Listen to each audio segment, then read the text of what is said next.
Hey everyone, welcome to FanFic Canon. Thanks for hitting play. I'm thrilled to bring this fan-made story to life for you. If you enjoy the ride and want more narrated fanfics, smash, subscribe, and tap the bell so you never miss an episode. And if you want audiobook of a novel of your choice, join my Patreon. Request any title that's freely available online, and I'll produce a full narration just for you. Now, let's dive into today's adventure. This battle is over. Ashburn's voice cut through the silence like a blade. He turned toward eternity, his tone calm and final.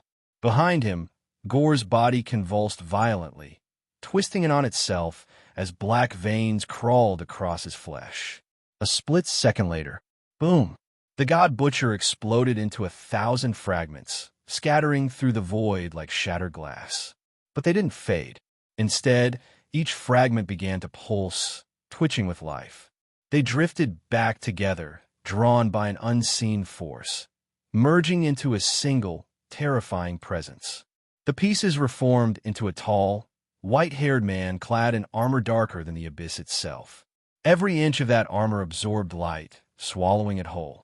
A crimson emblem, resembling a dragon's eye, burned on his chest. So, the figure said, his voice echoing like thunder across the stars, "You dare challenge my authority?" Ashburn's gaze hardened. He had seen this energy before, but this presence felt wrong. Older, purer. "You used Gore's body as a vessel," Ashburn said slowly. "That means you're not just Null's echo within eternity. You're the true Null." The white-haired god smiled faintly. "Correct. This wasn't the Null from the comics. This wasn't a weakened avatar.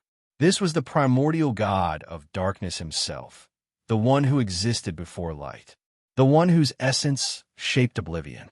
He wasn't chaos incarnate. He was control, and he was furious."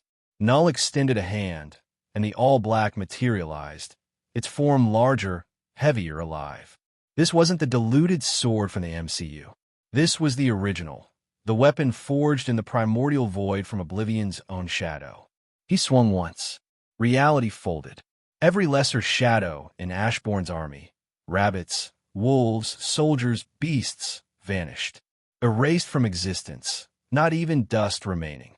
The stronger ones staggered, cracking apart, their essence fading. "Weak," Null said simply.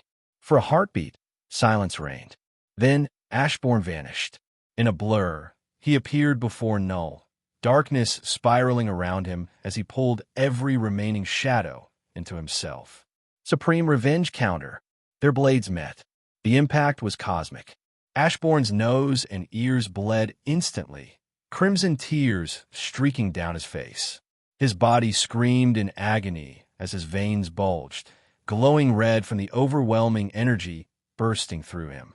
And then, boom, the universe shuddered. Space itself bent under the force, sending shockwaves through the far shore and ripples through eternity's domain. The blast was so immense that a being of higher order intervened. A golden giant stepped between worlds. His 3 heads loomed above galaxies, his body glowing with infinite judgment. One face gazed forward, serene yet terrifying. 2 others were hidden beneath veils of cosmic light. The living tribunal had arrived. His presence silenced everything. Even Null's fragmented aura trembled in his shadow. The tribunal lifted his hammer, the hammer of judgment, its surface inscribed with laws no mortal could comprehend. Ashburn floated in the void, bleeding, barely conscious. His shadows moved instinctively, forming a barrier around him. Yes, Null was gone. Yes, he had won. But the price had nearly killed him. The technique he'd used, Supreme Revenge Counter, was his most dangerous creation. It reflected all damage he and his shadows had endured, magnified tenfold, onto the enemy. Physical, mental, spiritual, even conceptual damage. Nothing escaped it. But the true horror of the skill lay in its trigger condition. If Ashburn's HP fell below 5%, the technique forcibly swapped his life force with his enemies, stealing 95% of their health and leaving them with only a fraction. Null had been at his peak, an infinite being. Ashburn had forced himself down to 1% HP. So when he struck, both had dropped to 1%. And then the accumulated pain of billions of fallen shadows hit null all at once. That was the end. But the victory came at a cost. Ashburn's body was breaking apart, his energy nearly extinguished. And now, before he could even breathe, judgment had arrived. I have allowed you to act unchecked for too long, the tribunal thundered, his voice echoing across dimensions. He raised the hammer of judgment high. Your defiance ends here. Lightning surged through the void as the hammer fell. Ashburn's surviving shadows leapt forward, screaming silently as they formed a shield. It didn't matter. The hammer crushed through them effortlessly, slamming into Ashburn and hurling him backward through the cosmic dark. Light exploded, then vanished. When the smoke cleared, Ashburn hovered motionless, staring up at the cosmic god. No damage. The tribunal froze. What? For the first time in eons, the judge of all creation hesitated. Ashburn raised his head slowly, a faint smile curling his lips. My turn. The hammer of judgment struck Ashburn square in the chest, hurling him through the void like a meteor. Golden light tore across the darkness, then faded. Ashburn hung motionless, smoke curling off his body. Not a single wound marked him. Silence followed. What? For the first time in eternity, the living tribunal faltered. His threefold gaze turned to the hammer in disbelief. It had never failed him, not once. Yet before his eyes stood a being untouched by divine wrath. The tribunal extended his senses, reaching beyond the visible, beyond the conceptual, tracing every event of the battle. The clash with Null, the destruction, the cause, the consequence. And then he understood. Ashburn had not violated balance. He had merely defended his existence. The laws that governed all creation bound, even the cosmic judge himself. And though his authority spanned the omniverse, it could not condemn one who fought only to survive. A deep, resonant sigh left the tribunal. So be it, he murmured. He lowered the hammer and began to turn away. But as he did, a tear in reality split open behind Ashburn. The far shore ripped apart, and from its depths came a coldness older than time.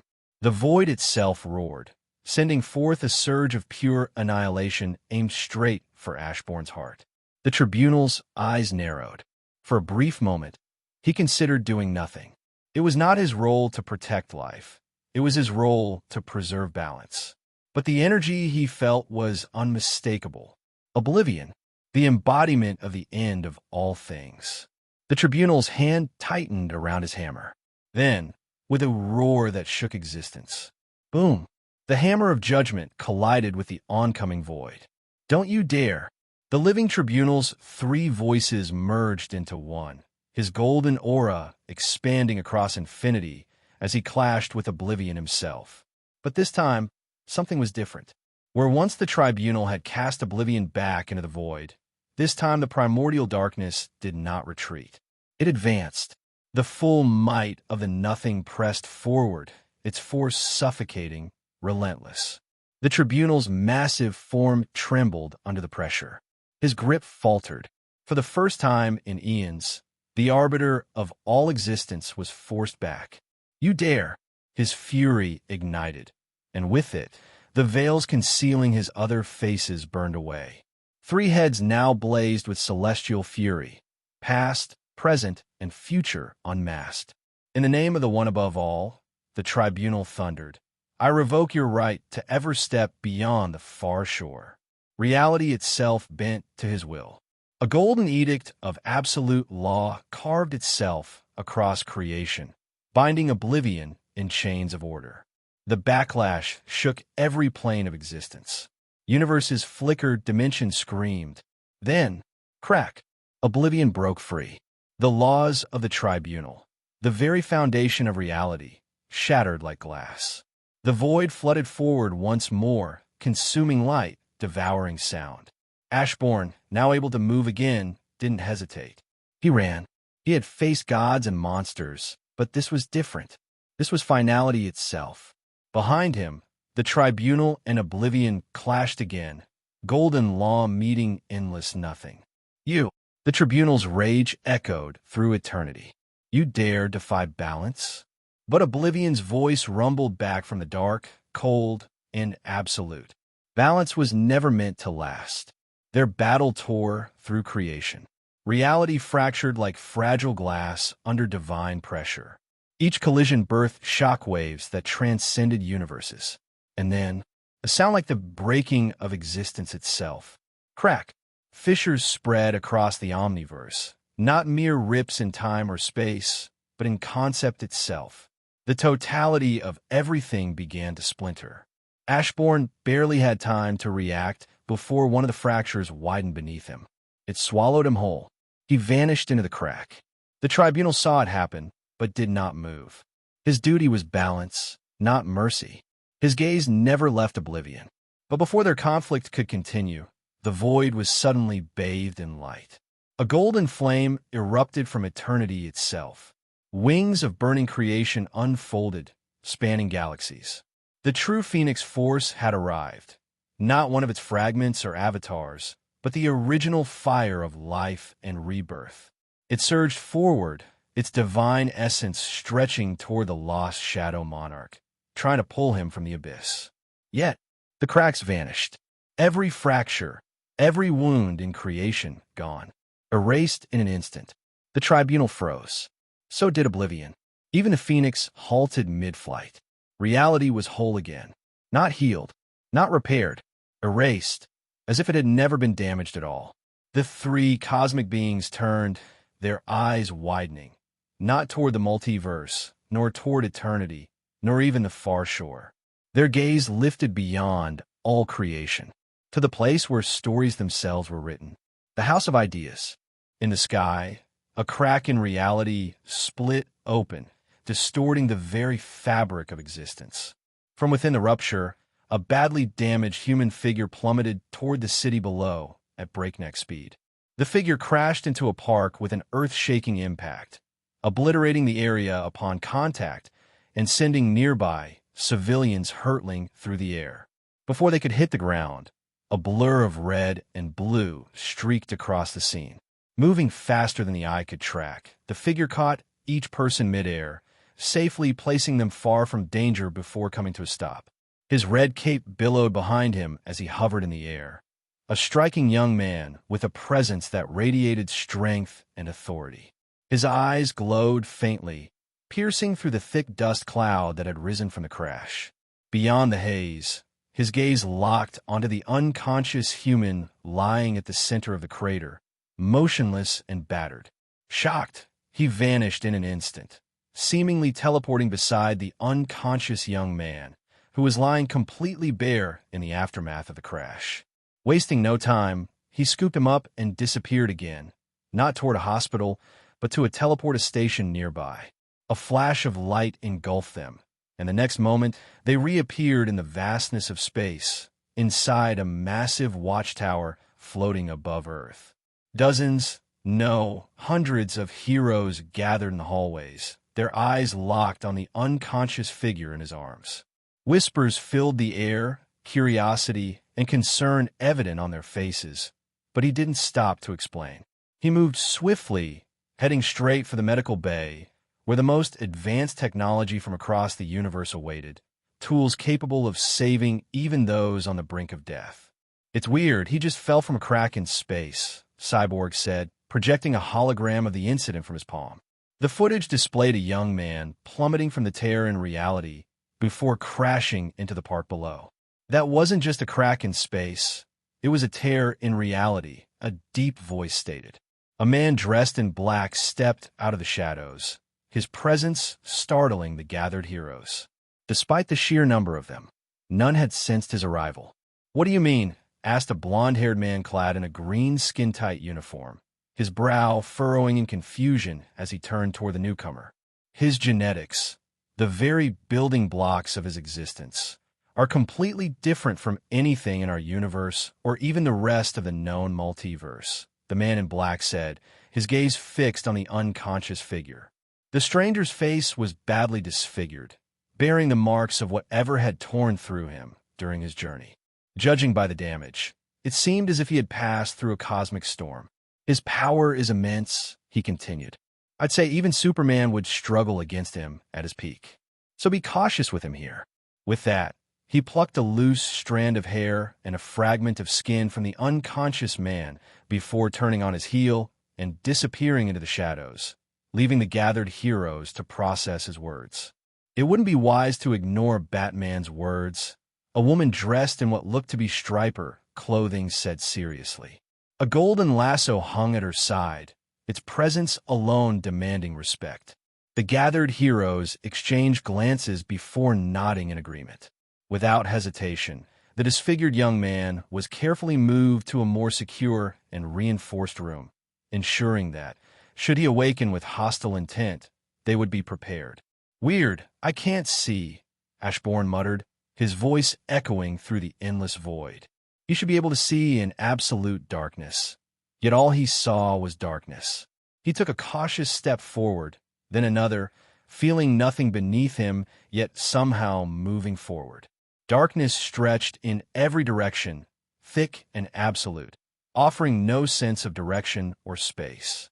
He wasn't sure how long he wandered, minutes, hours, or even days. Time felt meaningless here. Just as frustration began to gnaw at him, a faint glow appeared in the distance. A flicker of hope surged through him, and without hesitation, he sprinted toward it. The closer he got, the more the darkness thinned, giving way to soft, golden light. Then suddenly his foot met something solid. A strange yet familiar sensation spread beneath him, and as he looked down, his breath caught in his throat.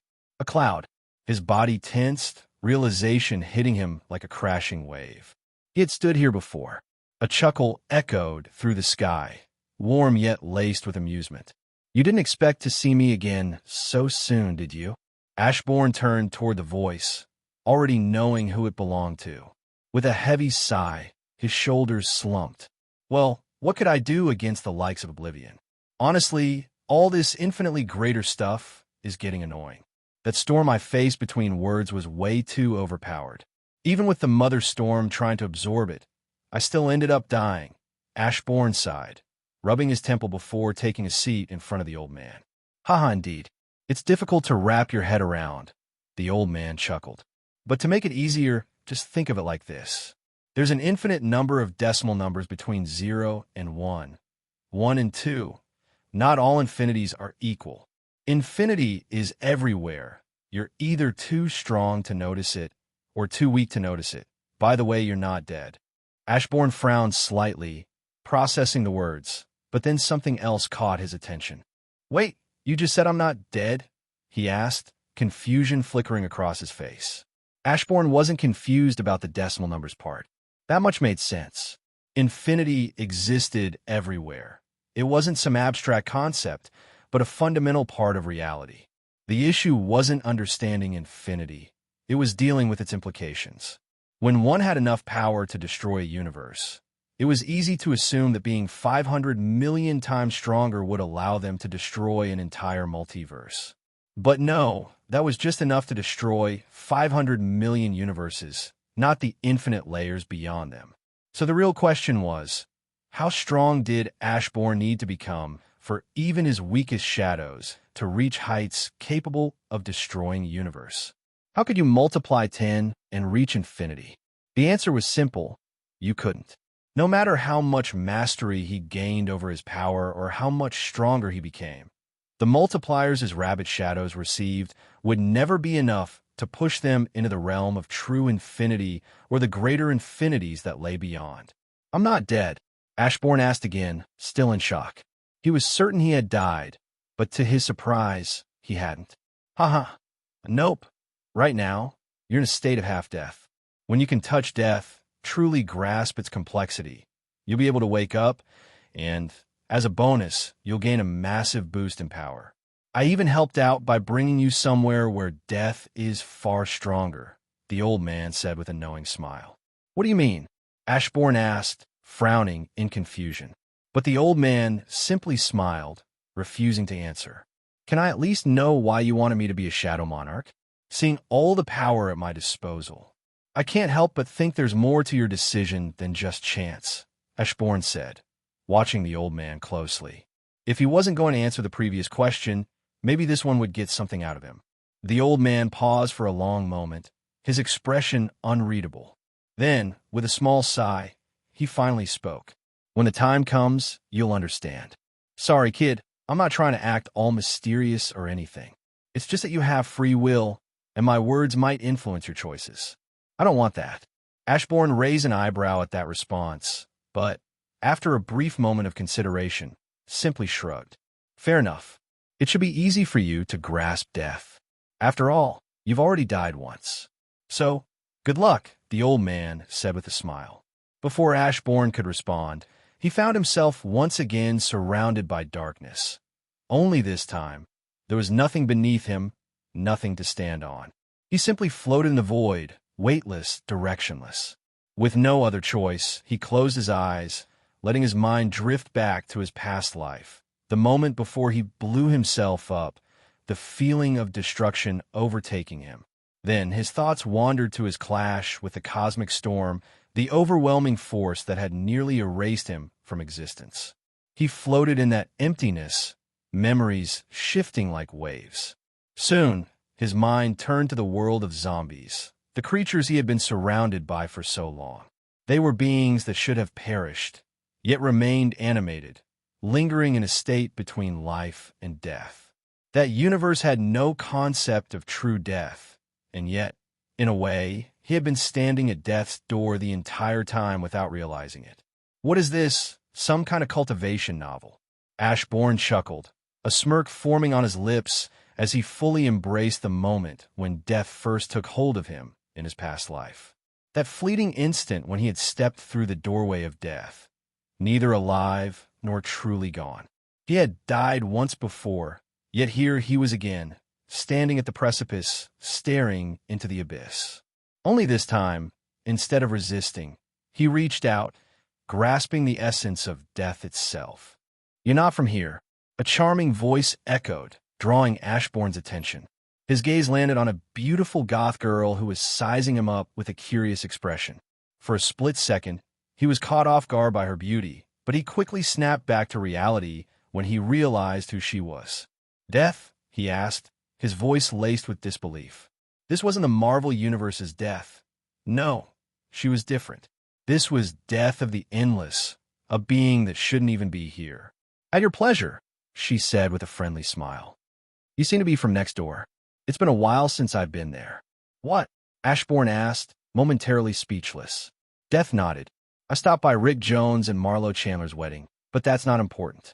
What's impressive is that you somehow passed through the barriers of our two worlds and only suffered such light injuries."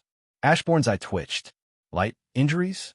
He was in a half-dead state, barely clinging to existence. What part of that was impressive? "Weird," he muttered, watching as death's form began to shift, twisting and distorting in ways that made his mind reel. Death paused, her eyes widening as she realized what was happening. Ashburn wasn't just seeing her. He was seeing through her chosen form. The illusion of a charming goth girl wavered, and for the first time, his evolving mind caught a glimpse of her true form. The sight horrified him. For all his power, for everything he had seen, nothing could have prepared him for this. This wasn't just a personification of death. It was death itself in its purest, most incomprehensible state. It was a concept given form, a force beyond time, beyond space, beyond anything his mortal mind had ever been able to grasp. For the death standing before Ashburn wasn't the weak death found in Marvel, the one that merely governed the process of the living dying. No, the being before him was the end itself. She had been there at the beginning of the DC universe, and she would be there at its final breath. When anything ended, be it a thought, an era, a relationship, a life, or even something as small as a fleeting moment, it was because of her. She was the end, the ultimate finality, the force that closed the book on all things. And such a being now stood before him. For the first time in a long time, something made Ashburn's very soul tremble. The sheer weight of her existence, the sheer concept of what she was, threatened to crush him under its presence. But then his fists clenched. He suppressed that fear. Why? Because his potential was limitless, so limitless that one day he would rule over the end itself. That endpoint, that darkness, that finality, was that not his destiny? Why should he fear the end when one day he would reign over it? What's this? Death stepped back, genuinely shocked by the darkness exploding off Ashburn. The Shadow Monarch force, it hadn't just grown stronger. No, stronger wasn't the right word anymore. As Ashburn gazed into death itself, grasping even a fraction of its secrets, how could his mastery of his own power remain stagnant? His very being evolved in that moment. Ashburn straightened, eyes gleaming with newfound understanding. I'm Ashburn Blackheart, the future overlord of the primordial void. It was a pleasure meeting you. With those words, the dark world shattered. A heartbeat later, Ashburn's eyes snapped open, only to find himself lying in what looked like a hospital room. Due to unforeseen events, the host has found himself outside of the Marvel Omniverse. The system has decided to remain with the host and is currently charging energy to send the host back home. The host has suffered serious injuries from battling the end storm. All stats have been suppressed, and every ounce of energy is being used to keep the host alive, restoring full strength. The host has grasped death of the endless and witnessed the end itself. The host's Shadow Monarch force has evolved. Having seen the birth and end of all sets of infinity, shadows will no longer be measured in multipliers of their former strength. Instead, they will bathe in the host's power to grow, just as the host will bathe in their strength to evolve in turn. Note, this does not mean the host and all shadows will be equal in power. Rather, it places both on the same level of infinity, albeit with many limitations. However, as the host is currently outside of the Marvelverse, this ability is locked until further notice. Mission complete. Gore the God Butcher. Objective: kill the evolved God Butcher within the given time. Reward: 3x 100% shadow extraction chances. Mission complete. He has awakened. Objective: survive or kill the Eldritch God of Darkness. Reward: depends on success. Mission complete. The Void's will. Objective: survive the Void's attempt to devour you. Reward: depends on success. Reward for the He Has Awakened quest. Undying Shadows. Undying Shadows. You are now the core of all your shadows' existence. If any shadow is ever killed or erased, they will return to you, and in 1 week, they will be fully reformed and ready for battle once more. Reward for the Void's Will quest. Evolution into a mutated monarch race. Race: Monarch. Description: as one of the 2 races created by the absolute being in the solo leveling universe, the monarchs are among the strongest beings in existence, surpassed only by the gods.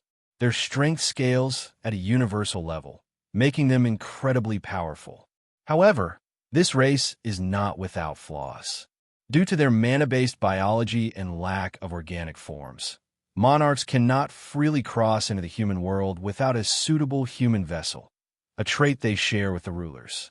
Unlike the rulers, however, monarchs fully possess their vessels, stealing their bodies for their own use. While this technique allows monarchs to exert their full power in the human world, it also means that if their human vessel is slain, the monarch perishes as well. Monarchs are weak compared to the Marvel world.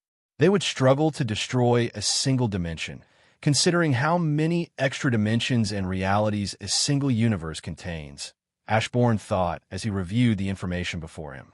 His gaze shifted to the sea of mutations available for selection. Description: a monarch that has evolved beyond its limits, ascending to a state where they can suppress the gods, wielding universal plus levels of power. Supermonarchs are born with a vast array of innate abilities, including the power of creation and destruction, mastery over all abilities possessed by lesser monarchs, and more.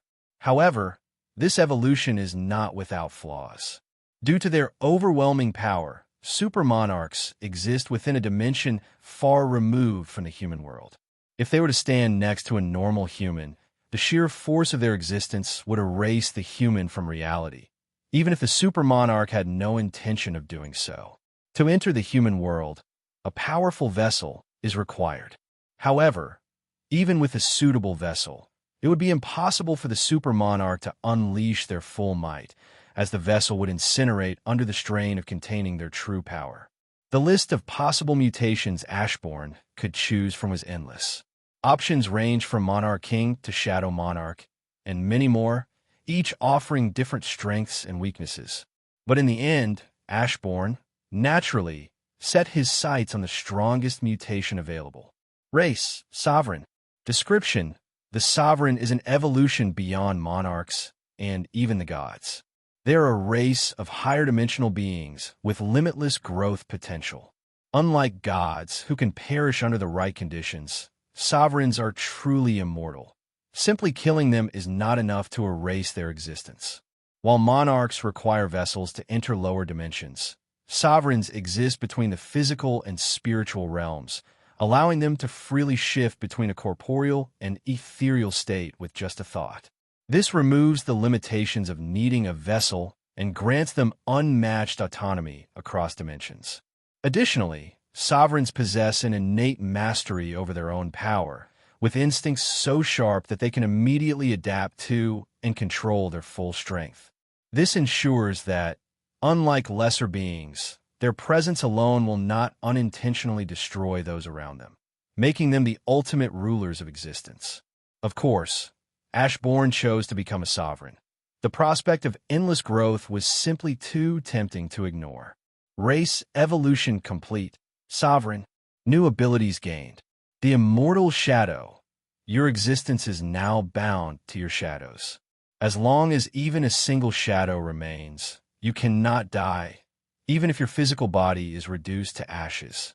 This also means you no longer require food, water, or air to survive. Limitless, your body has no upper limits. The more pressure it endures, the faster it adapts. The more energy it holds, the quicker it evolves to handle greater levels of power. Creation and destruction. A sovereign's power is absolute. With one hand, you can create nearly anything. With the other, you can destroy it just as easily. Shadow Link. A sovereign is eternally connected to their army.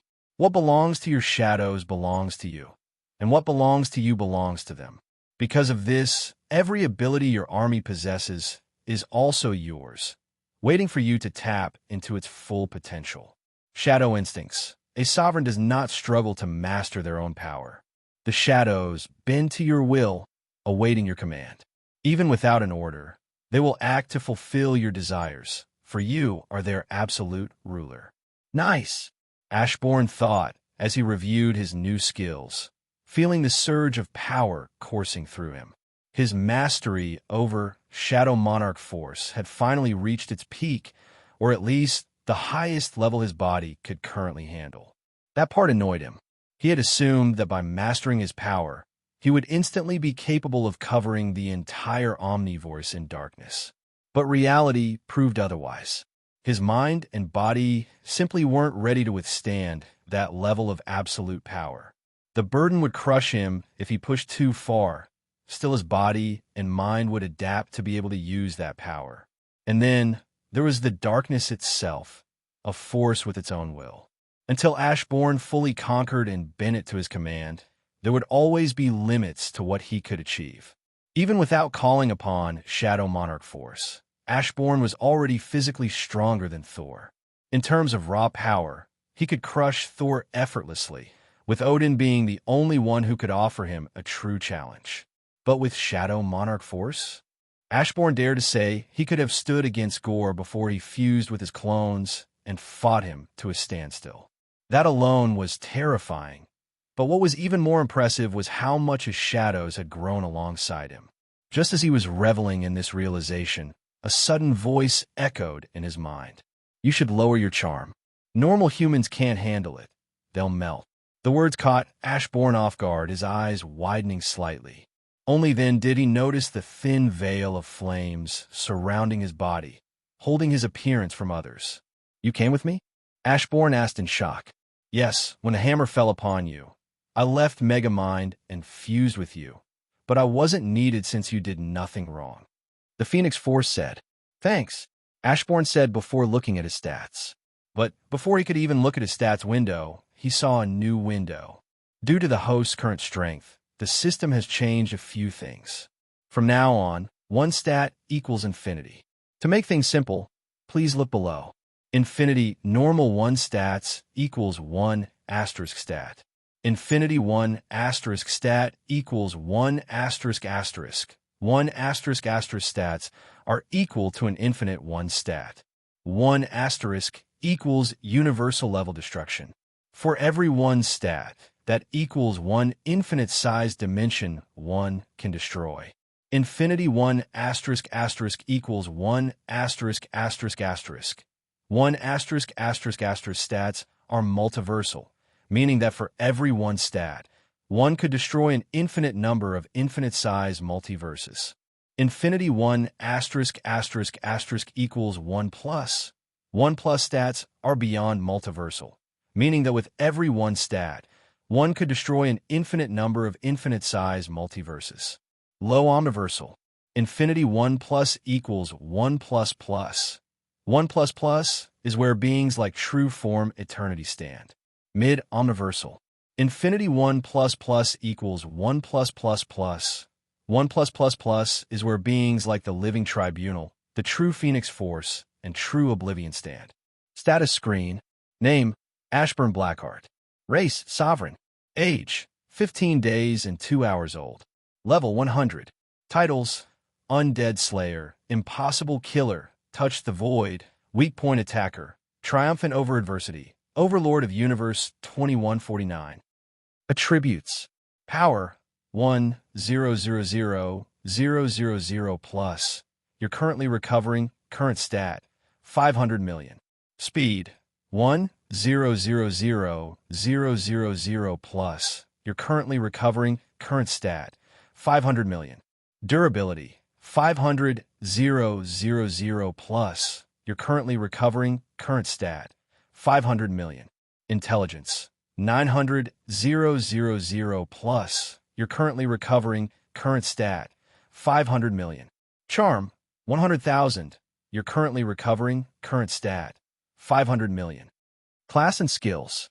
Job class, Shadow Monarch. Skills, Shadow Monarch Force, Shadow Inventory, Unwilling, Shadow Weapon Overlord, Detoxification, Tenacity, Longevity, Shadow Mood, Shadow Enhancement, plus 99 self-created skills.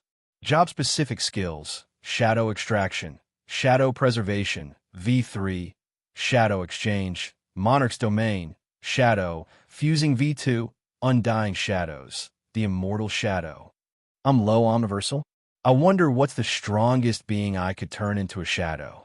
Ashburn mused over his newfound strength while suppressing his charm, ensuring that normal humans wouldn't have their minds melt just from looking at him. Before he could even sit up, a commotion erupted outside his room. What's happening? The voices of multiple people reached his ears as the door burst open, and a group of DC heroes entered, expressions uneasy and tense. Through the thin veil of fire surrounding him, Ashburn easily saw Cyborg standing at the forefront, along with several others who had gathered. The flames covering Ashburn's body vanished as he stood up from the bed, stretching his limbs. His newfound power coursed through him, making it feel as if he were inhabiting an entirely new body. The sensation was exhilarating, but what excited him the most was the fact that he had finally unlocked comic awareness, a passive ability that allowed him to just know things as long as his mind could handle the influx of knowledge. It was as if the entire sequence of events from the moment he arrived in this world had always been there, simply waiting for him to notice. Every detail, every action, and every thought that had surrounded him was now clear in his mind. With a casual roll of his shoulders, he looked at the heroes and spoke. "Thanks for saving me. It would have been a pain if I landed in Lex's hands or something." His tone was light because even in Lex's hands, he had nothing to worry about. "No problem, but can we get some information from you? You just fell out of the sky," the Flash asked, his tone light but laced with curiosity. Ashburn nodded slightly, acknowledging the request. "I was sucked into a crack between our two worlds. There I fought a void storm and, well, let's just say it beat me up pretty badly. But in the end, I managed to devour it. If I hadn't, it would have followed me here and wreaked havoc on your world." He spoke casually, as if he hadn't just described an apocalyptic battle, but his words left an uneasy silence in the room. As he finished, his eyes flickered around, finally noticing his armor was missing. "By the way, you guys didn't happen to see my armor? It's all black and gives off a dark aura visible to the naked eye," Ashburn asked, glancing around the room. The heroes exchanged looks before shaking their heads. "You were naked when we found you," Green Lantern said with a frown. Ashburn shrugged. "It's bound to show up eventually." He glanced down at the simple robes covering him. With a thought, darkness engulfed him, and when it faded, his clothing had transformed, a near-perfect replica of his level XX gear, its intricate black and silver patterns reflecting the light in an eerie but elegant manner. "Should we be worried about the armor?" Shazam asked, feeling uneasy about how it had been described. "I don't think so," Ashburn replied with a shrug. "But whoever finds it might get a huge strength boost. I can't say if that power would come with side effects, though. I've never let anyone other than myself use it." The heroes exchanged wary glances, but before they could ask anything else, Ashburn simply raised a hand in a casual wave. "Well, peace." With that, shadows engulfed him. In the blink of an eye, he vanished, only to reappear in the middle of a busy street, surrounded by civilians of planet Earth. He took a deep breath, happy to smell something other than rotten flesh, the good old smell of pollution. How he had missed it. "So, do you want to stay fused with me, or would you rather leave and walk around? I can help your body of fire take the form of flesh," Ashburn asked casually. The Phoenix Force, residing within him, paused for a moment before finally agreeing. Flames gathered in his palm, swirling with an otherworldly intensity. Strangely, no one around them seemed to notice. As if Ashburn were invisible, his presence slipping past their awareness like a shadow in the wind. On his palm, the Phoenix Force erupted, forming a swirling fire tornado that quickly dissipated. In its place stood a woman, her hair catching the light like living flames, shifting between fiery hues as the sun hit it just right. She was breathtaking, a beauty that could rival even the goddess of love herself. She floated inches above Ashburn's palm before gradually descending to the ground. The moment her feet touched the surface, her expression twisted in discomfort, her hands instinctively flying to her throat. Struggling to breathe, she gasped as panic flickered in her eyes. As the Phoenix Force, she had never needed air before, a concept so basic that even a newborn instinctively mastered it was now an unfamiliar, overwhelming hurdle. Ashburn simply placed his palm on her head, transferring the necessary knowledge for her to perform the most basic tasks required to live. He had assumed she would have instinctively known how to breathe. After all, most of her hosts had been mortal and required air. But then again, she was the Phoenix Force, an entity beyond such trivial concerns. Why would she ever bother to retain such insignificant knowledge? "Looks like it's hard for a god to play a mortal.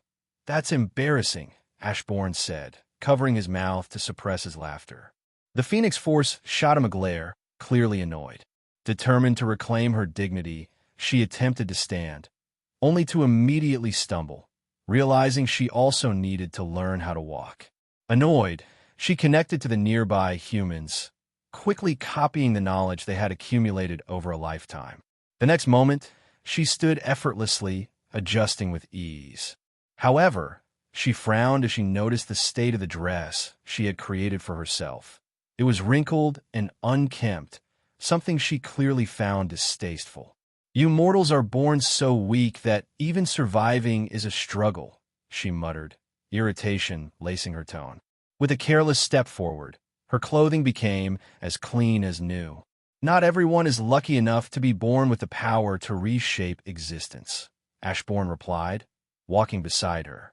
"Then again, that kind of power comes with chains. Maybe it's an equal trade-off." The two strolled through the bustling streets, yet not a single human seemed to acknowledge their presence. Even though no one could sense them, The people instinctively moved aside, parting like water around them, allowing them to walk undisturbed. How long until we return home? I sensed that system of yours when I fused with you. I didn't realize it was behind you until then. The Phoenix Force spoke lightly. Who? Ashburn asked, frowning in confusion. The one above all, she said with a sigh. The answer was so simple. Of course, the tribunal couldn't judge you, because you were acting under the will of the creator of all things. Ashburn stood there, stunned. So, that old man I met was him? He asked, still trying to process the revelation. She nodded. He takes many forms. A random homeless man on the street could just as easily be him, she said with a deep sigh. So, now that you've grasped the death of this world, how long until we can return to our own? The system said it's charging, and once it's ready, we can go back, Ashburn replied, stretching his arms. Until then, I want to relax and find my gear first. I'd be lying if I said I wasn't curious to see what would happen if someone else equipped it. Then we should find a nice place to call home for the time being. We should also get IDs and everything else. We might as well go all out playing mortal, she said, to which Ashburn paused for a moment. But you need a name. Run? Hannah? Ember? That's the best my naming skills can offer. He said lightly. I will be known as Ember Fire Heart, she decided. I think it fits me well. Ember can mean spark, and I'm essentially the heart of our world. So, I'm the spark of creation and its heart. Ashburn raised a brow, wondering if he should start putting that much thought into naming things. Shadow Life Giver. I control shadows and give them life, Ashburn said, looking at her for approval. Ashburn will do, she replied with disdain, unimpressed by his naming skills. She had seen enough of his attempts to know better than to let him try again. Ignoring him, she turned her attention to the world around them. Her curiosity piqued. This place was filled with unique forces, unlike anything found in their own world, and she was eager to explore. What's wrong?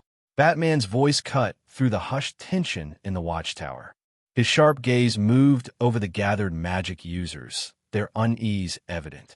We sensed an overwhelming darkness, Dr. Fate said, golden energy swirling around his hands as he wove a spell, searching for traces of the anomaly. A presence unlike anything we've encountered before, but it vanished as quickly as it appeared. I tried to look into it, Zatara added, his voice uncharacteristically shaken. And something looked back. He swallowed, running a hand over his forehead, wiping away the cold sweat. Billions of eyes. Each one belonged to a being powerful enough to snuff out our entire universe with a mere thought. He hesitated, as if saying the next part aloud might summon it back. But the strongest presence among them. It was beyond anything I could comprehend. I fear even the true forms of the gods would bow before it. Where's the person Superman brought in a few days ago? Batman asked, his tone sharp as his gaze swept over Shazam and the others. We were just about to report, Green Lantern Hal Jordan said, his frown deepening. He teleported away using some kind of dark energy. He's most likely the presence they sensed. Batman didn't waste another second listening. Without a word, he turned on his heel and strode toward the nearest console, pulling up surveillance footage from the room where Ashburn had been. His fingers moved swiftly across the interface, fast-forwarding through the recordings until the screen played back everything that had transpired. His jaw tightened as he watched. His eyes narrowed. Then, without hesitation, he turned his attention toward Earth. He's either still on our Earth or has moved to another one. Everyone needs to work together to find him, Batman ordered before swiftly teleporting back to Earth. Without wasting a moment, he began scanning Gotham, his city, searching for any trace of Ashburn. I've never been to California, but I'm pretty sure there wasn't a city called Jump City, Ember remarked, arms crossed as she observed the unfamiliar skyline. Ashburn stood beside her, taking in the city that didn't exist in either Marvel or his previous life. Should have gone to New York, right? I just did a random teleportation, he mused. She nodded, giving him a knowing look. Sighing, Ashburn was about to open a portal when something caught his eye, an explosion erupting in the distance. flames licking the sky as the sounds of chaos filled the air. "This is new." The fearsome five, robbing a bank. A green cheetah-like figure called out, sprinting toward a man with a single, glowing eye and four others. Without hesitation, the one-eyed man fired a devastating energy beam, slicing through nearby cars like they were paper. "Raven, they're all yours," the green cheetah shouted to the gothic-clad girl hovering ahead. But Raven wasn't paying attention. Her mind was elsewhere, drawn to something far more disturbing. The overwhelming darkness she had sensed just appearing within the city a moment ago. She had always believed her own power was something formidable, something to be feared. But compared to whatever she had just felt, her darkness was nothing. Boom! Her momentary distraction cost her. A sudden blast struck her midair, sending her crashing to the ground. Seizing the opportunity, the fearsome five wasted no time, disappearing into the chaos before anyone could stop them. "I told you luck was on our side." A girl named Jinx laughed as the fearsome five disappeared, teleporting away in a flash. Beast Boy shifted back into his human form and hurried to check on Raven. To his relief, she was okay. She pushed herself up, brushing off the dust, and muttered an apology to him and the rest of the Teen Titans. But before she could explain what had happened, her head suddenly snapped toward a distant point, where Ashburn stood. Meanwhile, Ashburn stood unfazed, deep in thought. "Now that I think about it, we need IDs, money, and a few other things," he mused aloud. With that, he stepped into his own shadow, which swirled in front of him, forming a portal straight to New York. "We could just mind control people to give it to us," Ember suggested nonchalantly, leaving Ashburn momentarily speechless. Before he could respond, the two vanished into the swirling darkness of the portal. Just as it was sealed shut, Raven appeared in the sky, her gaze locking onto the shadow portal disappearing. A deep unease settled over her. Meanwhile, Ember spoke again in New York. "By the way, you do realize someone manipulated probability to make sure you ended up in Jump City?" Ashburn raised an eyebrow at that. "Didn't even notice," he said with a shrug. "Guess they were too weak to register." After all, his teleportation had been completely random. Whoever had interfered was barely worth his attention. "Let's find a rich villain or something. Lex Luthor would do. I'm sure he'd be willing to part with a few $1 billion for the right price," Ashburn said casually. Ember tilted her head, tapping into her cosmic awareness to pull up everything she could about Luthor. "And what exactly are you planning to sell to that foolish human?" she asked, intrigued. Ashburn smirked. "Good question. How about hair?" Ember stared at him, caught between amusement and exasperation. "That reminds me, when we get back to our world, I want to sacrifice my eyes in exchange for wisdom, and I also want to hang myself on Yggdrasil to further boost my powers," Ashburn said with a grin. He had planned to do it after dealing with the Void, but then he'd ended up in this new world. Ember raised an eyebrow, her expression unreadable. "Why stop there? If you sacrifice your entire body in exchange for wisdom, you'll gain insight beyond comprehension. And if you don't just hang yourself from Yggdrasil, but let its roots pierce into you, you could obtain the purest form of rune magic. That would at least put you on equal footing with the true form of Null."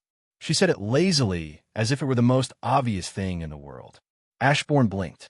"Wow, you really just said that like it was nothing." He chuckled, shaking his head. But still his plans were set. "Why Gotham?" Ember asked blankly as she surveyed the dark, foreboding city they had found themselves in. Ashburn smirked. "Well, this city practically calls to me.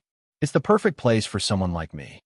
Even in broad daylight, Gotham felt shrouded in eternal twilight, the shadows stretching unnaturally long as if resisting the presence of the sun. It was a city that seemed to thrive in darkness, and Ashburn found that oddly fitting. Next chapter, Ashburn versus the Dark Phoenix. "In a way," Ember mused, glancing around, "this world is more peaceful than the Earth we left behind. Yeah, our world has all the action packed into New York. It's like every villain there only has eyes for that city, which is pretty stupid if you ask me," Ashburn said casually. "Let's make a plan for what we're doing here. The first thing is Ember suddenly stumbled, her stomach letting out a loud growl. A wave of weakness washed over her, and she nearly lost her balance. Ashburn raised an eyebrow. "You're hungry." Without hesitation, he held out his palm, and after a second, a bag emerged from his shadow. "What do you want to eat?" Ashburn asked, watching as Ember eyed the bag with curiosity. She paused for a moment before answering.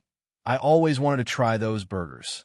Ashburn nodded, pouring his energy into the bag before pulling out a freshly made burger, still warm as if it had just been cooked. Ember took it, inspecting it for a second before taking a bite. She had seen Ashburn eat these before, and now that she had the chance, she couldn't help but wonder what was so special about them. Ember closed her eyes, letting her newly acquired sense of taste fully process the flavors.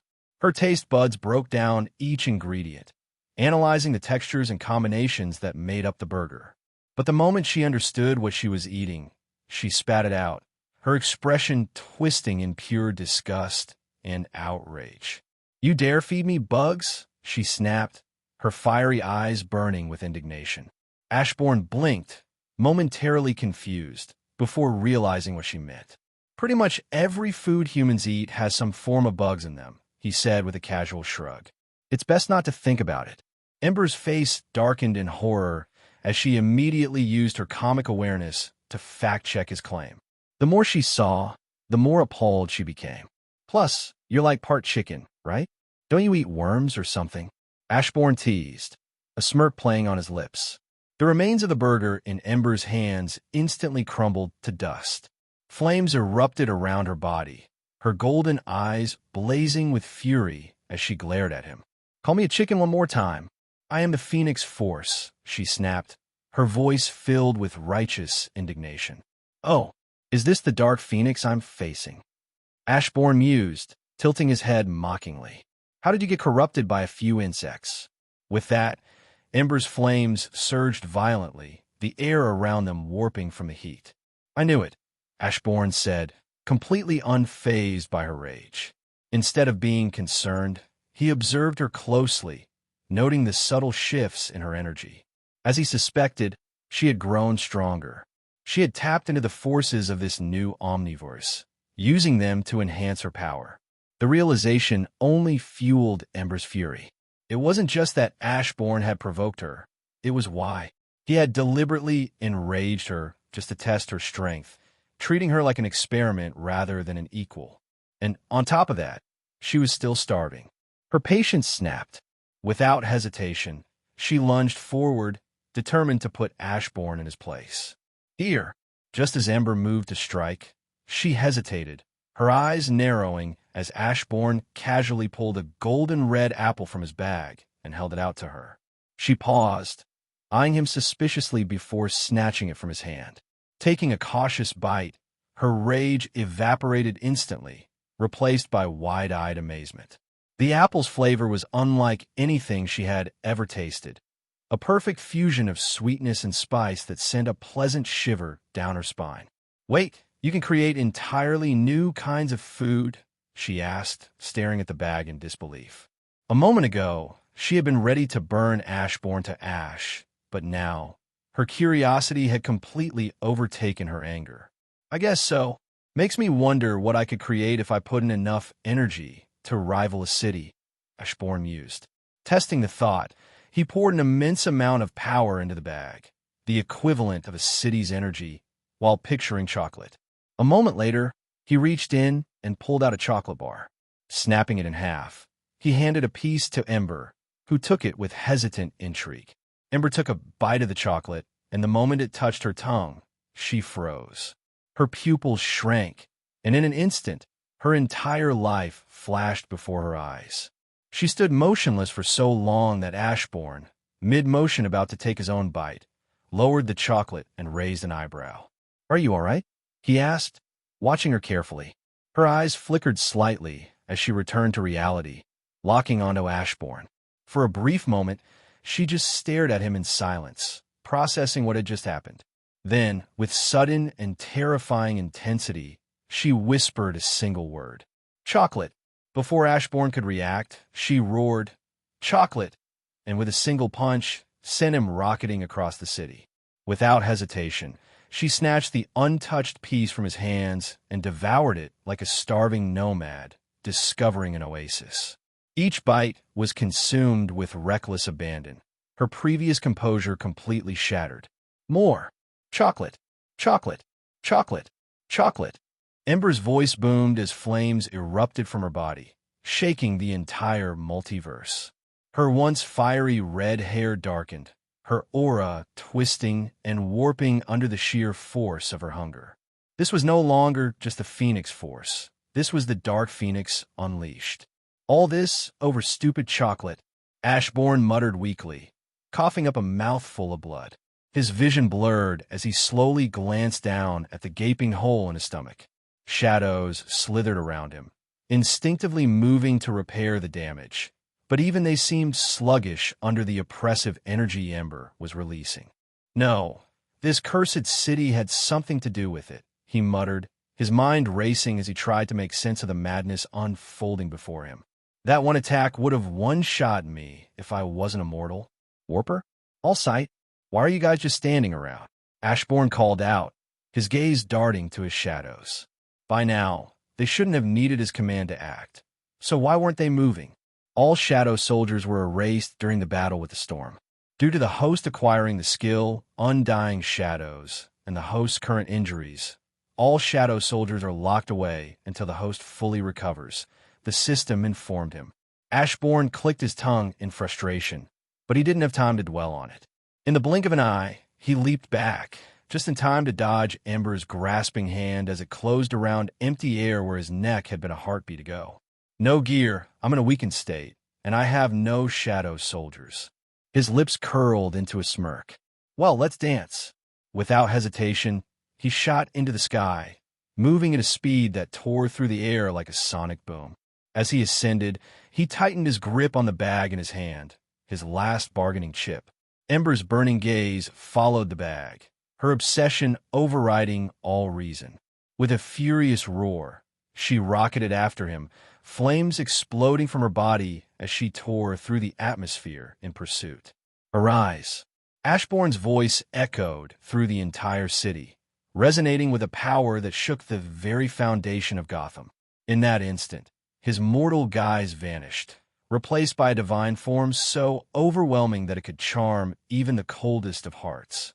Across every graveyard, from the bodies of humans to the smallest insects, even the creatures lurking beneath the waters, they all stirred, rising from death itself. The entire city was now under his shadow. Just as Ember's outstretched hand nearly reached him, Ashburn switched places with one of his newly summoned shadows. Ember's fiery fist crashed into something, but it wasn't Ashburn. A shadow, more specifically, the shadow of an ant. Ember's eyes widened in disbelief as the tiny creature, an insignificant insect in life, effortlessly caught her punch. The force of her attack should have shattered mountains, yet the ant remained unmoving, gripping her hand with absolute authority. Just because I might be weak right now, Ashburn's voice drifted through the air, soft and composed, yet carrying an undeniable weight. Ember turned her gaze to a nearby rooftop. There he stood, hands casually tucked into his pockets, his expression unreadable. Doesn't mean my shadows are. As soon as the shadows rose, they surged with power. Even in his weakened state, Ashburn's mastery over the Shadow Monarch force ensured that his shadows would stand far above his current strength. Though these newly summoned shadows had yet to bask in his darkness and fully evolve, the sheer depth of his control alone propelled them to unfathomable heights, light years beyond Ashburn's present condition. But the Phoenix Force, it was the nexus of all psionic energy, a power that transcended mere strength and bordered on the divine. In the DC universe, another force held sway over reality, the emotional electromagnetic spectrum. What was that, you ask? The emotional spectrum was an omnipresent energy field, fueled by the raw emotions of all sentient beings across existence. One of the 7 fundamental forces of this universe. It was the very foundation of power for the Lantern Corps, each color representing a distinct force of will, fear, rage, love, and beyond. So, the real question was, what would happen if the Phoenix Force, the cosmic fire of rebirth and destruction, absorbed not just the emotional spectrum of this universe, but of the entire omniverse? The thought alone was terrifying, but she was doing just that, aiming to be the nexus of the emotional spectrum. Ember's mortal form began to deteriorate, her flesh melting away to reveal a body of pure, raging fire. But before she could fully shed her human shell, Ashburn acted. With a flick of his wrist, he tossed a chocolate bar into the sky. Like an addict drawn to their vice, the Phoenix Force halted its self-destruction, instinctively healing its mortal body as it rocketed forward, snatching the chocolate from the air. But she never got the chance to taste it. In an instant, Ashburn appeared behind her, his grip tightening around her throat. Before she could react, he hurled her down, sending her crashing into the earth with a force that shook the city. Even as she hit the ground, Ashburn didn't hesitate. He reached out, his power surging as he absorbed the corruption that had overwhelmed her. Ember's flames exploded outward, instinctively fighting back against Ashburn's grasp. The heat was immense, scorching everything in its path, but Ashburn didn't flinch. Her fire burned him, searing his skin, but he ignored the pain, his eyes locked onto hers as the Phoenix Force slowly regained its reason. Bit by bit, the madness faded. And then, in an instant, the flames vanished. Ashburn let out a deep sigh, stepping back as his wounds were consumed by darkness, healing as if they had never existed. With a flick of his fingers, shadows wrapped around Ember, ensuring her modesty before disappearing, leaving her fully clothed once more.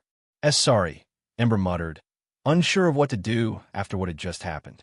Ashburn let out a tired sigh, stretching his neck as he considered what to do with her. This city is pretty cursed, so maybe we should stay here for a while, he said, rubbing his chin thoughtfully. Might help you toughen up that weak mind of yours. That was pretty embarrassing. Ember's face flushed red with humiliation. Remembering how she had gone feral over chocolate made her want to disappear into the void. Luckily, you were stupid. This was the first time one of my plans actually worked, Ashburn said with a grin, crossing his arms. I brought back every lifeless body in the city and had a single ant block your attack, just to give you the illusion that all of my shadows were insanely overpowered. In reality, they were only planetary level at best. He smirked, clearly pleased with himself. With sheer numbers and that one ant strength, you assumed you had to go all out. But mid-transformation, you completely threw logic out the window and lunged at a chocolate bar instead, while your body nearly burned itself away from the backlash. That's the first time a plan of yours actually worked good for you, Ember said with a downcast look. She knew Ashburn was terrible at making plans. His intelligence stats seemed more focused on strengthening his mind and learning capabilities rather than strategic thinking. And now, that fact stung even more, another blow to her pride. Don't be so down, Ashburn said with a light smile, lowering his overwhelming charm once more. This city is the perfect place for you to train. No one is perfect, and your only flaw is that you've allowed yourself to feel human emotions without knowing how to control them. He extended a hand toward her, and after a moment's hesitation, Ember took it. So let's start training, Ashburn said, stretching slightly before his gaze shifted upward. But first, we should deal with our guests. Ember followed his gaze, her expression hardening as she took in the sight above them. The sky was filled with figures, dozens of them, their silhouettes stark against the daylight. The Justice League had arrived. Their presence carried weight, an unspoken challenge that hung heavy in the air. I wonder if they recorded all of that. Ashburn mused, a smirk playing at his lips. Ember shot him a death glare, but didn't bother wasting her energy on a response. Instead, she turned her attention to the figures above, feeling out their power. Most of them weren't a concern, but one stood out, the embodiment of hope, Superman. His strength wasn't static, it fluctuated depending on what he faced, adapting to the challenges before him. In a way, he was the keystone of this omniverse, a central figure in its story. And Ember could sense it. Marvel had its share of beings who could manipulate the plot. But this was different. This was the universe itself favoring its champion. What? Before Ember could finish her sentence, Ashburn swiftly covered her mouth, already sensing she was about to say something rude. Her response was immediate. She bit down on his hand. "Ah, damn it," Ashburn hissed, shaking his hand as a sharp sting shot through it.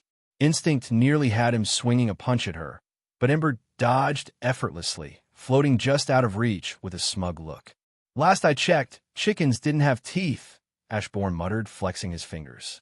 Flames erupted around Ember in response, her glare searing hotter than her fire. But Ashburn simply turned away, dismissing her anger entirely, something that, of course, only infuriated her more. "So what does the Justice League want with us?" Ashburn asked with a light smile, casually sizing up the heroes hovering above them.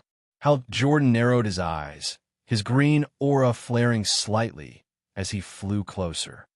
"Who is she, and how was she able to interfere with the emotional spectrum?" he demanded, his voice carrying an edge of wariness. "What did you do?"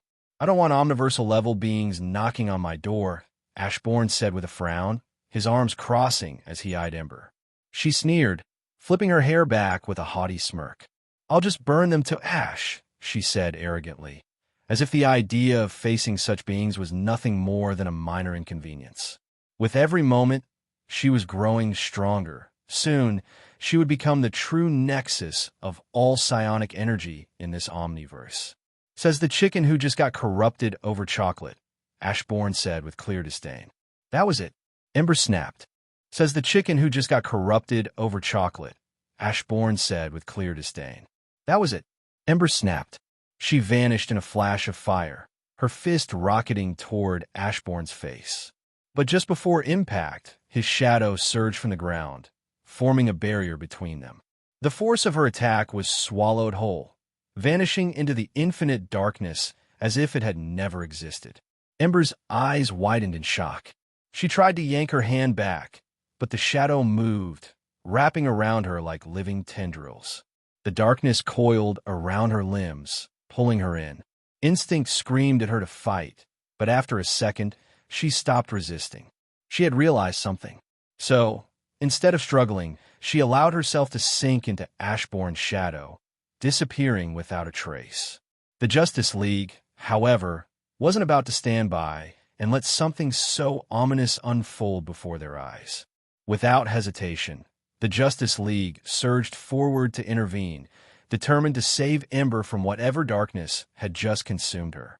But before they could reach her, a golden light flashed, and Dr. Fate appeared in their path, raising a hand to halt them. "He's absorbing the corruption he missed," Fate stated calmly, his voice carrying an authority that made even the most headstrong heroes pause. "If you interfere now, you'll disrupt the process. More importantly, you're also weakening her connection to the emotional spectrum.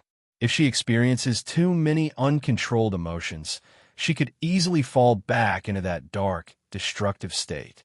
Ashburn gave a slight nod of acknowledgement, though his attention remained on the process at hand.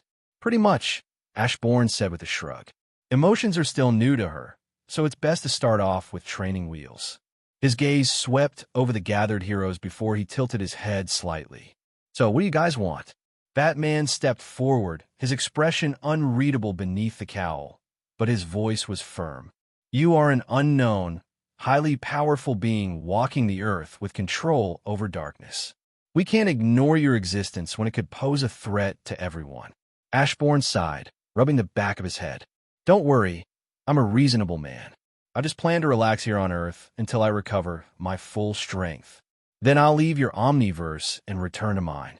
His tone was casual, as if this entire situation was nothing more than a minor inconvenience. "I'm afraid we can't just take your word for it," Superman interjected, his voice firm but not hostile. "You may not have ill intentions, but your power alone makes you a concern. And the girl in your shadow, she lost control and destroyed an entire city block without even meaning to. We need to ensure she's safe to walk among the people here." "I understand where you're coming from," Ashburn said with a sigh while turning to leave. "But I just don't want to." I spent months in a universe overrun with zombies, only to step out and fight the pawn of the ruler of the primordial void. Then I had to take on the void's ruler himself, survive an attempted assassination by its will, and watch it clash with the embodiment of the laws of my omniverse. And after all that, I somehow ended up here. He stretched his arms lazily. So, forgive me if my top priority right now is relaxing, and staying far away from all of you is step one.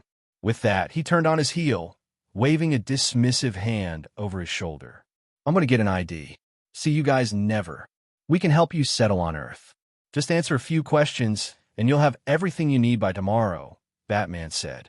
Ashburn paused for a long moment before replying. Okay, 5 questions. Batman hesitated briefly before asking. When you awakened, our magic casters sensed numerous powerful eyes within your darkness.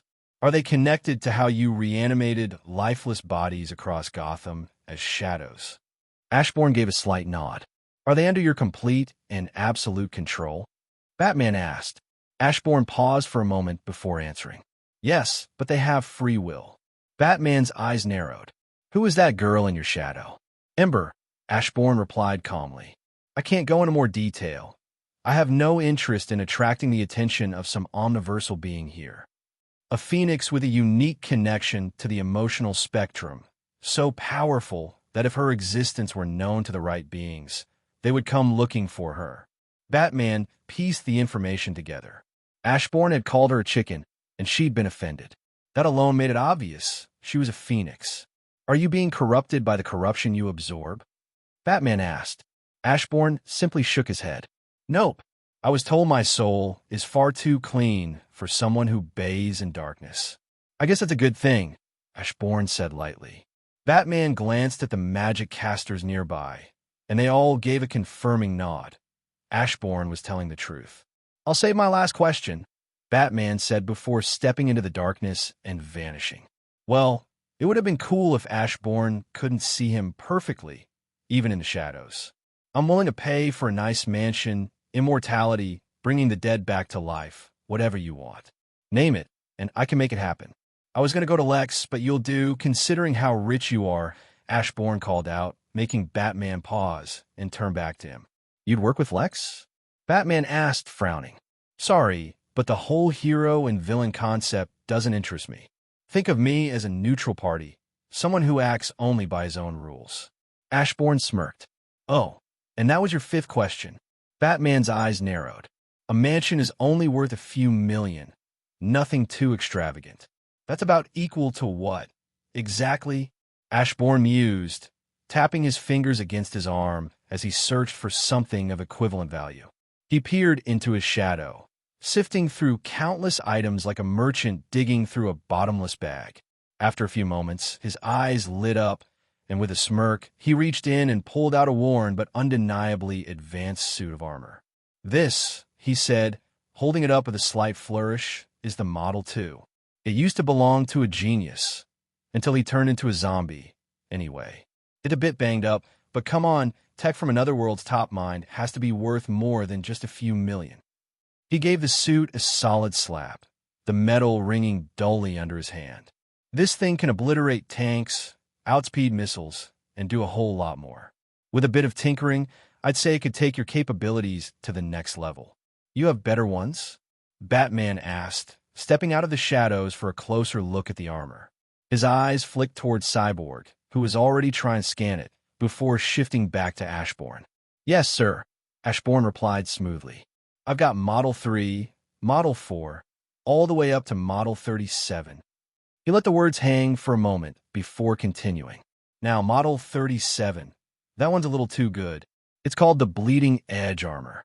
With a casual wave of his hand, he brought out all of the armor, but the one almost everyone looked at was the sleek, advanced suit, its metallic surface shifting with an almost liquid fluidity. This beauty has more than enough power to wipe out a planet, Ashburn said, his tone almost playful. Best of all, it's made of nanotech. It can rest under your skin, just a thought away from activation. He grinned. The going price? A modest $9.2 trillion. What about this one? Batman asked, his gaze settling on the massive Hulkbuster armor. What about this one?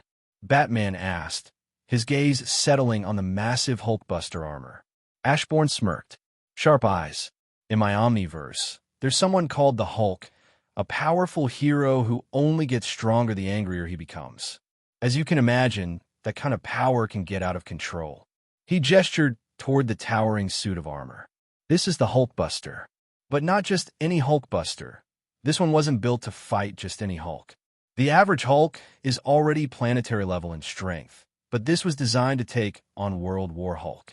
A version of him so powerful that his very footsteps could shatter the earth. Ashburn slapped the armor with a metallic clang. The price for this big guy? A cool $800 trillion. 800 trillion? The sheer number sent a ripple of shock through everyone present. Ashburn simply nodded, completely unfazed. I mean, World War Hulk went toe-to-toe with Thor while he had the Odin Force. At that point, Thor was already beyond universal in power, Ashburn mused. So yeah, this armor could easily destroy the universe if you're not careful. He paused, tilting his head in thought. But how would a punch destroy the universe? All right, Hulk did crack reality with a punch that one time. He chuckled, recalling the absurdity of that comic moment. The thought lingered in his mind. If a normal Hulk could do that, could he? Meanwhile, through the telepathic link Martian Manhunter had established, Cyborg's voice reached Batman's mind. Batman, there's a force field around the armors. Every time I try to scan them, my system just keeps pulling up my search history. He's toying with me. Batman's eyes flicked toward Cyborg for a brief moment before shifting back to the Model 2 armor, his expression unreadable as he processed the information. Where's Model 1? Batman asked. Ashburn smirked. Sharp eyes. You see, the man who built this armor put together Model 1 in a cave, using scrap. He let the words hang for a moment before continuing. And yet, despite that, it's not too far behind Model 2. The guy was a genius. Makes me wonder if he'd be able to live up to his skills while using the armor he threw away, since, you can't afford the better ones. Batman's eye twitched slightly. Oh, but if you're not interested in the armor, Ashburn added, holding up a small metallic piece, I also have vibranium. Go ahead, shoot at it. Cyborg, still irritated by Ashburn's earlier trick, narrowed his eyes. Without hesitation, his arm shifted into an energy cannon, and he fired a blast at the metal in Ashburn's palm. Everyone watched in shock as the vibranium effortlessly absorbed the kinetic energy of the attack, the blast vanishing as if it had never existed. The piece of metal remained untouched, completely unfazed.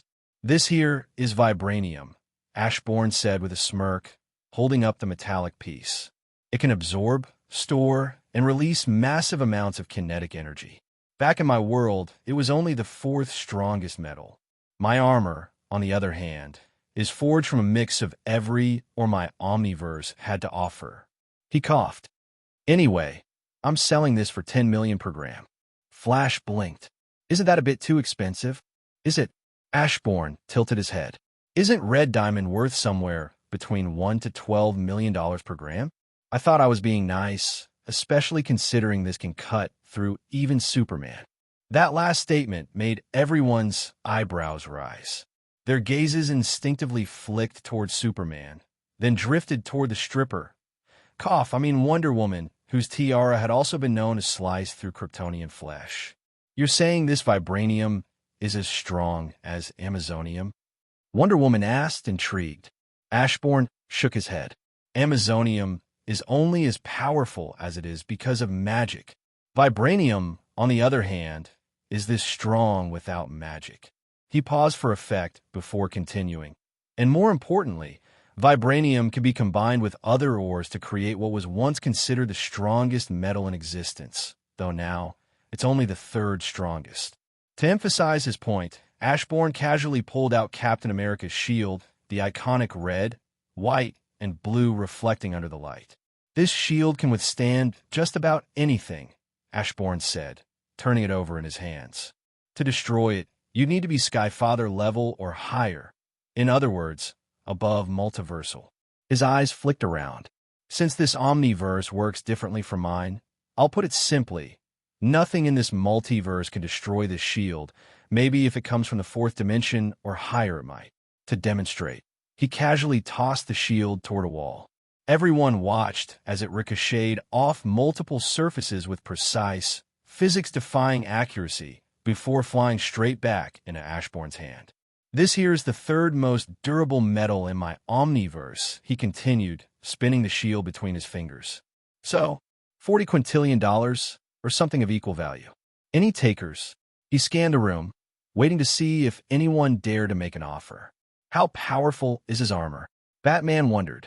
If Ashbourne's armor was ranked number 1 in his omniverse, and he believed that nothing in this multiverse could destroy the shield, which was ranked 3rd in his omniverse, then just what was his armor capable of? I'll take 10 grams of vibranium in this armor, Batman said, his voice steady. I'll have the money delivered to you by tomorrow. Without hesitation, Ashbourne retrieved 10 grams of vibranium and handed over the Model 2 armor, allowing Batman to walk away with his purchase. Wonder Woman watched him leave before turning back to Ashbourne, raising an eyebrow. You're not afraid he won't pay you back? If he doesn't pay me back, I'll just kill him and take my stuff back, Ashbourne said with a light smile, as if it were the most natural thing in the world. The group tensed, eyes narrowed at him, not in fear, but in sharp scrutiny. The casual way he spoke about taking a life didn't sit well with most of them. In your omniverse, do the heroes kill? Flash asked, his tone cautious. Ashbourne tilted his head in thought for a moment before answering. Many follow a no-kill rule, but when they have to, they will. In fact, a lot of them wouldn't hesitate to eliminate villains deemed too dangerous for humanity. He glanced toward Batman. So, yeah, the Joker? He would have been dead a long time ago, mental illness or not. His gaze swept across the room, reading their reactions. Some heroes even end up killing innocents, not because they want to, but because their powers are uncontrollable. He shrugged. In a way, my omniverse is stronger than yours. It's willing to make the hard calls instead of letting the fear of crossing that line dictate everything. They don't let the idea that killing once makes it easier to kill again control them. He said it all so lightly, but the weight of his words settled heavily in the air. Ashbourne recalled a comic where Wolverine had killed a young mutant who had just awakened his powers. The kid hadn't even had a chance to understand what was happening to him. Before ending his life, Wolverine had shared a drink with him. One last moment of humanity before delivering the inevitable. Marvel had its fair share of heroes with a no-kill rule, but it also had plenty who wouldn't think twice about pulling the trigger. Deadpool, Punisher, Ghost Rider, Wolverine, Moon Knight. His thoughts suddenly halted. Wait, his shadows contained countless warriors, monsters, and legends, but one name was missing.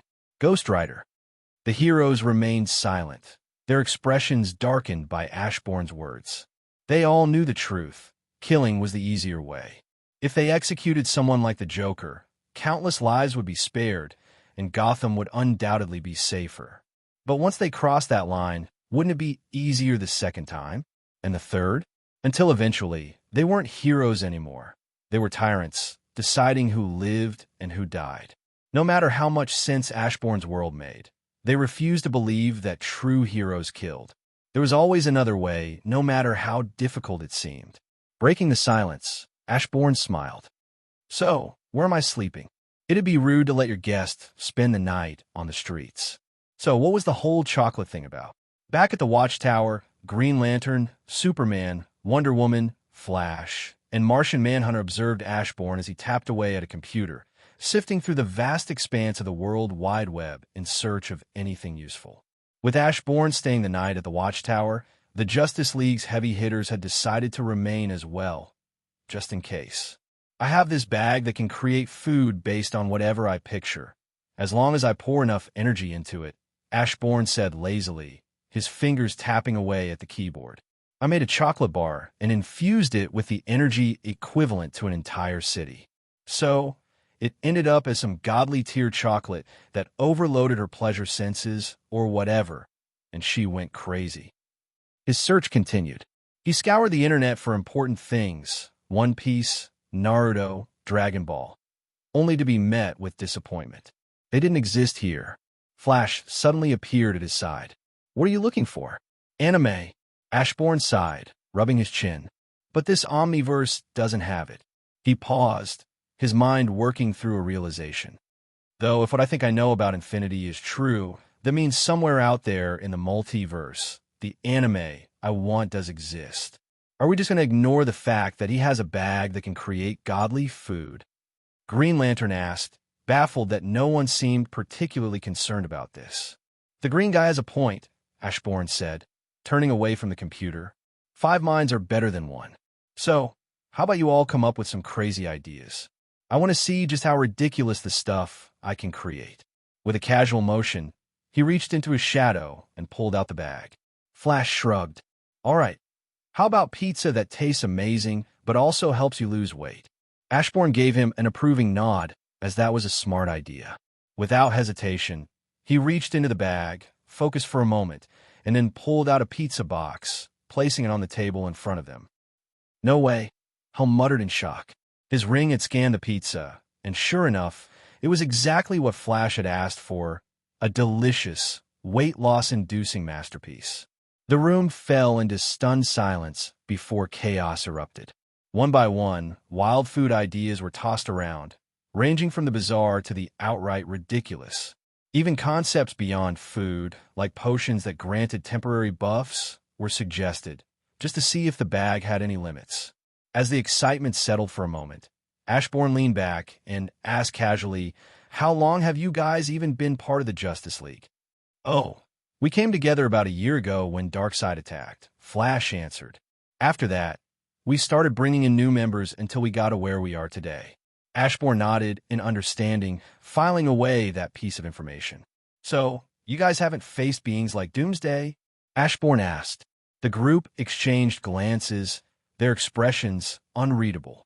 The name didn't seem to ring a bell for any of them. That caught Ashburn off guard. "Did Darkseid himself attack?" he asked, narrowing his eyes. They shook their heads. "No, just his army," Superman answered. "We managed to push them back before he could arrive." Superman suddenly frowned. "Wait, I thought you didn't know about this world." His gaze locked onto Ashburn, suspicion creeping into his voice. "That's a secret," Ashburn said casually. "By the way, is Cyborg part of the Justice League or the Teen Titans?" "He's a temporary member of the Justice League. He's not old enough to join officially," Flash explained. The conversation continued, with Ashburn learning more about the League. They were still relatively new, but over the past year, they had gathered heroes from all over the world. They had faced many dangerous threats, but nothing they couldn't handle.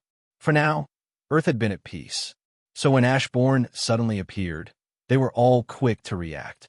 "So, do you have a girlfriend or something back home?" Flash asked, breaking the silence. With things getting dull, his curiosity got the better of him. "Nope," Ashburn replied without hesitation. "I was never the handsome type." He glanced at Superman, especially with guys like him running around. Hard to compete when someone looks like God took extra care of them when they were in the oven. Sure, Ashburn had a high charm stat, but as far as he could tell, it had zero effect on his looks.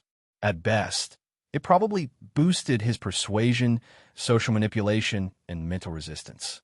But his actual appearance?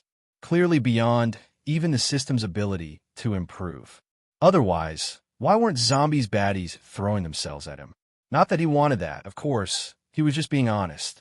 He was so ugly that even the undead didn't find him attractive, and he'd made peace with that. He liked to think he looked like Sung Jin-woo, but deep down, he knew that might just be wishful thinking. And that was fine. He wasn't here to win beauty contests. He was just grateful for everything he. Flash, Superman, and the rest of the group stared at Ashburn with blank expressions. They had never seen someone so absurdly handsome talk about not being handsome before. Ashburn wasn't just good-looking. He was easily one of the most attractive people they had ever seen. And yet, here he was claiming otherwise, even comparing himself to Superman. How was Superman supposed to feel about that? "What?" Ashburn frowned, displeased by their looks. They were staring at him as if he were some hideous creature. If they wanted to test him, he'd fight them. Just because he'd made peace with his looks didn't mean he was about to take this disrespect lying down. "And nothing," Flash stammered, struggling to find a response. He glanced around at the others, hoping for backup, but they all seemed just as awkward. "I think you're handsome," Wonder Woman said casually. Ashburn, who had just lifted a slice of pizza to his mouth, froze mid-bite. How exactly was he supposed to react when his childhood crush called him handsome? Sure, she was probably just saying to cheer him up, but still. Before he could say anything, the room suddenly grew hot. Ashbourne's gaze slowly shifted toward a shadow. A hand emerged, fingers curling over the edge like a predator creeping into the light.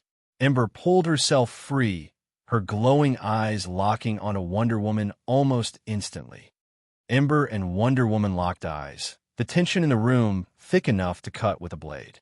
Meanwhile, Ashbourne stared at Ember, utterly speechless. Did she really hate him that much? Enough to react this strongly to someone giving him a half-assed compliment out of pity? For a moment, he genuinely didn't know how to respond. He had always thought he and Ember were close, like those friends who were constantly bickering, but deep down were inseparable. But now, he wasn't so sure. Did Ember not see their relationship the same way? Were they actually friends or what? She was just being nice. It's not like she even meant the compliment, Ashbourne said with a frown. Ember froze, her gaze snapping back to him. She opened her mouth to say something, but the displeasure in Ashbourne's eyes made her pause. He had completely misunderstood the situation. "I wasn't trying to be nice. I state facts," Wonder Woman declared. Without warning, she drew her sword and pointed it straight at Ashbourne. Ashbourne blinked, stunned. Up until now, Wonder Woman had been mostly quiet, watching things unfold rather than getting involved. Now she had a blade to his face. For what? To force him into believing her? What kind of hero was this? And more importantly, how was crime even still a thing if she was out here handling things like this? "Thank you," Ashbourne said, though he wasn't entirely sure how to react. Apparently, the quiet ones weren't to be trusted. They had secret personalities just waiting to explode. "I ask you out on a date," Wonder Woman declared. Ember's fists clenched, her glare intensifying. Ashbourne barely registered it. His mind was still catching up. A date? With Wonder Woman? Why on earth would he say no to that? Wonder Woman. Superman's voice was firm as he shot her a look. Wonder Woman hesitated, then blinked as if snapping back to reality. With a quiet sigh, she sheathed her sword and sat down, her gaze lowering to the floor. Ashbourne frowned, glancing around, trying to make sense of what had just happened. 1 second, she was holding him at sword point. The next, she was asking him out, and now she looked embarrassed. Before he could dwell on it, Ember grabbed his hand. "We should leave," she said, her tone sharp. Ashbourne didn't resist. He wasn't about to sit around and let this turn into some weird spectacle at his expense. And as you could see, he had incredible self-control, choosing to leave when the battle wasn't worth it. "We can find another place to stay," Ember said with a smirk, throwing a pointed look at Wonder Woman. Wonder Woman's fist clenched, but before she could react, Ember teleported away, taking Ashbourne with her. Destination unknown. Of course, the League immediately moved to track them. Meanwhile, Superman's gaze lingered on Wonder Woman. Why had he called out to her earlier? Because he had to remind her. Ashbourne wasn't fully trusted. It wasn't smart to get involved with someone who could very well become their enemy tomorrow. Wonder Woman understood that, but still, Ashbourne was just too handsome. If Superman were gay, he'd get it. But thanks to Ashbourne's charm being naturally suppressed, its strongest effect was on those already attracted to his gender. Hell, be around him long enough, and you might start questioning things yourself. From a moment Wonder Woman laid eyes on Ashbourne, she was shocked. His beauty was something even the goddess of beauty would envy. But at first, it was just that she admired his looks, nothing more. That changed the moment he started talking. When Ashbourne spoke, everyone listened. His presence was impossible to ignore. Still, for the longest time, she had assumed he and Ember were a thing. That was, until Ashbourne casually mentioned that he had never been in a relationship, because he genuinely believed he was too ugly. And at that moment, she just couldn't help herself. Men and women weren't so different. How would a man react if she heard that a woman she liked had never been in a relationship because she thought she was ugly? He'd immediately try to shower her with compliments, reassuring her that she was beautiful. Wonder Woman had done the exact same thing. What she hadn't expected was Ember's reaction. But she didn't care. So what if she had a love rival? She was willing to fight for Ashburn, give it everything she had. That was until she remembered that Ashburn might one day become their enemy. Still, it was impressive how quickly she managed to snap herself back to reality. So, where do you plan for us to stay? Ashburn asked with a blank expression as he followed Ember. He couldn't help but notice that their destination looked familiar. Was that the White House? The gates swung open on their own, and the guards bowed slightly in greeting. It seemed Ember's mind control was in full effect. "I'm going to take the easy route," Ember replied, casting a peculiar glance at Ashburn. "Also, shouldn't you start resting? You're bound to attract trouble." "What do you mean?" Ashburn asked, genuinely confused. "You don't feel it?" Ember asked, her expression growing more serious. "The primordial void of this omniverse, slowly trying to pinpoint you within the light we're in." Ashburn paused, then focused. The moment he did, his face paled. He felt it, an all-seeing, eye-scouring creation, searching for him. He quickly pulled his senses back, heart pounding. If he lingered for even a moment longer, it might help the darkness find him. New mission, get ready. Objective, you destroyed the hero's plot armor by suddenly appearing. The darkness will come at the light with its full might. Prepare yourself. Reward, extreme recovery.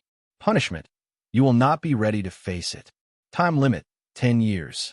Hint, you would need more than 1 billion years to fully recover your strength. It would be wise to gain allies within the light to combat the darkness. Once the system deems you minimally prepared, the quest will be marked as complete. Hint 2. The Justice League across the multiverse, and even higher dimensional beings, could be invaluable allies, Shadow or not. Hint 3. You can ignore the mission, as in 1 year you can return to Marvel. New mission. I'm now your leader. Objective. Convince the world's leaders, without using mind control, to make you the leader of the Justice League. Reward. Training dimension. Punishment none. Fuck this shit. Ashburn groaned internally. Can't I heal in peace? I thought this was supposed to be a vacation or something. Fuck. His eyes lingered on the previous quest reward. Extreme recovery. It looked too good to pass up. But did he really want to bother with this world? Well, the system is pointing me toward a way to survive. I guess it's time to charm my way into the world leaders' hearts. Sighing, he glanced at Ember. Remove the mind control on the president. She raised an eyebrow, but did as he asked. What's going on? The dark-skinned man asked, standing up in alarm. His instincts kicked in immediately. Something was off. He turned, reaching to call for security, but before he could, the door swung open. He froze as Ashburn and Ember stepped inside. We mean you no harm, Ashburn said calmly. In fact, I'm here to show you a vision of the future.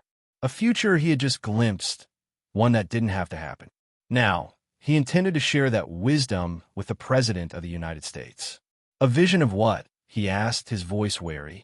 Before he could process an answer, the world around him shifted. He was no longer in his office. His breath caught as he looked around, disoriented, until his eyes landed on two hands reaching for each other. His heart paused. On instinct knew this scene. One hand radiated darkness. The other is light. The eternal struggle. Heroes and villains, locked in an endless cycle of good and evil. It was why no matter what happened, villains who should have died always returned, and why the same was true for heroes. The battles waged on Earth were nothing more than reflections of the greater war between the darkness and the light. But then his heart skipped a few beats. The darkness was winning. Slowly, it swallowed the hand of light, creeping over it like an unstoppable tide. For a fleeting moment, he saw an illusion of the multiverse, of Superman, Wonder Woman, and every hero falling before their enemies. Some perished, others met fates far worse. And in the end, the light was gone, snuffed out, never to be seen again. The president collapsed into his seat, his body rigid with horror. He had just witnessed the end of creation itself. His gaze snapped to Ashburn, who stood calmly beside him. Before he could even form a question, Ashburn spoke. As you saw, The battles here on Earth are merely reflections of the greater war taking place beyond. Ashbourne's voice was calm, steady. If enough of these reflections show that we are winning, then it means the light is pushing back the darkness. The president's eyes went blank for a moment as the realization sank in. Then, slowly he stood. Ashbourne met his gaze. I want to lead the Justice League, because with my skill set, creation wins. The president hesitated, doubt flickering in his expression. How can I trust anything you just showed me? Because what you're feeling right now is real, Ashbourne said, his voice steady. We all originated from that light. You know that instinctively. I didn't have to tell you. Everything you saw, everything you felt, came from something deep inside you. Your core is shaking in fear because it knows the truth. The president had no response, because it was true. At least, that's what he felt. Ashbourne took a step closer. I could warp reality. I could force my way into leading the Justice League. But that would go against my goal, to save existence, not dominate it. He extended his hand. Put your faith in me. The president hesitated for only a second before gripping Ashbourne's hand, shaking it firmly. Of course, Ashbourne's charm had already taken effect. Even in its suppressed state, mortals found it nearly impossible to resist his words. Hell, given enough time, he probably wouldn't have needed the vision at all. What's with the sudden, out-of-the-blue call? Flash asked as he arrived at the Hall of Justice, the last to show up. For the fastest man alive, it was almost embarrassing that even Batman had beaten him there. The world's presidents have come together to push someone as the leader of the Justice League, Hal explained, his frown deepening. We can't fight it. If we do, they'll threaten to strip us of our right to be heroes. They have been busy searching for Ashbourne, but now they had to deal with this nonsense. What? Flash's eyes widened in shock. The news was way too sudden and out of nowhere. His gaze immediately shifted to Martian Manhunter, suspecting mind control. But John shook his head. He had already checked and found nothing. We're not seriously going to accept this, right? Flash asked, looking around at the others. The Justice League currently operated under a council of 7 leaders: Batman, Flash, Superman, Wonder Woman, Hal, Aquaman, and Martian Manhunter. Each of them held equal standing in decisions regarding the League. And now, someone was trying to change that. Wonder Woman was a leader because she served as the bridge between Themyscira and the rest of the world. Aquaman, as the king of Atlantis, was the connection between the surface and the ocean's vast civilizations. Batman, Flash, Superman, and Martian Manhunter were keystones of the Justice League. Their presence and leadership formed the foundation of everything the League stood for. Hal, as a Green Lantern, was their link to the greater universe, balancing duties far beyond Earth's borders. And now, someone wanted to walk in, push them all aside, and take control. Just who had the world's leaders deemed worthy of wielding that much power? The 7 leaders of the Justice League stepped into the Hall of Justice, making their way to a secure meeting room. Inside, a wall of screens lit up, displaying the faces of world leaders from across the globe, all waiting for them. To their shock, even figures who had once rejected the League's involvement, like Queen Bee, who had outright banned them from her territory, were present. And she wasn't alone. African corrupt leaders, as well as some of the most powerful figures from the world's corrupt leaders, were also tuned in. This wasn't just a political meeting. This was something far bigger. To say everyone was shocked would be an understatement. Even Batman, the master of control, let his surprise slip for a brief moment before his expression hardened once more. Since everyone is here, I believe we should get to business. And just like that, the meeting began. The 7 leaders quickly found themselves completely suppressed, unable to push back with any countermeasures. Sure, they could refuse, but the choice was clear: either accept the decision, or the Justice League would be taken by force. They could walk away. They could leave the Justice League. But if they did, all superhero activity would come to an end. That included them using their powers as well. Who do you want to be the new leader? Batman, who had remained silent until now, finally spoke. His name is Ashbourne, Queen Bee said, her tone light, as if the decision had already been set in stone. He spent the entire night traveling the world, speaking to all of us, and he convinced every one of us. I'm sure he'll show you exactly why we accepted, so we won't waste time explaining it. Her mind, however, seemed elsewhere, drifting toward thoughts of someone. The Justice League stood frozen, too shocked for words. They exchanged glances, each searching for some kind of explanation, but none of them had one. And just like that, the meeting ended. They left the room, their faces marked with something they hadn't felt in a long time. A deep, unsettling uncertainty. Someone's in the watchtower. It's Ashburn. Cyborg's voice came through their earpieces. Without hesitation, they moved. In seconds, they reached the teleporter in the Hall of Justice, and in a flash of light, they appeared in the watchtower. There, they found Ashburn casually walking around, scanning the place as if it already belonged to him. "What are you planning?" Batman, without a hint of hesitation, strode straight toward Ashburn. Ashburn stopped, meeting his gaze, but said nothing. Instead, he raised a hand, and in an instant, they were thrown into the vision of a possible future. When it ended, and reality settled back around them, Ashburn finally spoke. "My arrival in this omniverse disrupted the balance between darkness and light," Ashburn said. He let the words sink in before continuing. "The best way to explain it, think of it like this. Imagine the author of a story suddenly got distracted while writing. The story kept going, alive, but without the main characters having their usual plot armor." Batman's eyes narrowed. "I accept that this is my fault," Ashburn admitted. "So, I intend to fix it. I'll lend a hand to help you all grow stronger so that one day you can face the darkness." He glanced around at them. "And to do that, I figured becoming the leader of the Justice League would be the best approach." He paused, then tilted his head slightly. "Any questions?" "How do you plan to lead the Justice League?"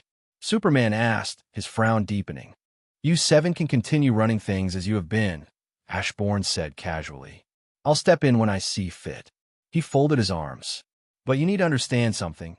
There's no plot armor anymore. That means sooner or later, you're going to have to make the hard call, taking a life." His gaze swept over them. The darkness is already moving to swallow the light. And what better way to do that than by pushing you cowards into it? He raised an eyebrow. They fell silent. They hadn't considered that. "You're all weaker than the average soldier down on Earth," Ashburn said, his tone almost bored. "I wonder how many lives will be lost because you refuse to take one." He let the words hang in the air before shrugging. "But we'll cross that bridge when we get there. Just expect things to get worse. Villains will be sharper and stronger. Expect your loved ones to be killed. Expect your so-called heroic ideals to be tested." His gaze swept over them. "The rest of the multiverse is going through the same thing, but worse. Because I'm not there." He tapped his temple. "But I am here, and I'm sure they can hold out until we get to them." He clasped his hands together. "Any more questions?" Batman's eyes narrowed. "If this is a plan to push us into killing..." Ashburn sighed, hearing his words. He couldn't help it and rolled his eyes. "Do I look that bored?" Ashburn scoffed. "Secondly, I've been given full authority by the world leaders to kill whenever I see fit. And I could extend that authority to all of you, but only when I see that you can handle the weight of taking a life." He suddenly snapped his fingers. "Wait, never mind. I'll just give it to Wonder Woman." His smirk widened. "She's got the balls to kill and still stay true to her beliefs. Unlike the rest of you." His faint, mocking laugh made their irritation spike. "It's funny, really.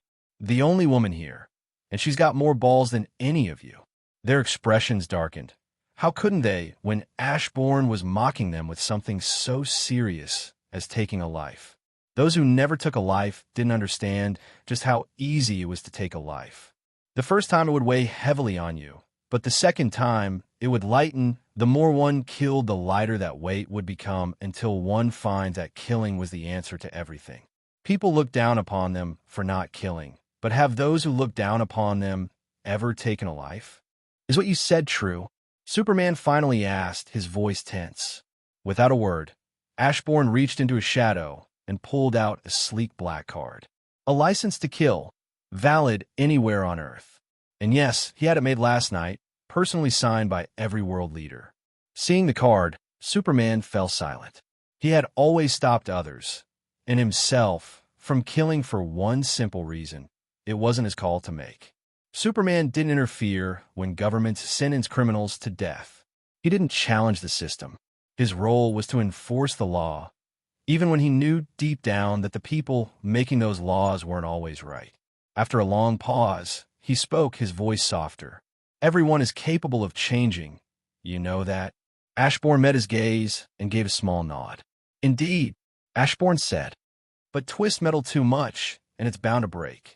He met Superman's gaze. Sometimes, what we see is the best we're ever going to get. Sure, there are villains here on Earth and out there who might change for the better one day. But many? They never will. His eyes flicked toward Batman. Take the Joker, for example. In my opinion, the only thing Joker truly fears is Batman disappearing. Meaning, the only thing keeping him the way he is Batman himself. Ashburn crossed his arms.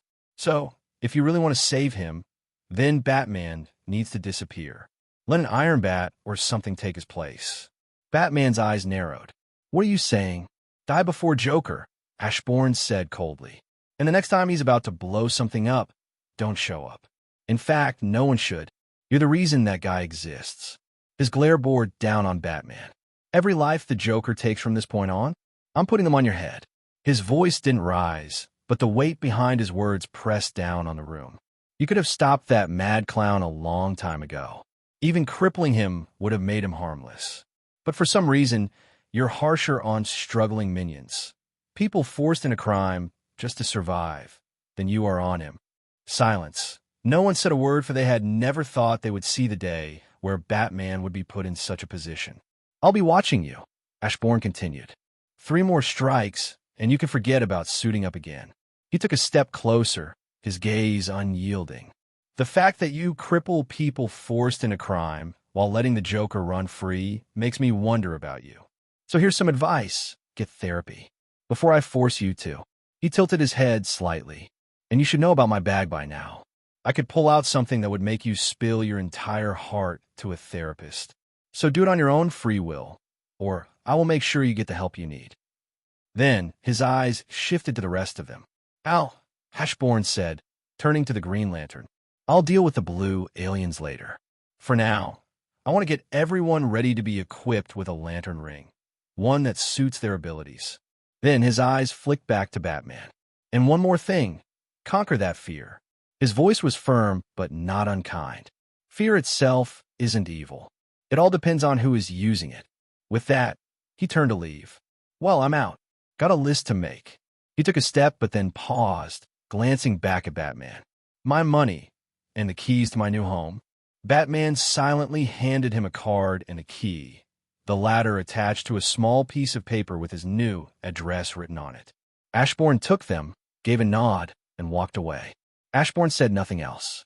His shadow twisted, forming a dark portal before him, and he stepped through. A moment later, he emerged before a secluded mansion, far from civilization. A long, winding road stretched through dense forest, climbing up a hill to reach the grand 3-story estate. Why is Gotham always so damn dark? Ember muttered as she flew out of Ashburn's shadow, eyeing the mansion. Ashburn barely glanced at her before handing her a card. Here, go buy whatever you need. I need to check what my shadows dumped into my inventory.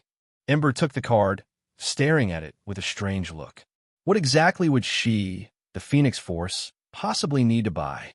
Ember simply slipped the card away, saying nothing as Ashburn stepped forward and pushed open the door. As soon as he did, shadow soldiers rose silently from his own shadow, spreading out and vanishing into the dark corners of the mansion and the nearby land, blending seamlessly with the surrounding shadows. Stepping inside, Ashburn took in his new home. Dust coated nearly every surface, spiderwebs stretched across the high ceilings, and the air carried the scent of time long forgotten. Old furniture, belonging to whoever had once lived here, filled the space, each piece covered with white cloths, adding to the abandoned atmosphere. I want to throw everything out and start from scratch, Ember said. Ashburn nodded in agreement. until he realized Ember's definition of throwing everything out was very different from his own. She held out her palm, and the furniture began to warp and reshape itself. Ashburn sighed. That's not throwing things out, that's recycling. Ember simply shrugged, clearly unbothered. By the time she was finished, the entire interior of the mansion had transformed. The walls and furniture radiated a deep, burning red, glowing like embers whenever the sunlight hit them. Ember turned to Ashburn expectantly. "What do you think?" Ashburn, looking vaguely sick, stared at the overwhelming sea of red. "This place looks disgusting." With those blunt words, Ashburn activated Shadow Monarch force, and in an instant, the mansion's interior shifted, transforming into something far grander. Something that looked almost like a castle. From the outside, this place already had a castle vibe, Ashburn said, stepping back to admire his work. "So, I figure if people step inside, they should be greeted with something worthy of a royal castle." Ember glanced around, taking in the transformation. The ground was now covered with a luxurious red and gold carpet, intricate phoenix patterns woven throughout. Above them, ornate chandeliers hung from the ceiling, casting a warm golden glow that made the entire space feel rich and refined. Exotic plants lined the halls, releasing a unique fragrance that filled the air, subtly relaxing the body and lifting the spirit. It was amazing. She opened her mouth to say as much, then stopped herself as Ashburn spoke first. "I'm thinking of calling this place Grand Castle," Ashburn said with a smile. "Grand because, well, it looks grand, and castle because it's a castle. What do you think?" Ember stared at him with a blank expression. "You don't like it?" Ashburn frowned. "Maybe it needs more edge. How about Shadow Monarch Castle? No, wait, Shadow Life Giver Manor? Or maybe just Ashburn Home?" He kept rattling off more names, each one more ridiculous than the last. Ember's eye twitched. "Just stop it," she said, cutting him off before he could go any further. "Abyss Manor? No, this place doesn't really have a dark theme." Ember set her eyes, scanning the place while thinking of a good name. Something like Fireheart Manor or Phoenix Manor would fit better, given all the phoenix symbols you put here. Ashburn frowned, glancing at the intricate phoenix patterns woven into the decor. After a moment, he gave a reluctant nod. "Yeah, that makes sense. Phoenix Manor it is, then." With that settled, he began walking around the place, casually pulling various items out of his shadow and placing them where they belonged. "Should I call someone to upgrade the wiring and electrical systems?" Ember asked calmly. Ashburn paused, realizing that, among many other things, he did need a TV. He let out a small sigh before shaking his head. "It can wait, at least until I have someone smart become my shadow." He trailed off, already reaching out through his shadows, searching for any scientists or tech-savvy minds who could handle the upgrades. When Ashburn used shadow extraction on every lifeless body in Gotham, he meant everyone, or at least anyone whose bones could still be found. Due to the sheer range he had reached, the bodies had to have died within the past 5 years. Still, that was more than enough. As of now, Ashburn had tens of thousands of shadows under his command, because this was Gotham, after all. Among them were scientists, engineers, and plenty of brilliant minds, all possessing the skills needed to improve his home. And, of course, they were far smarter than they had been in life. Not to mention stronger. The shadows got to work immediately. Using the vast resources stored within Ashburn's shadow, they began upgrading the mansion. Fortunately, Ashburn had plenty. His shadows had been stockpiling materials just in case. Among those resources were items belonging to Reed Richards, along with a collection of powerful magical artifacts once held by Dr. Strange, though Ashburn had no idea. He had never bothered to check what his shadows had actually stored away for him. Regardless, time passed quickly. The shadows moved with relentless efficiency, and since Ashburn allowed them access to his abilities, their work progressed at an unbelievable pace. By the time they were done, the mansion was no longer just a luxurious estate. It had been transformed into something so technologically advanced, it would put Wakanda to shame. "Why do you keep looking at the clock?" Ember asked, noticing how Ashburn kept glancing at it every few minutes. Because noon is when I officially become the new leader of the Justice League, Ashburn said lightly. Ember nodded lazily, twirling the card he had given her between her fingers. After a moment, she spoke. I've been meaning to tell you something. Her tone was casual, but there was something in the way she said it that made Ashburn pause, turning to her in confusion. You're not as ugly as you think you are, Ember said calmly. Your self-esteem is way too low. It's blinding you to reality. Ashburn raised an eyebrow. You're right, he scoffed, rolling his eyes. Then explained why there were no zombie baddies chasing after me. But as the words left his mouth, something clicked. His mind replayed past interactions, piecing things together.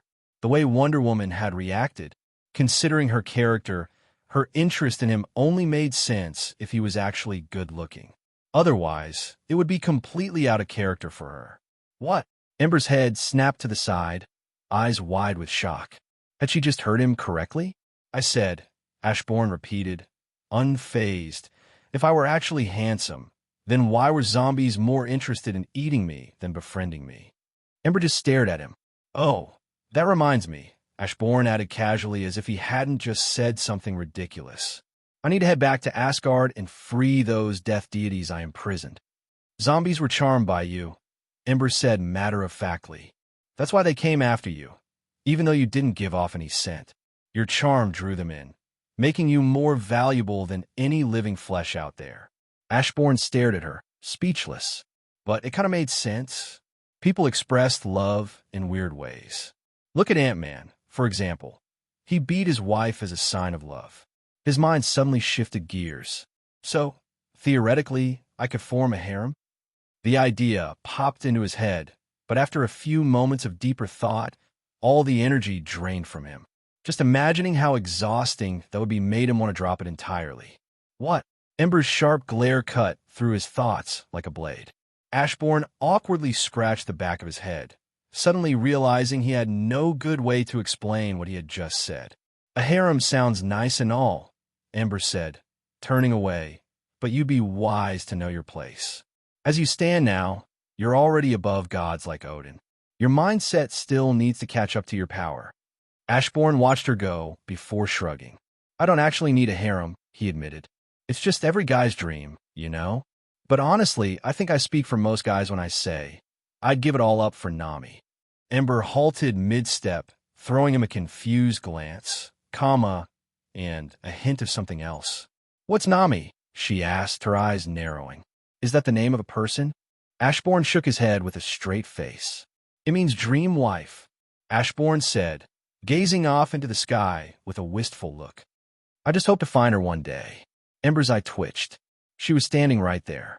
But you wouldn't understand, Ashburn added lazily, completely oblivious to her reaction. With your emotions suppressed and all, I bet the concept of love is just a distant memory for you. But hey, it's all right. Ember's expression darkened, a dangerous glint in her eyes, like she was seriously considering drowning someone. Anyway, Ashburn continued, shifting gears. I think you should seal off all emotions and focus on mastering one from the emotional spectrum at a time. Once you can wield it as a weapon with 100% control, move on to the next. What do you think? He turned to look at Ember, who had adopted an eerily calm expression. I'll start with hope. She began, but then frowned. No, hope wouldn't work. She hoped Ashburn would stop being a dumbass. Fear? She feared this was all their relationship was ever going to be. Every emotion she considered just circled back to him. She knew Ashburn didn't mean for things to be this way. She saw it. The way he looked at her sometimes, only to quickly pull away out of respect. She knew he had some kind of feelings for her. Yes, she could just come out and tell him she loved him, but she was scared. She had seen what happened between Jean Grey and Scott Summers. The thought of Ashburn ever daring to cheat on her, it hurt her soul.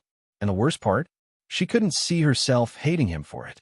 But she respected herself too much to put herself in that position, to let herself degrade to that. She respected herself too much. Deep within the Batcave, Batman sat back in his chair, staring at the blank screen in front of him.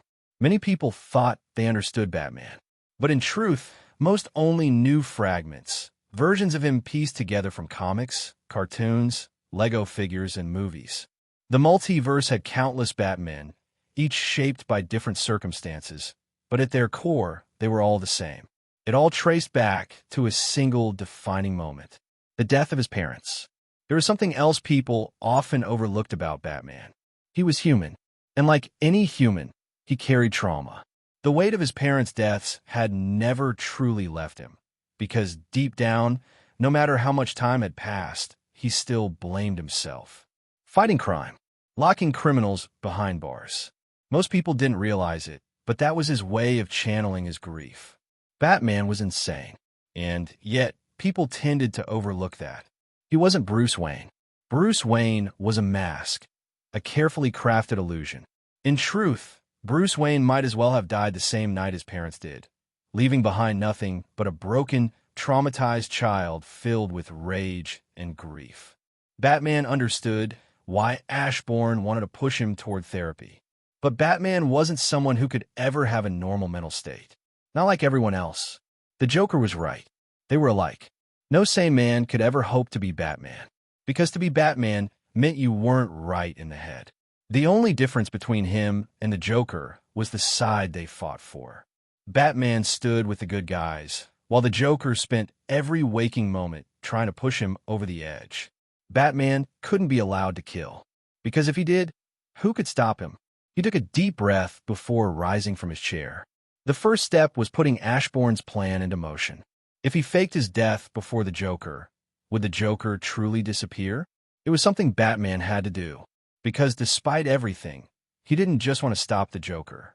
He wanted to save him. It was weird, wasn't it? Batman wanted to save someone like the Joker. And that was something Ashburn would never understand about these so-called heroes. He even recalled a scene he had watched in his past life: Batman risking his own life to save the Joker. Ashburn got the argument behind refusing to kill.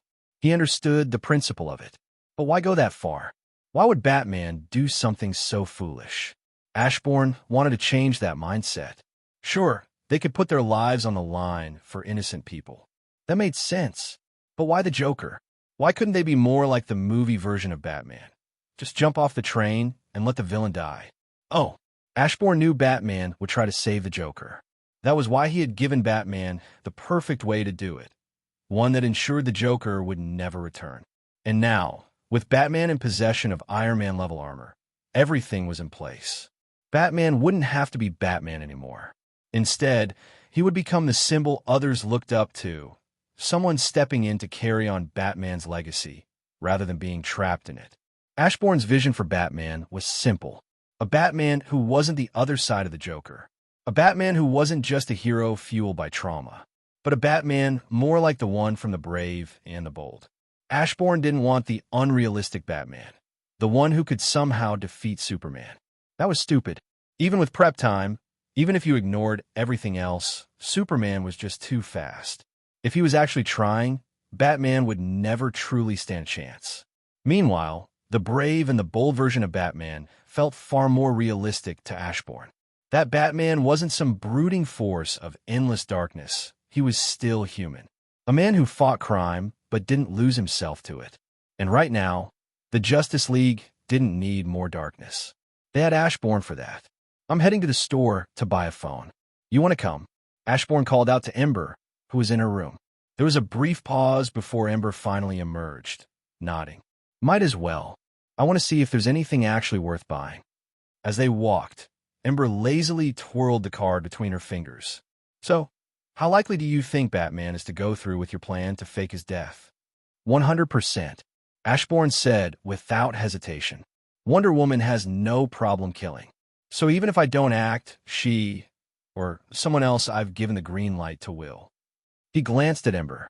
Batman knows how many people want the clown dead. He's just the only one willing to put his life on the line to save him. Hell, I don't even think Superman would go that far. Ashburn smirked. Batman will do exactly as I said. He'll fake his death. And if the Joker doesn't disappear, that'll be his way of trying to undermine me, to show everyone that I don't know what I'm talking about. But once my plan is proven to work, Ashburn continued, Batman will have no choice but to fall in line. Bit by bit, I'll make him face his trauma and conquer it. And in the end, I'll create the perfect Batman. Ember hummed, spinning the car between her fingers. I'm a little disappointed, she mused. Ashburn raised an eyebrow. Oh, why not just separate Batman and Bruce Wayne? She asked lazily. Make Batman his own entity and have him become your shadow. For a normal human, Batman is far more impressive than that one guy with a shield back home. Ashburn paused. He hadn't considered that. It'd be interesting to see a fight between Iron Man and Batman, Ember mused. From what I've seen of Batman's past, he'd hack into the suit or implant a virus. He'd win through preparation rather than direct combat. He's already secretly planted a virus in Cyborg. He's dangerous to be around. Ashburn raised an eyebrow, considering that. That fight would be one hell of a fight to watch. There are infinite evil Batmen out there, he muttered, his tone shifting. Which reminds me of the whole flaw in the Batman Who Laughs storyline. Ember raised an eyebrow as Ashburn sighed in irritation. If there's a Bruce Wayne out there recreating the experiment that gave Dr. Manhattan his powers, then wouldn't that mean there are infinite versions of people across the multiverse doing the exact same thing? The thought annoyed him. The logic of it all was just messy. If that was so, then shouldn't there be countless versions of the Batman Who Laughs? Superman Who Laughs? Wonder Woman Who Laughs? With infinite possibilities, that would mean everything that could happen is happening an infinite number of times across an infinite number of realities. Ashburn hated that logic. He preferred it when Dr. Manhattan existed outside the multiverse, when he came from somewhere else, making him a singular being. There was supposed to be only one Dr. Manhattan. There should always be just one. But now the possibility of there being infinite. Fuck. Ashburn's face paled as the horrifying thought of an infinite number of Dr. Manhattans running loose across the multiverse sank in. But he quickly shook his head. No, that was too ridiculous. Surely something that wild wouldn't actually happen. Right? Wait. Ashburn turned to Ember, his mind shifting gears.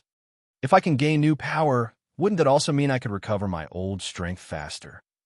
Ember barely spared him a glance. That storm you fought didn't erase your recovery. It just negated it temporarily with its attacks, she said with a shrug. It couldn't completely stop you from regaining your strength. She tilted her head, considering it. I'd say you've got about 1 billion years before you return to peak power. But the stronger you get in the meantime, the faster it'll happen. I'd recommend drawing power from this omniverse source, Ember said lazily. That's what I've been doing. I didn't just recover my strength, I surpassed it. Ashburn blinked at her. She was telling him this now? Meanwhile, across the multiverse, in one universe, a man who looked exactly like Clark Kent stood atop a slab of kryptonite, preparing to initiate a radioactive particle test. In another, Deathstroke stood in a similar setup, moments away from conducting the exact same experiment. In yet another, Lex Luthor was mere seconds from replicating the experiment that had once transformed Dr. Manhattan. And the list went on.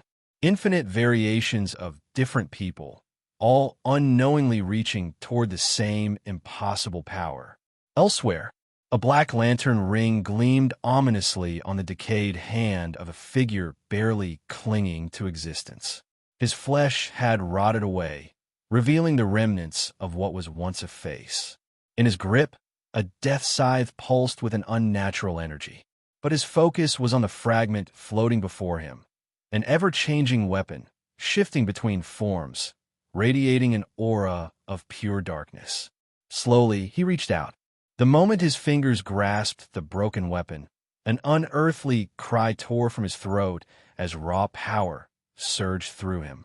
Darkness swarmed around him, crawling over his body like living shadows, forming a thick, unbreakable shell. A cocoon. A pure black egg pulsed where he once stood, radiating with terrifying energy. Inside, he slept waiting to hatch, far stronger than ever before. We have the money. Go ahead. Walking through the streets, Ashburn and Ember moved at a leisurely pace, their eyes scanning the many items on display. Well, Ember was the one actually paying attention. As a phoenix, she had never cared for material things. But now she was human, and suddenly, she understood why her former hosts had enjoyed shopping. The thought of stepping inside, trying on different outfits, experimenting with lipsticks and accessories. It all drew her in. Even though she didn't need to buy any of it, she could easily create these things with a thought, and yet the experience itself was strangely appealing. "So, your money is my money?" Ember asked, raising an eyebrow. Ashburn, still lazily scanning the area for an Apple store, nodded without much thought. "Yeah." He was about to say something else, but paused when he saw Ember walk into a store. Her face lit up with an uncharacteristically bright smile. "Is shopping really that fun?" Ashburn thought, watching her with a weird expression. But after a second, he just shrugged and kept walking. Besides, there was no issue. Even though they only had one card, Ashburn had warped reality to make a perfect copy of it. So, Ember could enjoy herself as much as she wanted. No way. Ashburn was lost, wandering around like a headless chicken. He tried to make sense of his surroundings when a sudden cry caught his attention. He turned, only to see a stunning black-haired woman striding toward him, her expression filled with shock and recognition. "Oh my God, it really is you!" she exclaimed, her smile bright with amazement. "It's been so long since we last met. What are you doing all the way out here?" What?" Ashburn blinked in confusion. "Sorry, but I think you've got the wrong person. How could anyone in this omniverse know him?" He had just arrived in D.C. Was this some kind of time travel nonsense? The thought annoyed him. Time travel was always way too complicated to understand or explain. But the woman just smirked. "Yeah, right. Like I'd ever forget you." Then her expression softened. "Wait, don't tell me you forgot me." She placed a hand on her hip. "I'm Tyler. We went to high school together." Ashburn's eyes widened in pure shock. He had gone to high school with a girl named Tyler in his past life. "No way," he breathed. "How are you here?" "It's a long story," Tyler said with a smile, clearly happy that Ashburn hadn't forgotten her. "Mainly work, if I'm being honest." "What about you?" Ashburn hesitated for a moment before offering an awkward smile. "Yeah, I'd have to say the same." If she wasn't going to tell him why she was in this omniverse, then he wasn't about to spill his reason either. "We have to catch up," Tyler said excitedly, pulling out her phone. "What's your number? We should meet up and go over everything we've missed these past few years." Ashburn awkwardly rubbed the back of his head. Yeah, about that." He sighed. "I don't have a phone. I was actually just looking for a store to buy one." He glanced around. Still new to the city. "So, any tips?" Tyler blinked, momentarily stunned. Then, without warning, she burst into laughter. Before Ashburn could react, she grabbed his hand. "Well, I know this city like I've lived here my whole life," Tyler said confidently. Then, with a playful smirk, she added, "But I gotta admit, if I'd known you were going to turn out this handsome back then, I definitely would have married you." Ashburn let out an awkward laugh, unsure if she was actually flirting or just joking. Then again, she had just asked him out, right? That's right. He was handsome. So, obviously, she wanted to date him. He flashed a charming smile. "Well, I am single. Want to change that?" Tyler froze for a second, then quickly let go of his hand. "Oh my God, I didn't mean it like that," Tyler said quickly. Ashburn felt a tiny part of him die inside. If she wasn't flirting, then what the hell was all that? But he recovered fast, forcing out a laugh. "Huh, obviously. I was just messing with you. No need to take it so seriously." Tyler let out a small sigh of relief before turning to lead the way. Though, she didn't take his hand again. They arrived at the Apple store, where Ashburn wasted no time placing his order. The latest MacBook, iPhone, and PC. He grabbed everything top of the line. With a single swipe of his card, the transaction was done. In record time, he walked out, bags in hand. "I just need to activate my phone. Then I can get your number," Ashburn said with a smile, already heading toward the T-Mobile store nearby. Once inside, he quickly signed up for the highest tier plan for his new iPhone.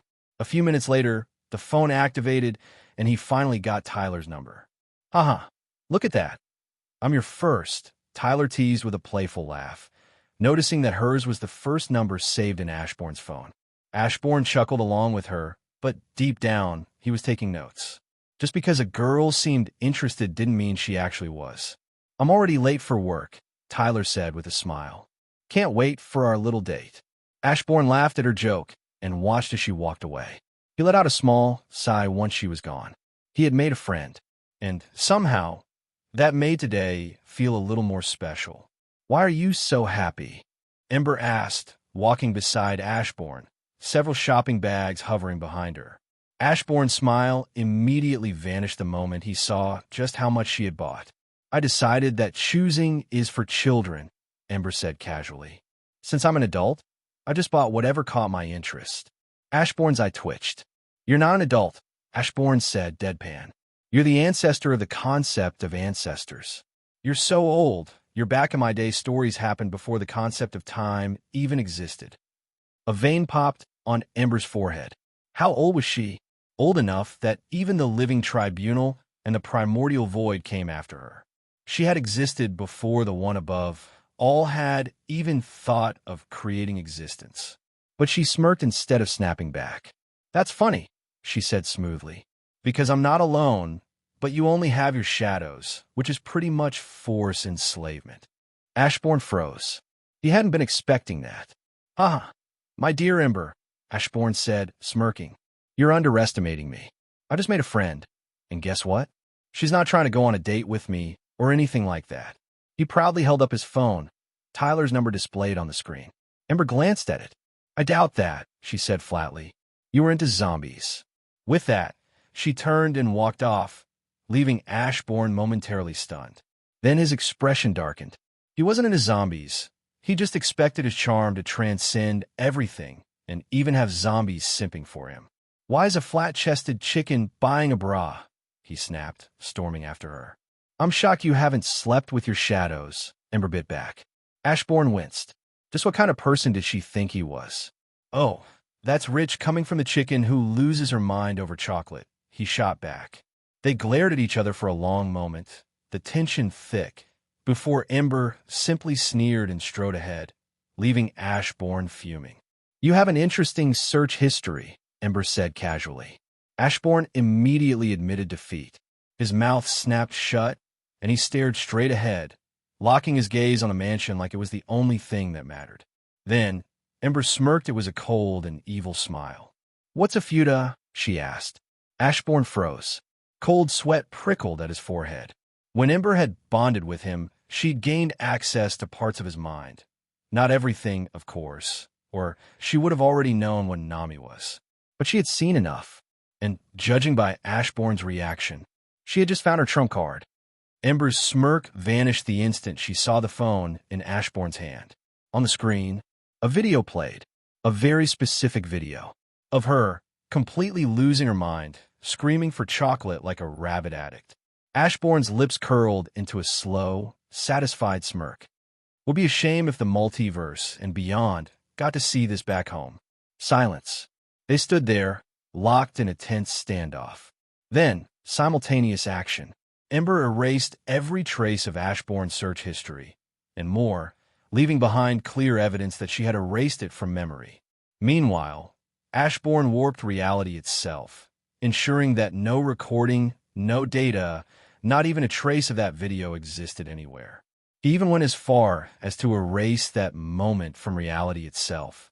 A mutual, unspoken agreement. Some things were never meant to be seen. "Wow, I thought you guys were done improving the house." Ashbourne stepped into Phoenix Manor, only to stop dead in his tracks. He had expected luxury. After all, before he left, the place already made Wakanda look advanced. But now it made Wakanda look like a kid's sandbox project.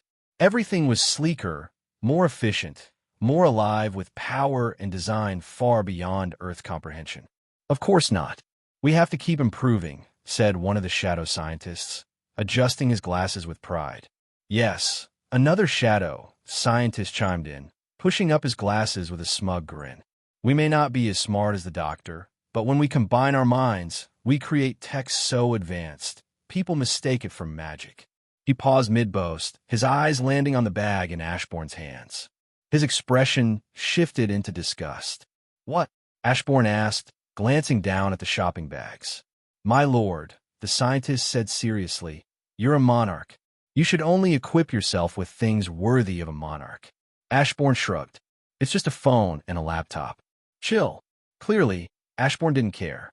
He glanced toward Ember, who had already wandered inside, completely ignoring the exchange, arms full of bags, clearly ready to try on everything she bought. Ashburn was pulled back to the present as his shadows nearly jumped him, snatching the bags from his hands and rushing inside to begin dissecting and upgrading the contents. He let out a light sigh, but didn't protest. He simply stepped into Phoenix Manor and waited. Moments later, the shadows returned, scientists at the front, heads bowed, visibly frustrated. "My lord," one of them said solemnly, "we dare say we are not yet worthy to craft devices that match your greatness." Another stepped forward. "Please fuse us. Let us evolve, to be more capable." Ashburn stared at them, speechless. These were the same shadows who, individually, were smarter than Franklin Richards. To put it in perspective, imagine Franklin Richards, but with an advanced superpower or device that amplifies his already godlike intelligence. Now multiply that by thousands, all of them linked, working as one collective mind. And they were claiming they weren't good enough. Ashburn honestly didn't know whether to be impressed or terrified. "I don't really need some kind of superphone or anything," Ashburn said with a casual wave of his hand. But his shadows were determined to please him. So, with a sigh, he gave in and fused them, if only to make them happy. Still, as he carried out the fusion, he couldn't help but feel the weight of his limitation. Only 5 shadows could be fused at once. If he could fuse more, if he could go beyond that cap, he could create the strongest life form his shadow army had ever seen. The thought made him sigh again. With nothing left to do, he closed his eyes and waited for midnight. And when it came, it brought more than just silence. A familiar chime echoed in his mind. "Mission complete. I'm now your leader." Objective: convince the world's leaders, without using mind control, to make you the leader of the Justice League. Reward: training dimension. Shadow: fusing V3. Punishment: none. Training dimension: a special shadow dimension where you control everything. You decide how fast or slow time moves. 1 second outside could feel like years inside. You can also create any item you imagine. In this space, you're like a god. Your imagination is the only limit. Shadow: fusing V3. You can now fuse as many shadows as you want with no limit. However, for the best results, it's important to fuse shadows that have similar or compatible skills.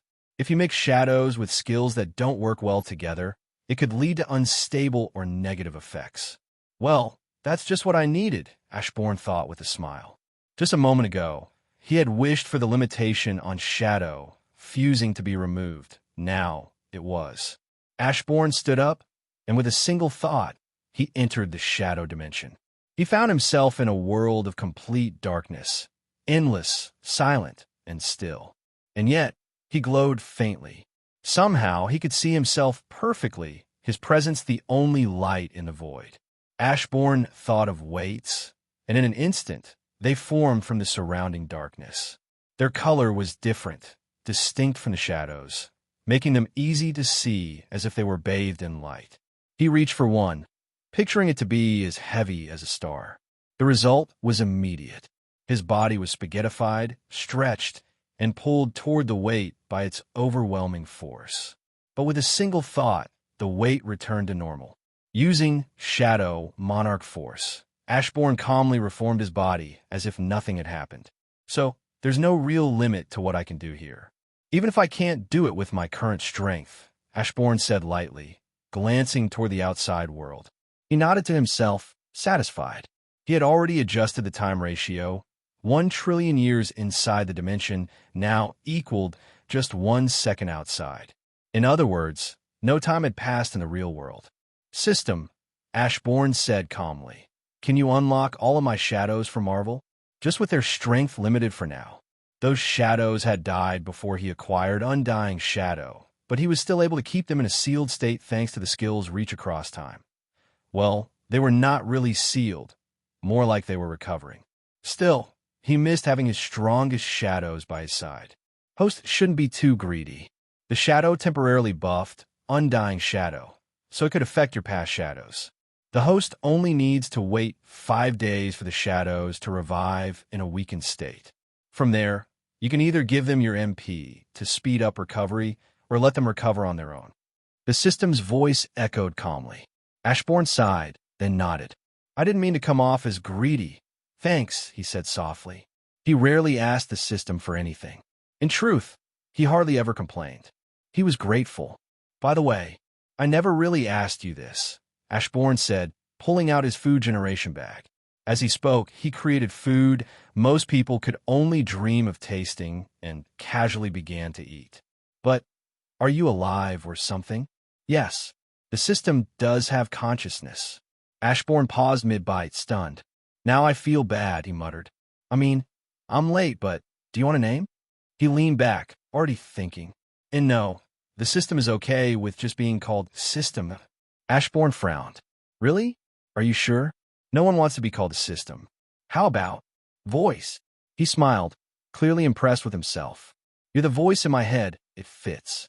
It's subtle, hinting at your origin. It's cool, mysterious. It's perfect.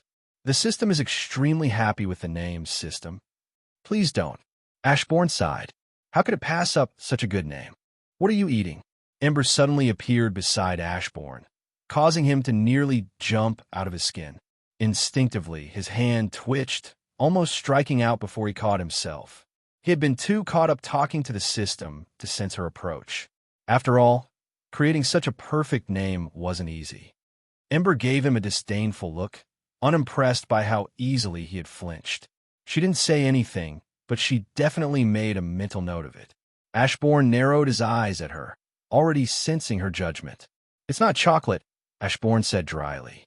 Also, you're a normal human now. When was the last time you ate? Ember snorted lightly, looking away. She hadn't eaten in a while, not since the chocolate incident, anyway. After that, it was hard to even think about food. Still, she had been hungry all day, but her pride wouldn't let her ask for anything. She wasn't here to ask for food, of course. She just happened to be passing by and asked what he was eating out of boredom. That was all. Well, I'm eating nothing, Ashburn said calmly, completely ignoring her. Ember frowned, her eyes drifting to the bag. She opened and closed her hands, fighting the urge, but was losing. Just as she was about to reach for it, Ashburn picked up the bag, pulled out a pizza box, and handed it to her without a word. She stared at it. Is it chocolate pizza? She asked softly. Ashburn blinked, then looked at her like she'd just committed a war crime. What? Ember asked, genuinely confused by his reaction. You don't put chocolate on pizza, Ashburn said with a frown. That's worse than putting pineapple on it. Ember frowned right back. Have you ever eaten chocolate pizza? She asked. Ashburn didn't even hesitate. No, because it shouldn't exist, which it doesn't. Which, now that he thought about it, was strange. He was in the United States. How had no one turned that into a thing yet? Then why are you judging something you've never tried? Ember asked flatly. Ashburn opened his mouth, then closed it. He had no comeback. You're not even using that bag to its full potential, Ember said, trying to sound calm and reasonable. You're wasting it. Just give it to me. I'll hold on to it. She kept her expression neutral, but the subtle tremble in her hands, reminding Ashburn of an old addict, gave her away. Ashburn raised an eyebrow. Yeah, no. If I handed that to you, you'd end up with one hell of a big back. Without another word, he tossed the bag into his shadow. Ember stared at him, unblinking. You know, I can make it so the food is healthy, Ember said, her voice a little strained as she slowly started to lose grip on her mental state. Ashburn didn't even look at her. The silence was infuriating. Ember gritted her teeth, fists clenched. She tried to stay composed, but in the end, she almost broke down. I need some chocolate, she said, voice trembling. Just this once. I won't ask for more. Her pride crumbled. Because what was pride compared to chocolate? Oh, would you also date me for it? Ashburn asked mockingly. Ember suddenly came to a stop. She blinked, once, twice, then turned around and walked away without a word. And in that moment, a small part of Ashburn died inside. Sure, it was a joke, but that reaction? That was too much. Before he could even process it, a voice spoke beside him. My lord, don't mind that stupid chicken. I will gladly date you, said a shadow ant humanoid, suddenly kneeling at Ashburn's side with bright, hopeful eyes. He wasn't alone. A whole swarm of ant people gathered around, staring at Ashburn, patiently waiting for him to choose. "Oh, that won't be necessary," Ashburn said, waving them off. "Instead, I want to give you all a mission." The ants instantly stood at attention, posture sharp and ready. These weren't ordinary ants anymore. Once normal insects, they had bathed in his energy and evolved far beyond their old forms. Those very same old forms that could already catch Ember's attacks. Spread out across the world, Ashburn commanded. "I want 1 billion ants brought to me. Dead ants are preferred, but live ones will do. Just make sure no ant colonies are slaughtered. Once you gather them, revive them as shadows." His voice was calm, but absolute. "I will fuse every last one to create the Ant King. I'll call him Muruum." Every ant's eyes lit up with joy. "But for this to work," Ashburn continued calmly, "I want each of you to bring me 100 ants alive. I'll bless those ants with power, something that will evolve into the Ant King's strongest ability. Consider it a foundation." He paused for a moment, then added, "Also, I want to experiment with an ant queen. Locate all the lifeless bodies of ant queens around the world and bring them to me. I'll revive them as shadows, too." Ashburn could warp reality and grant unique powers with ease. And when it came to ants, altering their reality was laughably simple. Giving 100 ants power? That was nothing to him. "Understood. You heard him. We're all going to evolve into the Ant King Muruum," one of the ants shouted. The rest roared in joy, their excitement echoing across the manor. Then, in an instant, they all teleported away, spreading across the planet like a wave. It took only seconds. Ashburn felt it. Over 1 billion ants being brought back as shadows. Each one passed through Shadow Preservation V3, emerging stronger than they had ever been in life. They should have been massive, but they compressed their forms, shrinking down. And now, billions of them knelt before Ashburn, silent and loyal. Ashburn looked at the 100 living ants that had been brought before him. He raised his hand, palm open, and with a simple gesture, blessed them. He gifted them a power, the ability to gain the abilities of anything they consumed. They didn't need to devour an entire body, just a drop was enough. Even a single drop of Superman's blood would be all they needed to gain his power, although weakened. Ashburn lowered his hand, his eyes sharp. "Tell me your powers," he said calmly, addressing the shadows of the 100 living ants. At his command, the living ants' shadows came to life, each one rising to stand on one knee, bowing before their sovereign, completely ignoring their living selves. "Anything we eat, we gain the power of what we eat. We don't even need the full body, just enough DNA," the 100 ants said in perfect unison. Ashburn smirked. He held full mastery over shadows. They were bound to his will, absolute in their loyalty. He didn't need to give orders twice. If he desired something, they would move. He was their sovereign. The very idea of defying his will was unthinkable. "Then die and arise," Ashburn commanded.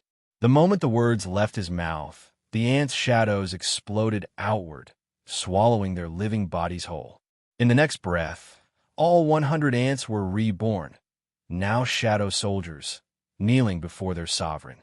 They entered Shadow Preservation V3, disappearing for only a second, and when they returned, they were no longer the same. They were far stronger, more capable, and even their abilities had evolved. After grasping the power of death of the endless, Ashburn's Shadow Monarch force had grown even stronger. When shadows bathed in that force, especially within Shadow Preservation V3, they evolved instantly. Time meant nothing inside. The moment they entered, they changed. Ashburn looked at the 100 enhanced shadow ants before him. "Fuse," he said calmly. The shadows obeyed without hesitation. The 100 ants merged into one. No energy release, no wild surges. Ashburn had mastered his abilities. There would be no ripple across the world, no flashy spectacle. Everything was controlled, concentrated, and precise, focused entirely on the fusion. Name: Shadow Ants 100. Race: Super Shadow Ants. Titles: none. Combat capability: Universal Plus, mid-omniversal with piercing attack. Class and skills. Job class. Uprising Ant King. Skills none. Job class skills. Consumptive replication. I can even see their stat screen. Not bad, Ashburn thought with a smile. The fused ant was truly strong. Sadly, it only reached Universal Plus, which wasn't enough to destroy a universe in the DC world, where universes held infinite dimensions. Still, it was a promising start. After this fusion, Ashburn said, smiling, you shall all be reformed as Marum, the Ant King. After that, I'll begin work on creating your Ant Queen. At his words, the ants began to tremble, unable to contain their restlessness. Fuse, Ashburn said. At his command, the bodies of the 100 ants liquefied, flowing toward one another like molten metal. They merged, reshaped, and solidified, forming a towering, super ant that dropped to one knee before Ashburn. Its body was covered in a hardened shell, fused with the legendary Shadow Monarch, or its eyes glowed a piercing light blue. Razor-sharp wings extended from its back, humming with energy. Its mandibles gleamed, sharp enough to pierce any defense, magical or physical. Even in its weakened state, its combat capability was already at mid-omniversal level, thanks to its piercing specialization. One would be a fool to underestimate the power of Shadow Monarch, or, thanks to their armor, all of Ashburn's shadows, even in a weakened state, were practically indestructible. They were like Captain America, except instead of holding a shield, they were wearing it. Except for the ants. They didn't need armor. Their exoskeletons were forged from Shadow Monarch or itself. And now, standing before Ashburn. Name, Maruam. Race, Ant King. Titles, Ant King. Combat capability, Multiversal Plus, mid-omniversal with piercing attack. Class and skills. Job class, Ant King. Skills, none. Job class skills, Devour, Ant King. As the king of ants, you have the power to command any ant to obey your will. As long as the target is weaker than you, their loyalty is absolute. Devour. You have the power to devour anything and gain the abilities of what you consume. You don't need the full body. Just a drop of DNA is enough. After creating the Ant King, Ashburn turned his attention to the Ant Queen. He wanted to see if it was possible to create a shadow that could actually give birth. In solo leveling, that wasn't possible. But Ashburn was different. He could warp reality. And what was reality warping? It was like taking control of the story itself, writing whatever you wanted into existence. You could turn a table into a tiger, rewrite logic, reshape physics, redefine the rules.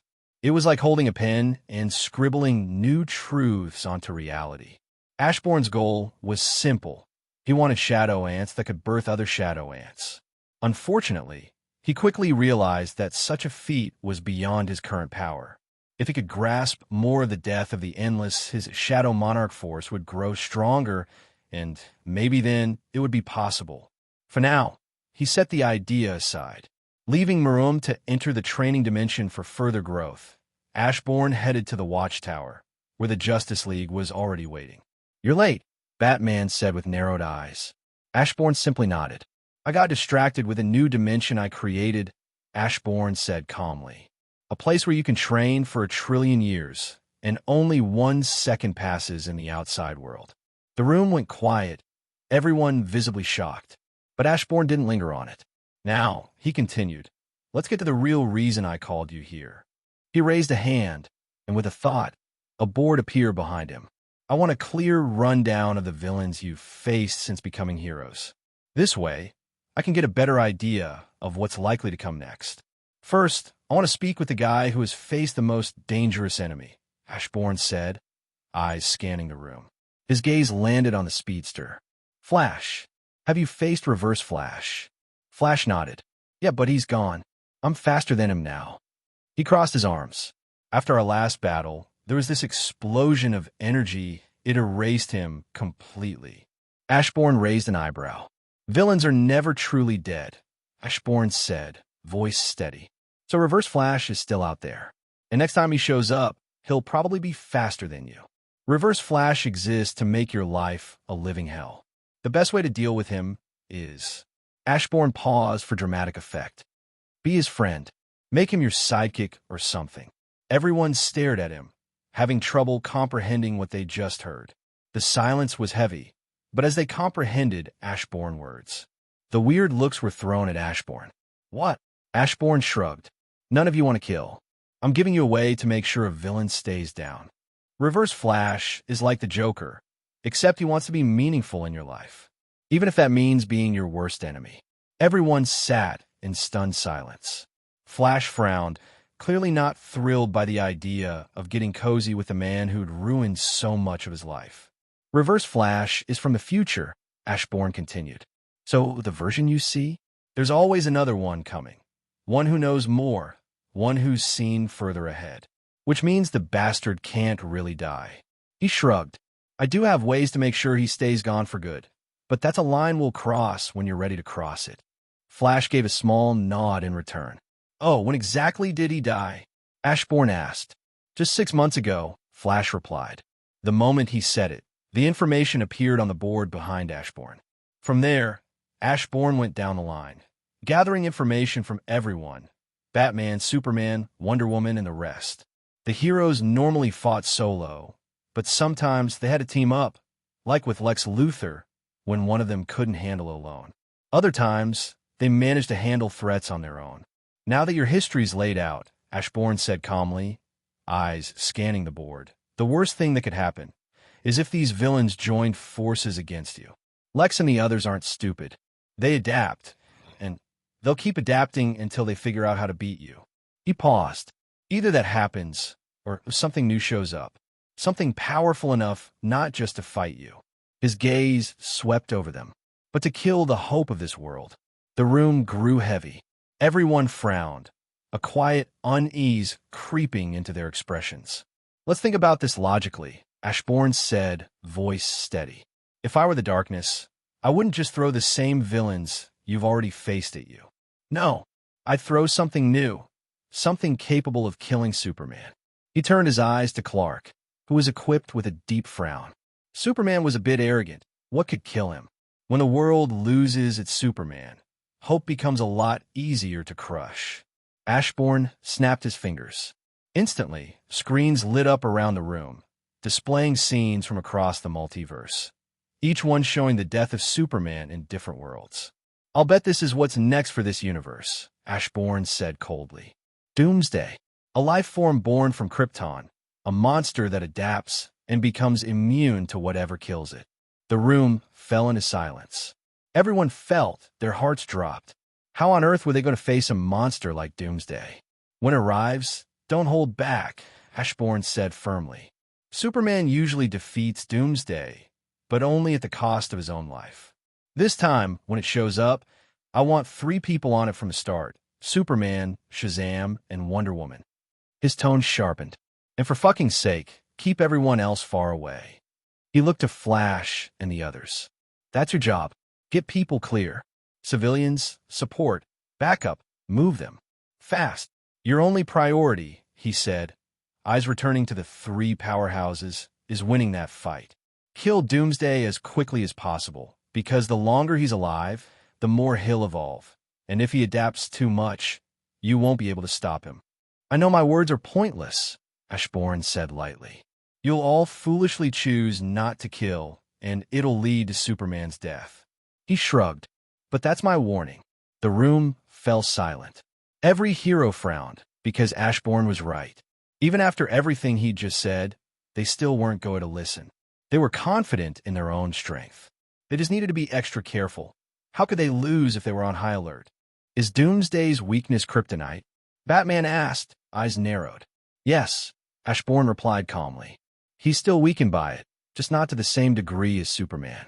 And he can eventually adapt to it, becoming immune. Batman's eyes narrowed further, already formulating contingencies in his mind. Ashburn glanced around. Keep in mind, Doomsday might not be the next danger. It could be Lex Luthor or something completely unexpected. Just as he finished speaking, his brow lifted as alarms began to blare through the watchtower. Well, I'll let you guys get to work, Ashburn said casually, his eyes on the screen. It displayed a clear, side-angle camera view of a group of armored individuals attacking the White House. Without hesitation, Superman and a few others took off. This was the biggest event to hit since Ashbourne's arrival.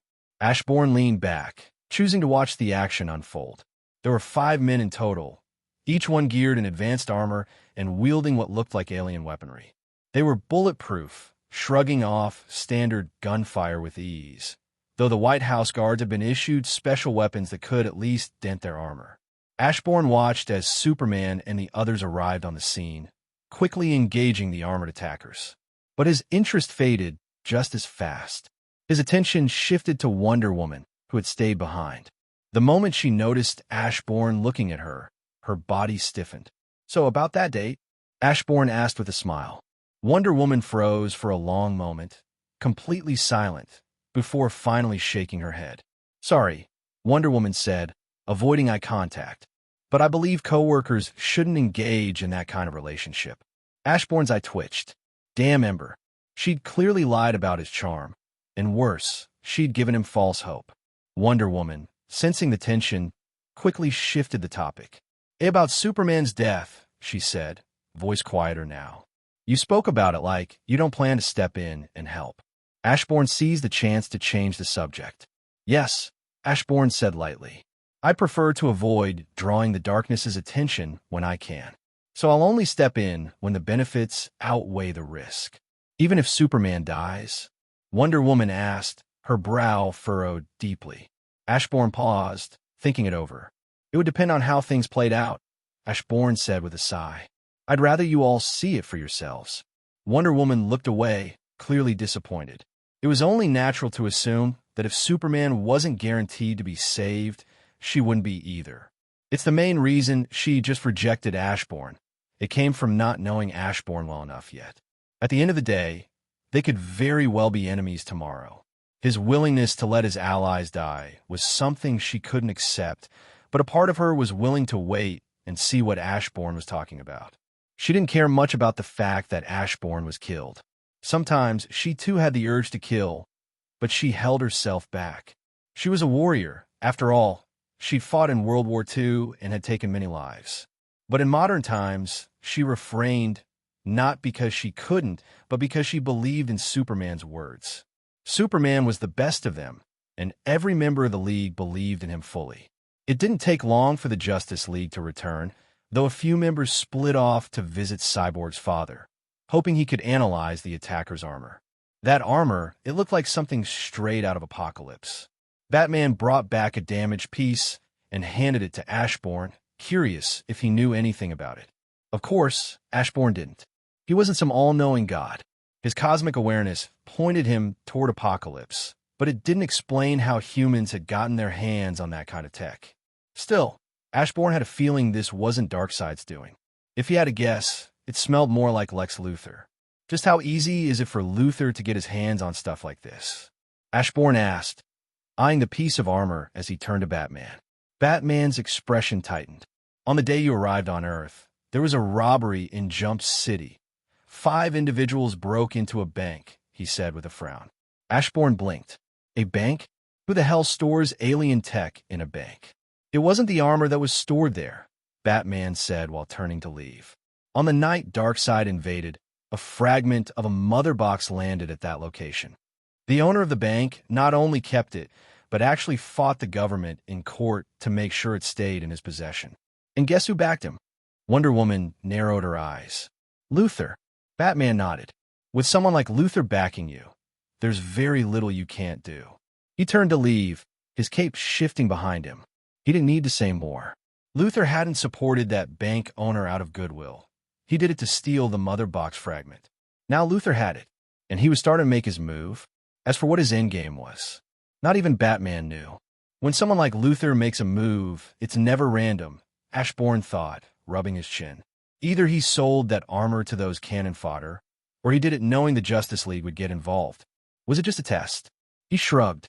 He'd done his part for the day, and hopefully, he'd get some action in the following days. It was weird that a whole day happened without any end-of-the-world event playing out. Far away, in the void of space, What looked like an asteroid was hurtling toward Earth at an impossible speed. "My lord, you've finally returned." The fused shadow of Ashbourne's brightest minds, now known as Bright Mind, rushed forward, practically vibrating with excitement. In his hands, he held up a phone like it was the Holy Grail. It looked exactly like Ashbourne's old one. Ashbourne raised an eyebrow. "Thanks, Bright Mind," he said, taking the phone with a calm nod.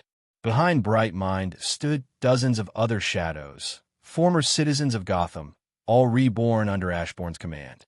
They had once been ordinary people, but now their minds had been sharpened to godly levels. They stood proudly behind their leader, eyes gleaming with satisfaction, like students showing off a science project to their favorite teacher. Bright Mind, meanwhile, was bouncing in place, unable to contain himself.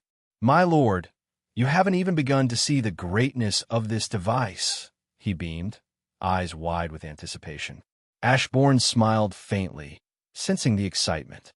He could easily tell that Bright Mind wanted to tell him everything, so with a nod, he gave permission to speak. "In creating this, we had only one goal," Bright Mind began, his voice trembling with excitement. "To ensure that what you held in your hand was the best, across all levels of existence. So, we did 3 things," he said, raising one finger. "Step 1. We scoured the entire universe to identify every peak form of technology." Ashbourne raised an eyebrow, skeptical. He had only handed them his old phone a few hours ago. "To accomplish this, we briefly hacked into Cyborg to reverse engineer his tech," Bright Mind admitted with a sheepish smile. "Then we infiltrated every highly advanced civilization across the stars, downloaded their collective knowledge, and improved upon it." Bright Mind raised a second finger. "Step 2. We expanded our reach into the multiverse. It took us a few minutes, but we successfully gathered and analyzed all relevant multiversal technologies, then filtered and integrated the best of it." He raised a third finger, grinning ear to ear now. "Step 3. We made sure that no higher dimensional beings out there had tech more advanced than yours. We looked into the 4th dimension, and shockingly, we already had tech above theirs. So, we moved on to the 5th dimension. There, we found that the dimension seemed to embody imagination itself. They had so much reality-warping tech that it was shocking," Bright Mind said happily, all while Ashbourne looked at him with a stunned, speechless expression. Bright Mind went on to explain how he had to enter the training dimension for the next step, since he didn't want to make Ashbourne wait. There, he absorbed all forms of knowledge, going as far as touching the source of the DC multiverse. To him, it was easy. After all, the Mother Box had already done something similar. The difference was that the Mother Box had limited use of that connection.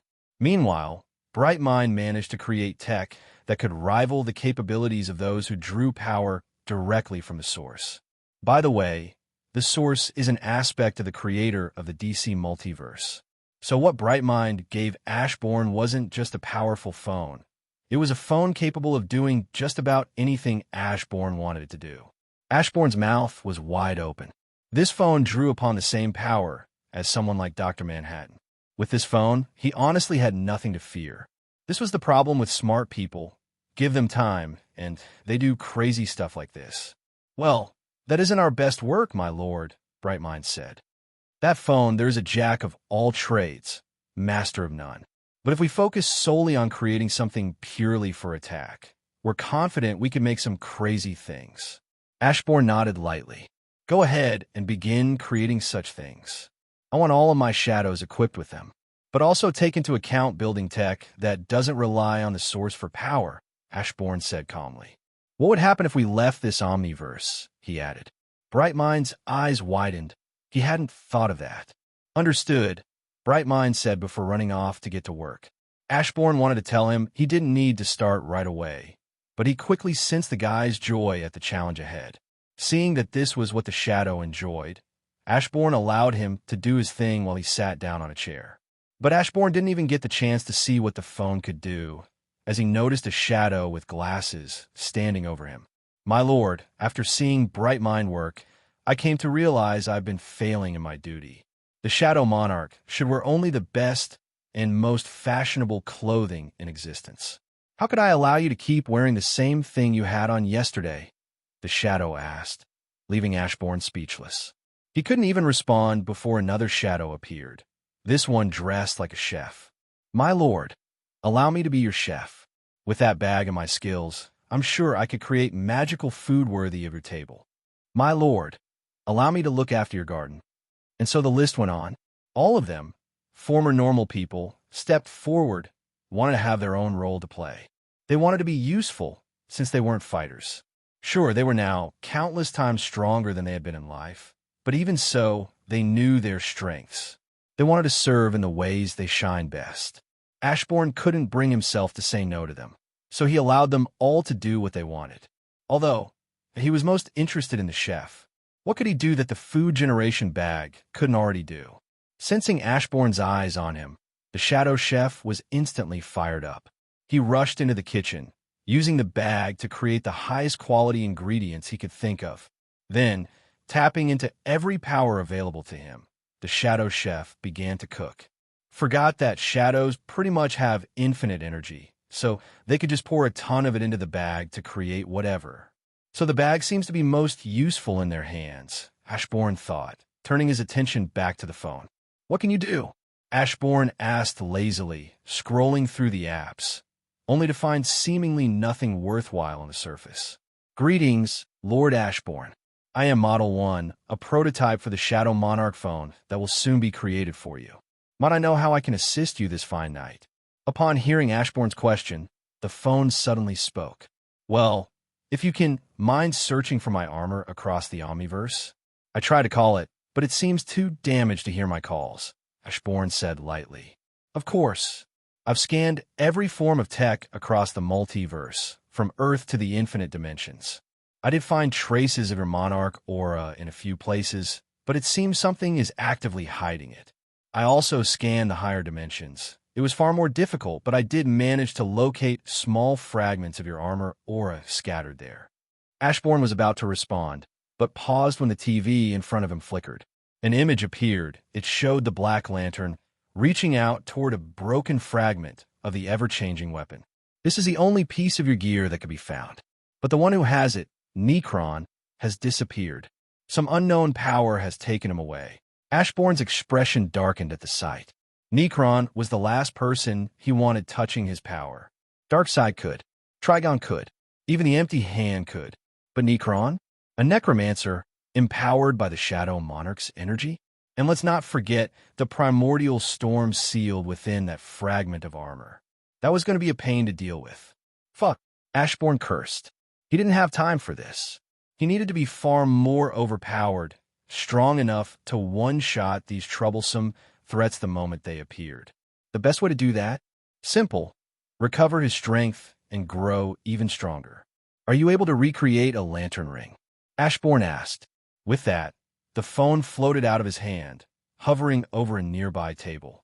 Its camera flickered on, projecting the image of a Green Lantern ring hovering above the surface. At first, it looked like nothing more than an illusion, until the phone moved aside, and the lantern ring remained, now physically sitting on the table. Create a second one for the pervert secretly watching me, Ashburn said casually. Ember, who had been quietly watching everything from the stairs, let out a sharp snort and glared at him, clearly not appreciating being called a pervert. So, with this, I can use my emotions as a weapon. Want to fight, Ashburn? Ember asked, picking up the ring.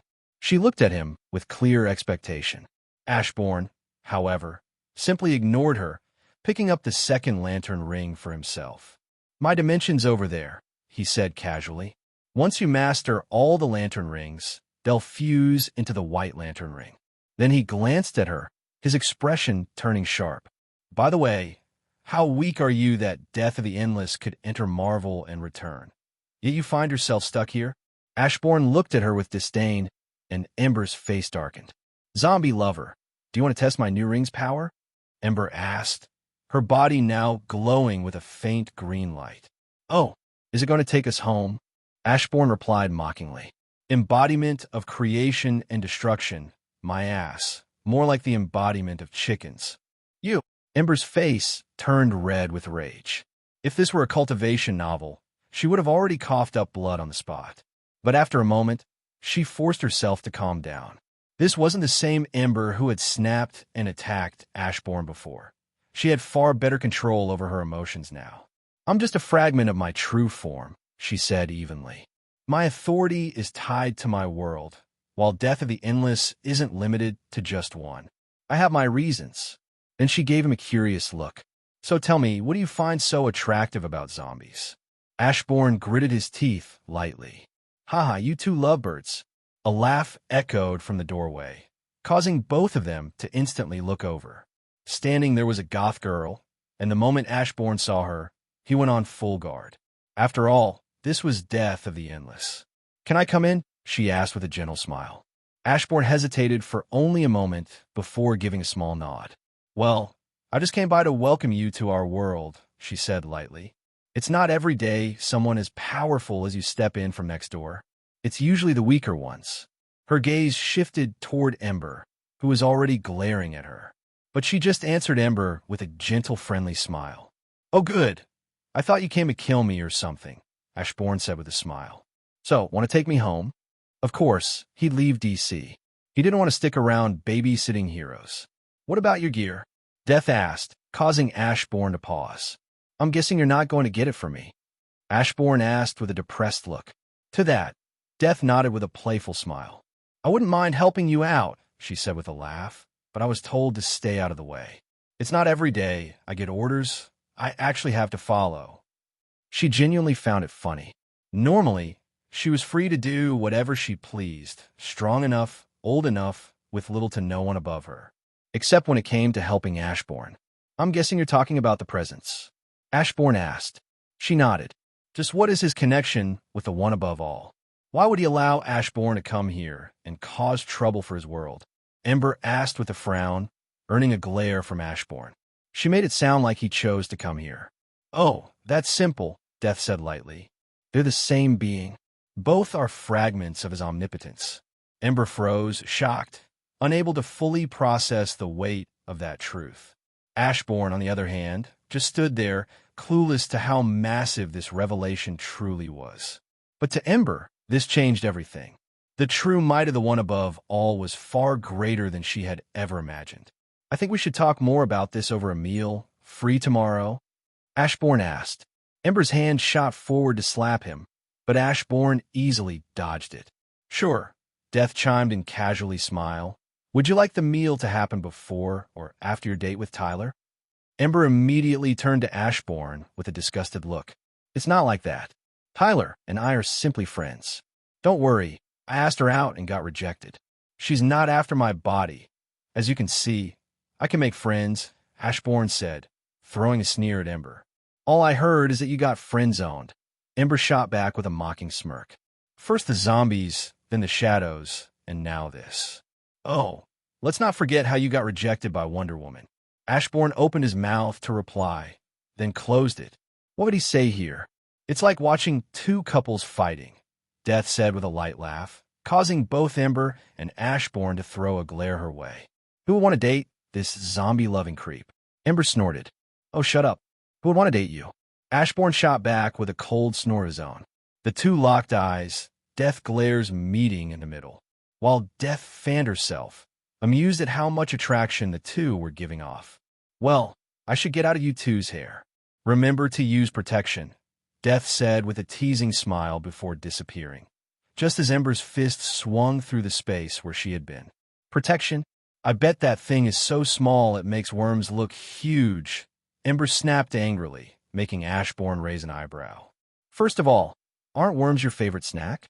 And second," Ashburn's pants dropped to the ground. Ember immediately had to shield her eyes as a blinding light exploded out toward her. She squinted through it, trying to see what on earth was giving off such a glow, and when she did, she was shocked. Impossible. How could it be so big?" Ember asked, horrified by the sight before her. Ashburn laughed pridefully. A real man wasn't afraid to pull down his pants and prove a woman wrong. Now, small would be the last word Ember would ever associate with him. Ashburn pulled his pants back up and casually made his way upstairs, leaving Ember frozen in place, speechless.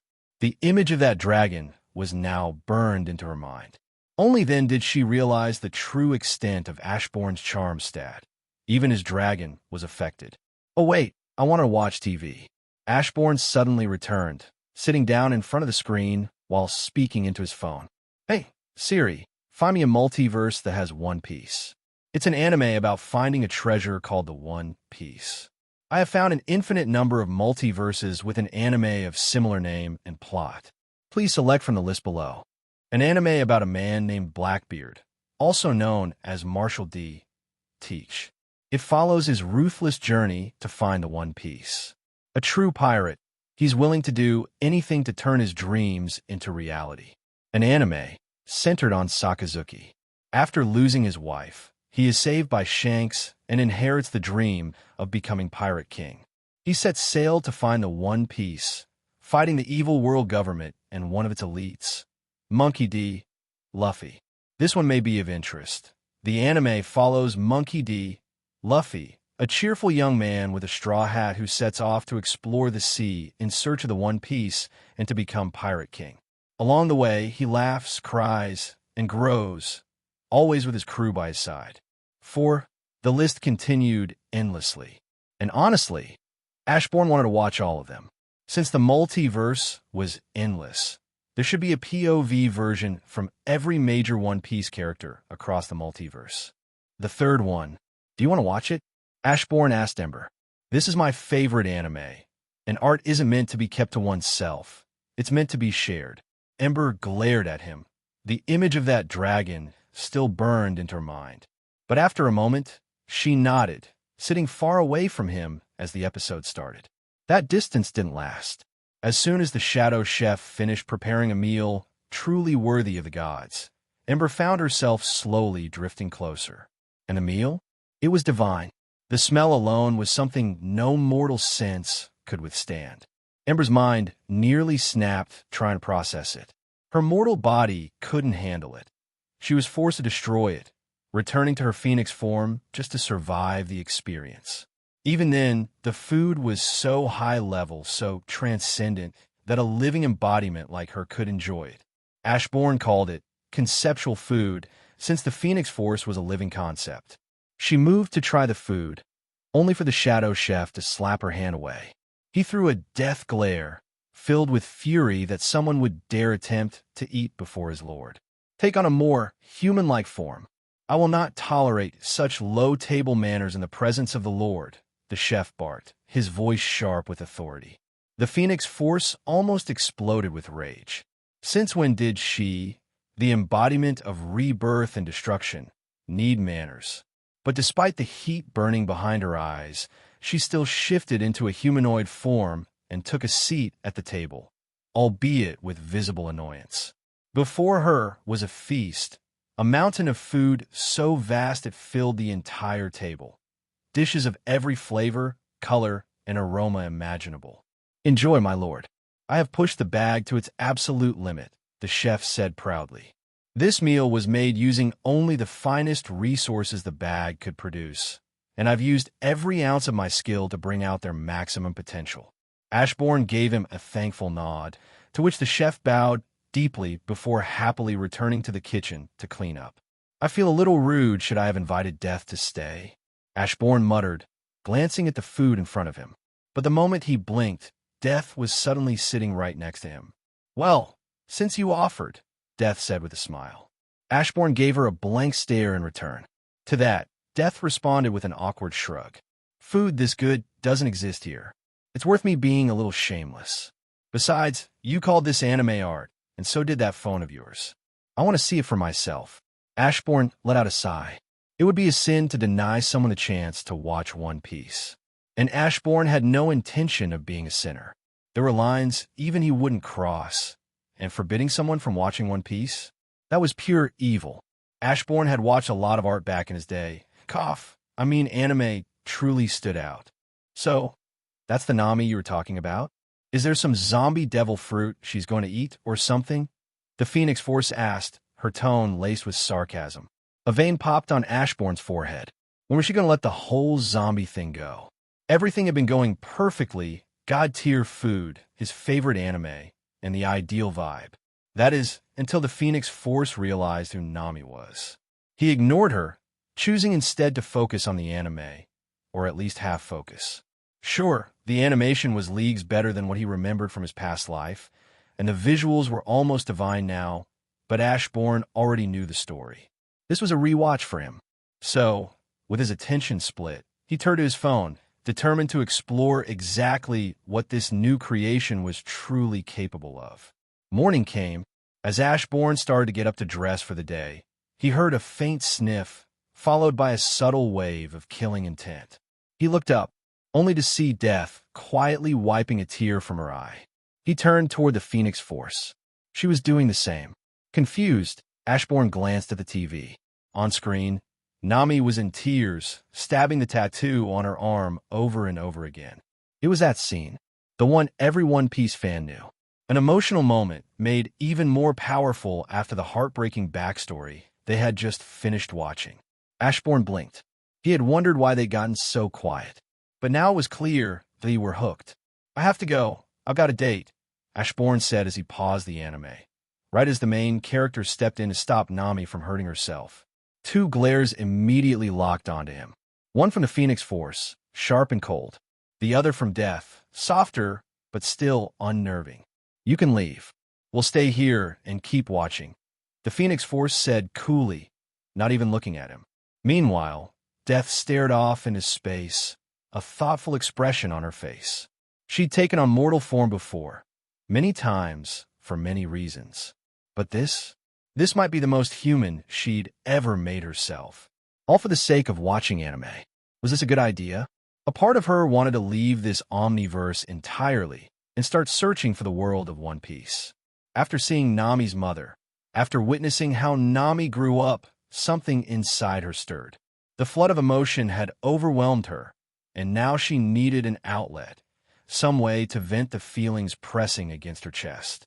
When mortals watch something emotional, something that moves them so deeply it makes them want to leap into the screen, they have no choice but to turn their rage towards the storyteller.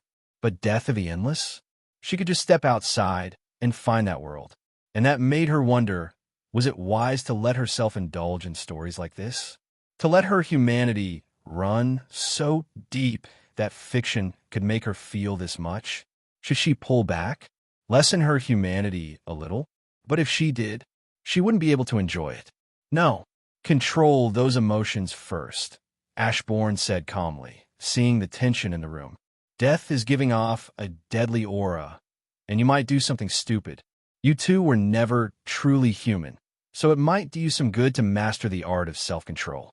With that, he casually formed a toothbrush from the shadows and began walking toward the door. But someone stepped into his path.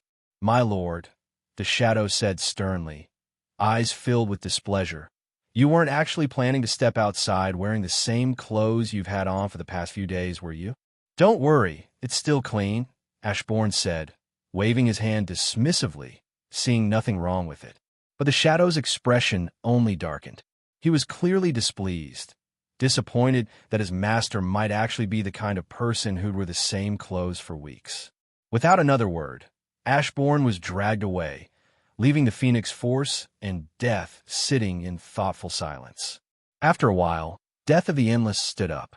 "Take care," she said softly to the Phoenix Force before teleporting away. She had things to confirm. There was already a theory forming in her mind that Ashburn was going to do something significant.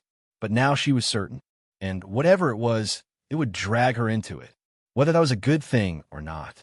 She didn't know. "Isn't it a bit too dark?" Ashburn asked, eyeing the black suit he was now dressed in. It was darker than any normal suit, so dark it seemed to absorb light. It hugged his frame perfectly, making him look larger, stronger, and, thankfully, drawing attention away from what he still believed was his ugly face. "My lord, trust me, this is perfect," said the shadow stylist, who Ashburn had begrudgingly come to call Fashion. Fashion's eyes glowed with pride, like a little girl who had just dressed her favorite doll in the prettiest gown imaginable. Ashburn sighed and let it go. There was no point in arguing. He made his way to the restaurant where he and Tyler had planned to meet. They had been texting back and forth, setting a time and place while watching One Piece. But what caught him off guard was that Tyler was already there, waiting for him. Awkwardly, Ashburn made his way to the table and sat down across from Tyler, who was already watching him with a stunned look. She wasn't the only one. The entire restaurant seemed to pause, eyes drifting toward him, conversations quieting, as if his presence had pulled gravity toward their table. "Sorry," Ashburn said with a small, sheepish smile. "I was forced to overdress." Then he glanced at her, his gaze softening. "You look amazing, by the way. I never knew a red dress could look that good on someone." Tyler let out a soft laugh and waved him off playfully. "Well, I never knew black could suit someone so well until now," Tyler said with a warm smile. She glanced around the restaurant, noting how many people were struggling not to stare. Ashburn's suit felt like a black hole, quietly pulling attention toward him. Elegant, overwhelming, impossible to ignore. But the suit wasn't the real problem. It was his face, otherworldly, almost heavenly. Still, she looked back at him, her tone shifting. "Anyway, I want to talk to you about high school." Her voice softened. "I don't really remember much. A few years ago, I just found myself here. My memory was all fuzzy. I was hoping you could tell me if I had a family or something." Ashburn froze, eyes widening slightly in shock. "I know I could probably ask one of those superheroes for help," Tyler said, her voice light but tinged with unease. "I mean, this isn't my world, so I'm sure I could get their attention, but I don't want some green alien digging around in my head, you know?" She gave a small, sad smile. "It just feels like fate that we ran into each other. I mean, what are the chances?" Ashburn blinked, unsure what to say at first. "Oh, we weren't really close back then," he admitted. "But you were the quiet nerd." He continued, sharing everything he could remember, small details, fragments of the past. And Tyler listened carefully, her expression intent as she soaked up every word, like someone trying to rebuild a life from scattered pieces. But the quiet moment didn't last. Tyler's eyes flicked instinctively toward the window and widened in horror. A gun, aimed straight at the restaurant. She moved without thinking. In one fluid motion, she knocked over the food, tackled Ashburn to the ground, and covered him with her body, just as bullets shattered the glass and tore through the air. Ashburn was caught completely off guard. How could he not be, with Tyler's chest pressed against his face? But the surreal moment shattered when he heard a sharp, pained moan and felt something warm and wet drip onto his shoulder. He looked up. Tyler was smiling down at him, trying to act like nothing was wrong. But her face was pale and her shoulder bleeding. "Are you all right?" she asked softly, the pain clear in her voice despite the brave smile. "You're injured," Ashburn said sharply. He quickly flipped them over and gently laid her down on the ground. With a simple thought, a dark glow pulsed from his hand, and Tyler's eyes widened in disbelief as the pain vanished. Her wound closed instantly, leaving not even a scar behind. Ashburn stood slowly, his expression cold as ice. He looked toward the man approaching the entrance, gun still in hand, intent clear. "Die," Ashburn said flatly. The would-be attacker froze, just for a second, before he and the others collapsed, lifeless like puppets with their strings cut. "Arise." A wave of darkness swept out. From it, 5 shadows rose, kneeling before Ashburn in perfect silence. "What were you after?" Ashburn asked coldly, his voice like steel. One of the shadows, the former leader, stepped forward and bowed slightly. "We were hired to attack you, force you to use your powers, then retreat," he said, tone respectful, eyes cast downward. Ashburn's gaze narrowed. "Who hired you?" "That we do not know. They ensured we had no way of tracing them. We even had to conduct the background check on you ourselves, just to track your location." The shadow sighed in shame. Ashburn's frown deepened. He turned slowly, looking toward Tyler, and paused. Her eyes were wide, filled with fear, but not of the attackers. Of him. Ashburn started to step forward but hesitated, the fear in Tyler's eyes freezing him in place. He remembered Ember's words, the reminder that he was no longer mortal, that he stood on a different plane now. They were from 2 different worlds entirely, and no amount of kindness could bridge that gap. Still, it stung more than he expected. He had genuinely thought they could at least be friends. Just as he turned to walk away, Tyler's voice broke through the silence. Wait, she called, running up to him and quickly slipping a folded piece of paper into his hand. Ashburn looked at it, then at her, confusion etched into his features as he slowly unfolded it. 3 addresses were written across the page in careful handwriting. He glanced back up at her, eyebrows slightly raised. The first one is my address, but you can't stay there, seeing as people know we know each other. Those other 2 addresses are abandoned places where you can hide out. I'll stop by to bring you food and other stuff. Now, hurry and run before the police come, or worse, the Justice League, Tyler said in a low, soft voice. This caused Ashburn to look at her with a weird expression. A second ago, she was frozen in fear, and now she was helping him? Don't worry about this. I won't get in trouble, Ashburn said with a smile. His smile widened at the confused look in Tyler's eyes, but he didn't explain. He simply snapped his fingers, restoring the restaurant to its original state while healing everyone who had been injured. Under Tyler's uneasy gaze, Ashburn grabbed her hand and pulled her along to find something else to do. When the police arrived, he simply showed them his license to kill, and after giving them a rundown of what had happened, they had no choice but to let him go. With that settled, Ashburn returned to his date, though it wasn't really a date since they were just friends. Still, now that Tyler knew about his powers, Ashburn figured there was no reason to limit themselves. They could go anywhere on Earth. Boom! What seemed to be an asteroid slammed through a space shuttle, instantly killing the astronauts on board. Hal and John, the 2 Green Lanterns, reacted quickly, trying to stop the asteroid with barriers and attacks. But was moving too fast. Their attacks shattered against it. The asteroid tore through them and continued, slamming into the watchtower, punching straight through it. Alarms blared as the massive structure lost integrity and began plummeting toward Earth. Unlike the asteroid, which had crashed into the ocean, the watchtower was heading straight for land. Superman, Wonder Woman, Martian Manhunter, and everyone else capable of flying in outer space gave it everything they had to stop the watchtower from crashing. Meanwhile, heroes like the Flash, Aquaman, and a few others rushed to investigate the impact site in the ocean. But when they arrived, they were met with a bloodbath.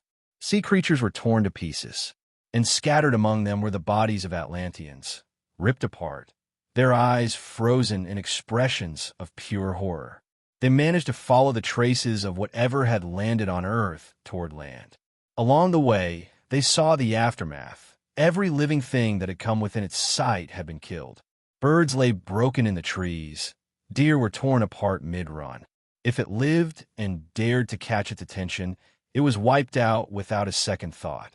It was heading toward a nearby town. They moved quickly. Flash arrived first, racing ahead of the others, and what he saw stopped him in his tracks. Police cars were abandoned in the street, some overturned or crushed. Blood painted the pavement. Organs and torn limbs were scattered across the road, and lifeless, ripped-up bodies lay everywhere. It looked less like a crime scene and more like a massacre. It was a sight that made Flash pause, and then he froze completely. Standing in the middle of the street was a gray giant, its massive body covered in jagged bone-like spikes. Doomsday. Flash recognized him immediately. He had seen the images Ashburn showed them, the ones where Superman lay dead, with this very monster lying nearby. Without wasting another second, Flash vanished, moving at the speed of sound. He reappeared just in time to grab a young woman who was about to be crushed under Doomsday's foot. The monster's eyes snapped toward him. Flash didn't stop. He darted back and forth, zipping through the street, grabbing civilians and pulling them to safety. Anyone too close to Doomsday, gone in a blink. "You monster!" Hawkgirl shot in from above, slamming her mace straight into Doomsday's face. The blow caught him off guard, sending the gray giant stumbling backward. She didn't let up. Strike after strike landed, each hit forcing Doomsday to take another step back. But the number of steps backwards Doomsday was taking was dropping. He was adjusting. Before he could recover fully, Hawkman dove in from the other side. Together, The two of them landed a series of coordinated blows, their attacks clashing against bone and muscle with brutal force. Ashburn said you were powerful, but I don't see it. Aquaman, enraged by the death of his people, lunged forward. His trident drove toward Doomsday's chest, but it stopped. Doomsday's flesh was like stone, and the dense, unyielding muscle beneath was even worse. The trident barely sank in before being halted entirely. With a deafening roar, Doomsday lashed out. Hawkgirl and Hawkman didn't have time to react. His massive hands caught their attack with both hands, before he slammed them into the ground so hard that the concrete cratered beneath them. Aquaman didn't even get the chance to react. His eyes were still on the crater, filled with shock and concern for Hawkgirl and Hawkman. That's when Doomsday's fist slammed into his gut. The blow launched him like a missile, tearing through the street and sending him crashing into a building with enough force to shatter his bones. Not even Superman had ever hit him that hard. Doomsday reached up, yanked the trident from his chest, and turned back toward the fallen duo. He raised the weapon, aiming to drive it through both of them, but in a blink of lightning, they vanished. Flash appeared beside Aquaman, gently setting the two down. Aquaman was on his knees, coughing, blood running down his side. Doomsday's spiked knuckles had torn clean through his armor. He was trying to slow the bleeding, but it was barely helping. We just got here, and 3 are already down. We need backup now. Flash shouted into the comm, eyes locked on Doomsday, who was already charging straight for him. Thinking fast, Flash grabbed Hawkman's fallen mace. He took a breath, then vanished in a streak of lightning. Doomsday swung, but Flash was already gone. Sliding low, Flash ducked under the behemoth's legs and struck at his knees with the mace, forcing the monster off balance. Then came the storm. Flash exploded into motion, circling Doomsday in a blur of red and gold, striking him from every angle. The air cracked with every hit. Blows landed in Flash's so fast, it looked like he was everywhere at once. But what Flash didn't notice was Doomsday's eyes. They were tracking him, rapidly adjusting, sharpening with every passing impact. At first, the beast struggled to follow his movements. But now, he was adapting, not just to Flash's speed, but to his rhythm, his patterns, guessing where he would be before he got there. Boom! Doomsday suddenly slammed his fist into the ground, sending a shockwave rippling out. The force caught Flash mid-run, throwing off his balance for a split second. And that was enough. Crack! Doomsday's fist crashed into Flash's side, lifting him clean off the ground. Before Flash could recover, Doomsday's other fist came slamming into him.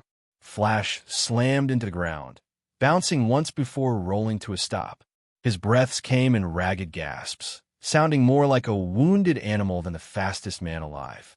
He clutched his side, struggling to move. High above, Doomsday leapt into the air, aiming to crush him beneath his massive weight. Foom! A brilliant green beam struck Doomsday mid-air, blasting him backward before he could land the killing blow. Ow! Stand down! Batman's voice crackled through the comms, sharp and commanding. Like hell I will. Hal growled, floating down from orbit, his ring pulsing with power. I'm a Green Lantern. We eat monsters like this for breakfast. With a roar of willpower, Hal's ring summoned thousands of rapid-fire constructs, missiles, cannons, and energy bolts, hovering in the air like a green storm. The sky lit up as every construct launched at once, streaking toward Doomsday in a blinding wave of emerald fury. Doomsday raised his arms, shielding his face as the barrage of green constructs rained down on him. The relentless assault blinded him, just as Hal moved in from above. With a flash of light and willpower, Hal conjured a jackhammer the size of a building and slammed it down on Doomsday's skull. Bang! Bang! Bang!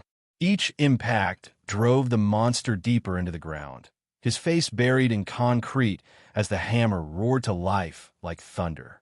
Hal didn't let up for several seconds, pouring everything into the assault.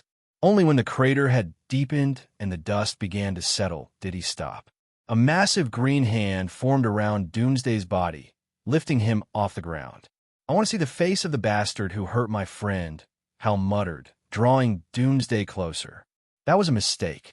With a sudden roar, Doomsday shattered the construct in a single motion and drove a devastating punch into Hal's face. Luckily for Hal, the lantern ring's shield held up, but just barely. The force of the blow still sent him rocketing through several buildings, shattering concrete and glass as he crashed through. Doomsday charged after him with terrifying speed, each step shaking the ground. Hal barely managed to form a glowing barrier around himself. But the moment Doomsday's fist slammed into it, cracks spiderwebbed through the construct with a deafening snap. Before the barrier could give, a flash of green light struck Doomsday from behind. Jon Stewart had arrived. "Back off," Jon growled, drawing the monster's attention and giving Hal precious seconds to breathe. Then came the reinforcements. Superman, Wonder Woman, Shazam, Martian Manhunter, the heavy hitters, all descended at once. Others followed close behind, surrounding Doomsday on all sides. The monster stopped, turning slowly as he scanned the heroes now encircling him. And then, with a guttural roar that shook the air, Doomsday launched himself straight at Superman. The battle was epic. The world watched in awe and horror as the Justice League clashed with a monster straight out of nightmares. Cameras from orbit and on the ground captured every second as the League worked together, dogpiling the beast in a coordinated assault. For a moment, it looked like they had the upper hand. Blows landed, energy beams struck home, and the monster staggered under the combined might of Earth's greatest heroes. But then, Doomsday adapted. He moved faster, hit harder, and then, one by one, he started taking them out. First, he snatched Superman by the cape and swung him like a weapon, slamming him into Jon's face, shattering the Green Lantern's nose and sending him flying like a rag doll. Before Superman could recover, Hal Jordan was next. Doomsday swung again, Superman's body crashing into Hal's stomach with brutal force. Hal's ring glowed brightly for a second, then flickered as he dropped to the ground, vomiting everything he had. And it didn't stop there. Shazam flew in with a punch, aiming straight for Doomsday's head. But the last second, Doomsday twisted, yanking Superman into the line of fire, and pushed Superman forward at full force. The punch landed squarely on Superman's face. The collision sent out a deafening shockwave, shattering every window in a 5-block radius as the fight spilled into the heart of the city. Cars flipped, alarms wailed, and glass rained down like deadly confetti. Superman's face was a mess, bloodied, nose shattered, eyes dazed, nearly unconscious from the brutal blow. Shazam stumbled back, gripping his hand in pain, his fist broken from striking the Man of Steel. Superman had just become the perfect human shield. Suddenly, a golden lasso snapped around Doomsday's neck, tight, unyielding. With a powerful heave, Wonder Woman yanked him off his feet, spinning him in a wide arc through the air like a rag doll. Superman was released, his cape tearing free from Doomsday's grip as he tumbled to the side. "Hurry!" Wonder Woman shouted over the roar of wind and chaos, her voice sharp and commanding, aimed at Martian Manhunter. This wasn't a normal fight. Doomsday was stronger than anyone expected, stronger than Superman. Yes, Ashburn had shown them the images of Superman's deaths across the multiverse, but they were sure teamwork could have helped them. After all, those images only had Superman facing Doomsday alone. How could they lose with the full might of a Justice League? Shazam soared into the sky, joining Martian Manhunter as the two of them rocketed downward, fists drawn back and glowing with raw power. At that same moment, Wonder Woman released her grip, launching Doomsday upward with all her strength. A perfect collision course. Boom! The impact shook the earth. The collision of fists and monster unleashed a shockwave so intense it shattered windows, toppled buildings, and sent nearby helicopters spiraling out of control. Doomsday was launched downward like a meteor, slamming into the ground with such force that a massive crater formed, an explosion of dirt and debris rising like a mushroom cloud. Everyone took the moment to catch their breath, certain that Doomsday had to be dead after a hit like that. Right? But to their horror, from within the rising dust cloud, Two beams of heat vision tore forward, blasting in a Martian manhunt's chest and sending him flying back, crying out in pain and fear. The searing heat was one thing, but it reminded him too much of fire. The others were stunned, caught completely off guard by the sudden counterattack. Then, Doomsday emerged. Only now he was bigger, stronger. The spikes across his body had grown, sharper and more dangerous than before. "Come at me, monster!" Wonder Woman roared, unsheathing her sword. With her shield in hand, she launched forward at high speed. Doomsday let out a beastly roar and swung a massive fist toward her, but she was flexible, more skilled. She twisted mid-charge, using his own arm as leverage, planting a foot against it to launch herself over his head. She landed smoothly behind him and immediately struck, kicking his leg to knock him off balance. Doomsday, however, caught himself with both hands and countered fast. His leg whipped around like a hammer, aiming straight for her. Wonder Woman raised her shield just in time. The impact rattled her bones and sent her skidding backward, but she held firm. With a quick flip, she landed on her feet, eyes locked on the monster as she dashed back in. Doomsday charged to meet her. Wonder Woman showcased her skill, striking with precision and grace. Though her attacks couldn't harm Doomsday, she was fast, landing hits, dodging blows, and even managing to knock the monster to the ground a few times. But it was all for nothing in the end. One solid hit sent her flying, crashing into the pavement, struggling to breathe. Yet she still rose. Bruised, bloodied, and barely standing, she kept fighting, holding Doomsday off just long enough for the others to recover and rejoin her. But even together, they couldn't stop him. One by one, they were all taken down, left broken and gasping for air. Only Superman remained. Having recovered from his injuries, he arrived in a blur of speed and fury. His eyes glowed red before unleashing a searing beam of heat, slamming into Doomsday's side and sending the beast flying, just in time to save Shazam, who was seconds away from death. "Just watch, Superman's going to beat this guy." That was the sentiment echoed across the world, spoken by millions glued to their screens. Even after being knocked out of the fight earlier, they still believed in him. No matter how hopeless things seemed, they had faith.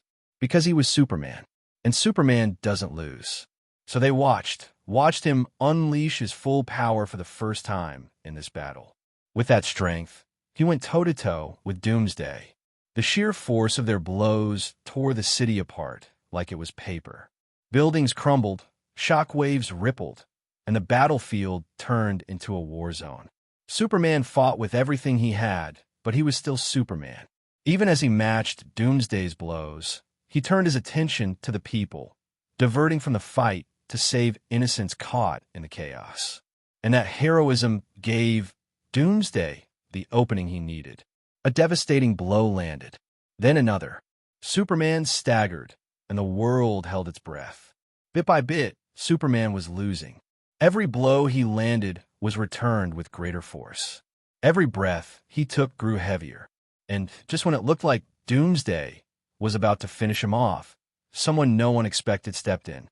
Lex Luthor, clad in armor similar to the suits worn by the man who attacked the White House, only far more advanced, he descended onto the battlefield. For a brief moment, it looked like he might actually help turn the tide, but it didn't last. Doomsday tore through the armor like paper, and in an instant, Lex was on the verge of death. Superman stepped in. He barely managed to save him, his own body nearly giving out in the process. Blood ran down his face, staining the iconic S on his chest. He could barely stand. His lungs burned with every breath. But when he looked up, he saw her. Lois, tears in her eyes, camera in her hand. She was filming. For the world. For his parents. Superman forced a smile, one that told the world he wasn't finished yet. That even now, at the edge of death, he would stand. Because he was Superman, there was hope and light in this cruel world. Turning back to Doomsday, Superman surged forward, meeting the beast head-on once more. Doomsday, though clearly worn down, still moved with terrifying strength. The two collided again, fists slamming into each other, each blow creating massive shockwaves that sent Lois and the cameraman stumbling back. Lois stared in horror as Superman began to falter, his strength waning under the onslaught. Blow after blow landed on him, brutal and unrelenting. Blood flew with each strike. "No," she whispered, tears blurring her vision. Desperate, she grabbed a rock from the ground and hurled it with all her strength. It struck Doomsday in the shoulder. The monster paused, slowly turning his head toward her. His red eyes locked on Lois, narrowing in rage.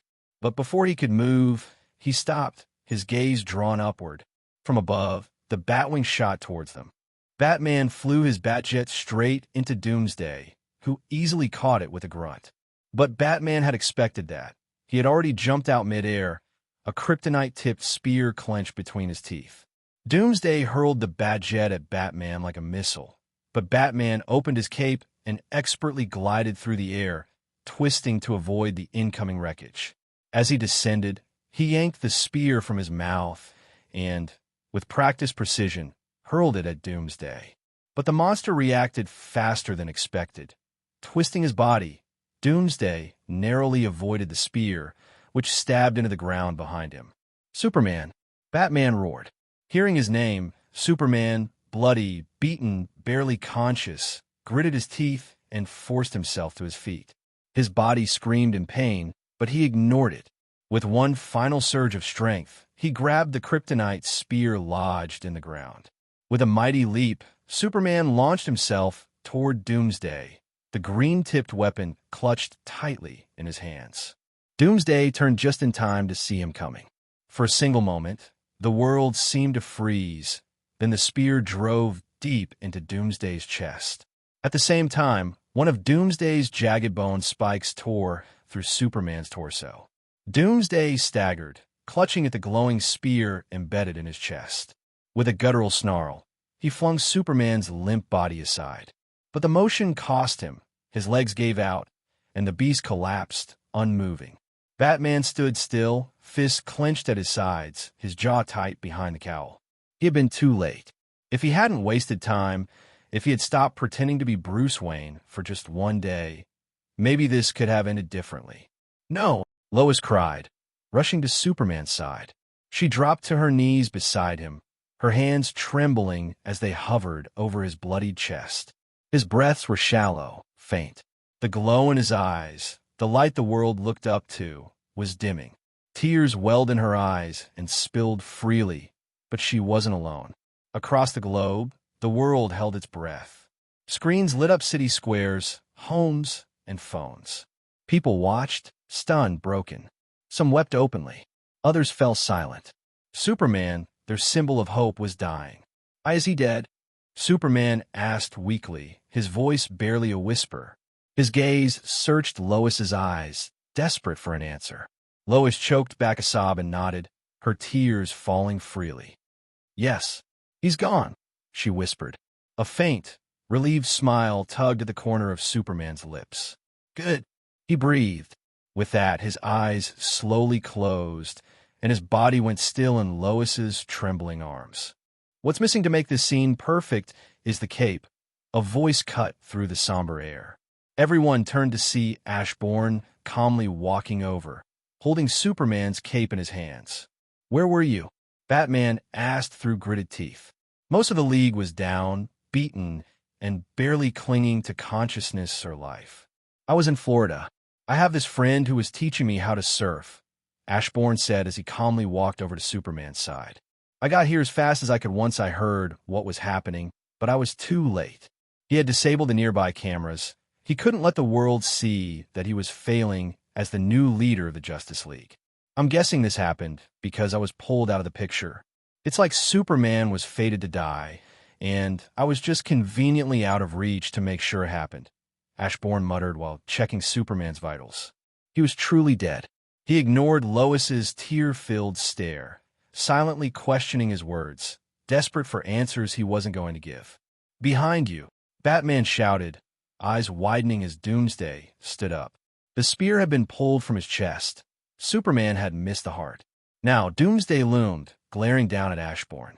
But Ashburn didn't even turn his head. Should I kill it? Ashburn asked calmly, still focused on Superman. Or let it live as a training puppet for the League? Batman remained tense for a second longer, until he noticed Ashburn's complete lack of concern. That ease, it was enough to put Batman at ease somewhat. Forget it. I have a feeling he's connected to the darkness somehow, Ashburn said as Doomsday's fist shot toward his back. A portal opened just behind Ashburn. The fist entered it, and instantly, another portal opened beside Doomsday's face. His own punch came flying out, the sharp spike on his knuckles stabbing straight into his head, killing him. Once I deal with this body, I'll return to check on the League. Make sure those with serious injuries stay alive until then, Ashburn said, lifting Doomsday effortlessly onto his shoulder. Why can't you just do it now? Batman asked, frustration in his voice. He wanted answers. Because I don't know how this universe's Doomsday works, Ashburn replied. Will the body come back to life? Or is there some planet out there where he'll just reform and adapt to whatever killed him? I need to figure that out to make sure Doomsday 2.0 doesn't come knocking. He clicked his tongue in annoyance. Which means I need to scan this entire universe. Hard, complex stuff. Now that I think about it, maybe I shouldn't have killed him before getting that information. With that, he burst into the sky and vanished. But he doesn't want the public to know he uses dark power, Batman thought, eyes narrowing. But after a moment, he looked at Lois, then turned and ran to check on the rest of the League. Superman was gone, and Batman knew the last thing he'd want was for anyone to waste time mourning while others were still at death's door. Looks like you won't respawn. What a shame. I would have loved to fuse an army of Doomsdays together. Standing on the moon, Ashburn gazed out at the universe, slightly disappointed by his discovery. No, this is better, he thought, a smirk forming. I can fuse the Hulk, Doomsday, and who else? His eyes lit up with excitement. This fusion is going to need a Red Lantern ring to top it off. Arise, Ashburn commanded, and with a flash of darkness, Doomsday's body stirred, now kneeling before him as a shadow soldier. With Superman dead, things should start moving, Ashburn thought. Hopefully, the next wave of events pushes Lex Luthor to join the League. If not, I wouldn't mind making Bright Mind even smarter. With that, he teleported back to Earth and began healing the Justice League, one member at a time. Did Ashburn bring back those who died? No, because even though Ashburn was playing the role of the Justice League leader, he was by no means a hero. He wasn't doing any of this out of the kindness of his heart. He was helping them purely for his own safety. As cruel as it might seem, letting those lives stay lost would serve the multiverse better. Their deaths would be a wake-up call, a painful reminder that failure has real consequences. But if Ashburn simply brought everyone back, the League might start to believe they had a safety net, that he would always be there to undo their mistakes. This also applied to Superman. But in his case, Ashburn expected him to die, just not for long. Superman's death was part of what Ashburn had foreseen, but his return wasn't guaranteed. With the light losing to the darkness, there was a real possibility that, this time, the dead might not come back. That meant Ashburn would have to personally make sure Superman's recovery went smoothly. In the days that followed, the world felt dimmer. Superman's funeral was held, and people from every corner came forward with stories. Stories of how Superman had saved their lives, helped fix their cars, found their lost pets, or even broken into their homes to rescue them from abusive situations. The man had done it all, and now he was gone, leaving the world to realize just how much Superman had given them. When things got hard, the world called out to Superman, and he always answered. No matter the threat, no matter the odds, Superman would show up and put his body on the line to shield them. Now he was gone, and in his absence, the world felt smaller and weaker. One day later, inside the Hall of Justice, Ashburn sat in a chair, silently observing the members of the Justice League who had taken part in the battle against Doomsday. Go ahead, let it out, Ashburn said calmly. Hal, who had been holding in his rage, stood up and glared at Ashburn. But before he could speak, Ashburn raised a hand to stop him. Not you, Ashburn said. I don't want to hear you blame me when... He paused, and a screen appeared in front of everyone. It began replaying the conversation they had all shared with him about Doomsday. Lastly, this Ashburn said as he played another video, this one showing how ignoring Batman's warning. I'm part of the Green Lantern Corps. We eat monsters like this for breakfast. The recording of Green Lantern echoed through the room. I told you all how to deal with Doomsday. I showed you how other versions of Superman across the multiverse handled him. With all that said, I step away for a few minutes, not even an hour, and you all forget everything I told you, Ashburn said lightly. It was hard to tell whether he was angry, disappointed, or if he didn't care. Then we have the roles I gave you all to play, Ashburn said, his gaze sweeping over the room. Other than Wonder Woman, Shazam, and Superman, the rest of you were tasked with ensuring the safety of civilians. So tell me, why couldn't you stick to the plan? Why did you engage Doomsday and make him stronger? Why didn't you focus on evacuating those citizens and leave the fight to the ones I assigned? His words struck hard, and the room was filled with silence. No one had an answer. They all gritted their teeth, frustration and regret written across their faces. But I don't like dwelling on the past, Ashburn continued. Humanity didn't get to where it is today by kicking itself over past mistakes. With a snap of his fingers, a pulse of shadow rippled outward, and in the next moment, every member of the League jumped in shock, eyes fixed on the shadows behind them. Your shadows are now a gateway to the dimension I told you about, Ashburn said, rising from his seat. In there, 1 trillion years can pass in just a second outside. Use that time to train. Just remember, injuries sustained outside the training dimension can't be healed inside it. And injuries gained inside can't be healed while you're still in there either. He began to walk away, then paused and turned slightly. Flash, while you're in there, focus on mastering the Speed Force. Learn to tap into it more deeply, because from what I've seen, there are Flashes across the multiverse who can move at the speed of light without issue. One of them even outran teleportation in a race. Flash's eyes widened, stunned at the idea. Moving faster than teleportation? That was something even he couldn't imagine. Wonder Woman, you should focus on pushing yourself to your limit, Ashburn said. You're the most balanced member of the Justice League. Strong, but not the strongest. Fast, but not the fastest. What sets you apart is your combat experience and skill and untapped power. Use this time to tap into your divine power. Wonder Woman paused, taking in his words. She was the daughter of Zeus. Surely there was more strength within her, waiting to be awakened. She gave a firm nod, fully understanding what Ashburn meant. Cyborg, work on upgrading your body. You're no longer bound by human limits, Ashburn said firmly. Martian, conquer your fear of fire. I know, it's deep-rooted, but there are Martians across the multiverse who've overcome it. He turned to the lanterns. John, Hal, stop creating basic human weapons in the middle of battle. You have the will to shape a Superman with all of his powers and capability, so long as your willpower is strong enough. So why limit yourselves to hammers and guns? Ashburn looked over the room, his gaze sharp. All of you should start training. After everything with Doomsday, I've realized something. I need to start traveling the multiverse. The longer I stay here, the more universes vanish. With that, he tossed a flip phone toward Batman. It looked ordinary, simple, outdated even, but Ashburn's tone said otherwise. Use that to call me. I might also come to get one of you guys from time to time to fight my battles. I don't want the darkness to know where I'm at. So get training, as your multiversal cells might be stronger than you all combined. With those words, Ashburn teleported away. Can't you just leave? Why do I have to come? Ember asked in annoyance. Are you dumb? Do I look like I'm in any condition to fight someone equipped with my armor? Ashburn asked with a snort. Given how powerful his armor was, even a normal person wearing it would be enough to defeat him. Then again, if he got close enough, Ashburn believed he could simply command it to return to him. But he didn't want to risk it. Ashburn, you and your damn disrespect, Ember said through gritted teeth, teeth that clenched even harder when Ashburn blatantly ignored her. He tapped away on his phone, searching for a universe before opening a portal. You said something? Ashburn asked mockingly, further enraging Ember. But before she could respond, he stepped through the portal, leaving her no choice but to follow, though not before leaving a piece of herself behind.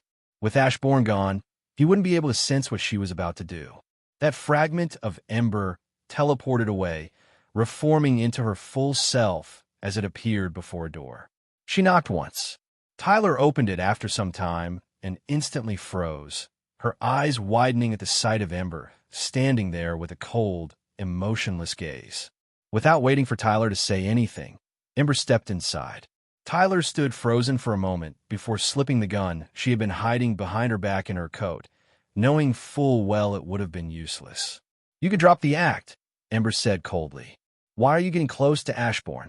Tyler was silent for a moment, then slowly removed her wig, revealing the face of someone Batman knew all too well, Talia al Ghul. "When Ashburn met with my father to gain his support in becoming the leader of the Justice League, my father noticed a few cracks in him," Talia said calmly. "As powerful as Ashburn is, he has a weakness. He's vulnerable around women. So, my father asked me to get close to him to control him." It was true. For all his overwhelming strength, Ashburn did have a lustful side, though he never acted on it. Mostly because he believed himself to be ugly. That belief only grew deeper with every rejection, making him think his charm stat must have been helping in some other way, just not romantically. Of course, Ashburn had the means to see through Talia's lies and act, but that would mean he was looking into her mind or something. And as Ashburn believed, treat people the way you want to be treated, unless they are a zombie or your employees, which you don't have to pay. Yet when he asked you out, you rejected him? Ember asked, raising an eyebrow. Talia had no answer. She couldn't explain it. She had Ashburn in the palm of her hand, yet she rejected him. Lied to her father, even claiming she had asked Ashburn out and that he had rejected her. She had crafted an entirely new persona, an alternate version of herself from another universe, one where she and Ashburn had shared history. And for that, she was grateful Ashburn wasn't the type to pry into someone's mind to verify their story. He considered that rude. "Ashburn is an idiot, but he's my idiot," Ember said coldly. "You'll tell him the truth the next time you see him." With those words, Ember vanished, leaving Talia standing in silence. And in that silence, she realized something unsettling. She was more afraid of telling Ashburn the truth than she was of facing Ember. "So, this is a universe where Superman is evil?" Ashburn asked, walking through the streets of a new world. His eyes stayed locked on the screen in front of him, scrolling through it as he searched for more universes worth visiting. "Yes," he muttered with a bored yawn. He killed his pregnant wife, or girlfriend, thinking she was Doomsday. He snapped after that. He started killing criminals. It didn't take long before he became a full-blown tyrant who lost his way. Can't you just broadcast a message across the multiverse and have the Justice League of every universe call for your help when needed? Ember asked. You could even create a place where time doesn't move, or something like the TVA, letting you answer all the calls. Ashburn paused mid-step, realizing he hadn't thought of that. "You're so stupid sometimes," Ember said, clearly speechless. "How does not thinking of something make me stupid?" Ashburn muttered, "I can't think of everything. But you're right. I should study how others handle it and learn from that. First, let's break this whole mindset of you being ugly," Ember said. "It's annoying sometimes, and sometimes it's cute. Go ask someone out, anyone." She looked around at the people walking down the street. Ashburn narrowed his eyes at her, but said nothing, choosing to ignore her. He had no interest in being rejected again. "If they reject you, I don't know, I'll give you my bra," Ember added with a look of disdain. "Perverts like you are into that kind of stuff." Ashburn's face darkened immediately. "First, I'm not a pervert. Secondly, you're too flat to even think about using the word bra. When someone imagines a flat surface, you're the first thing that comes to mind.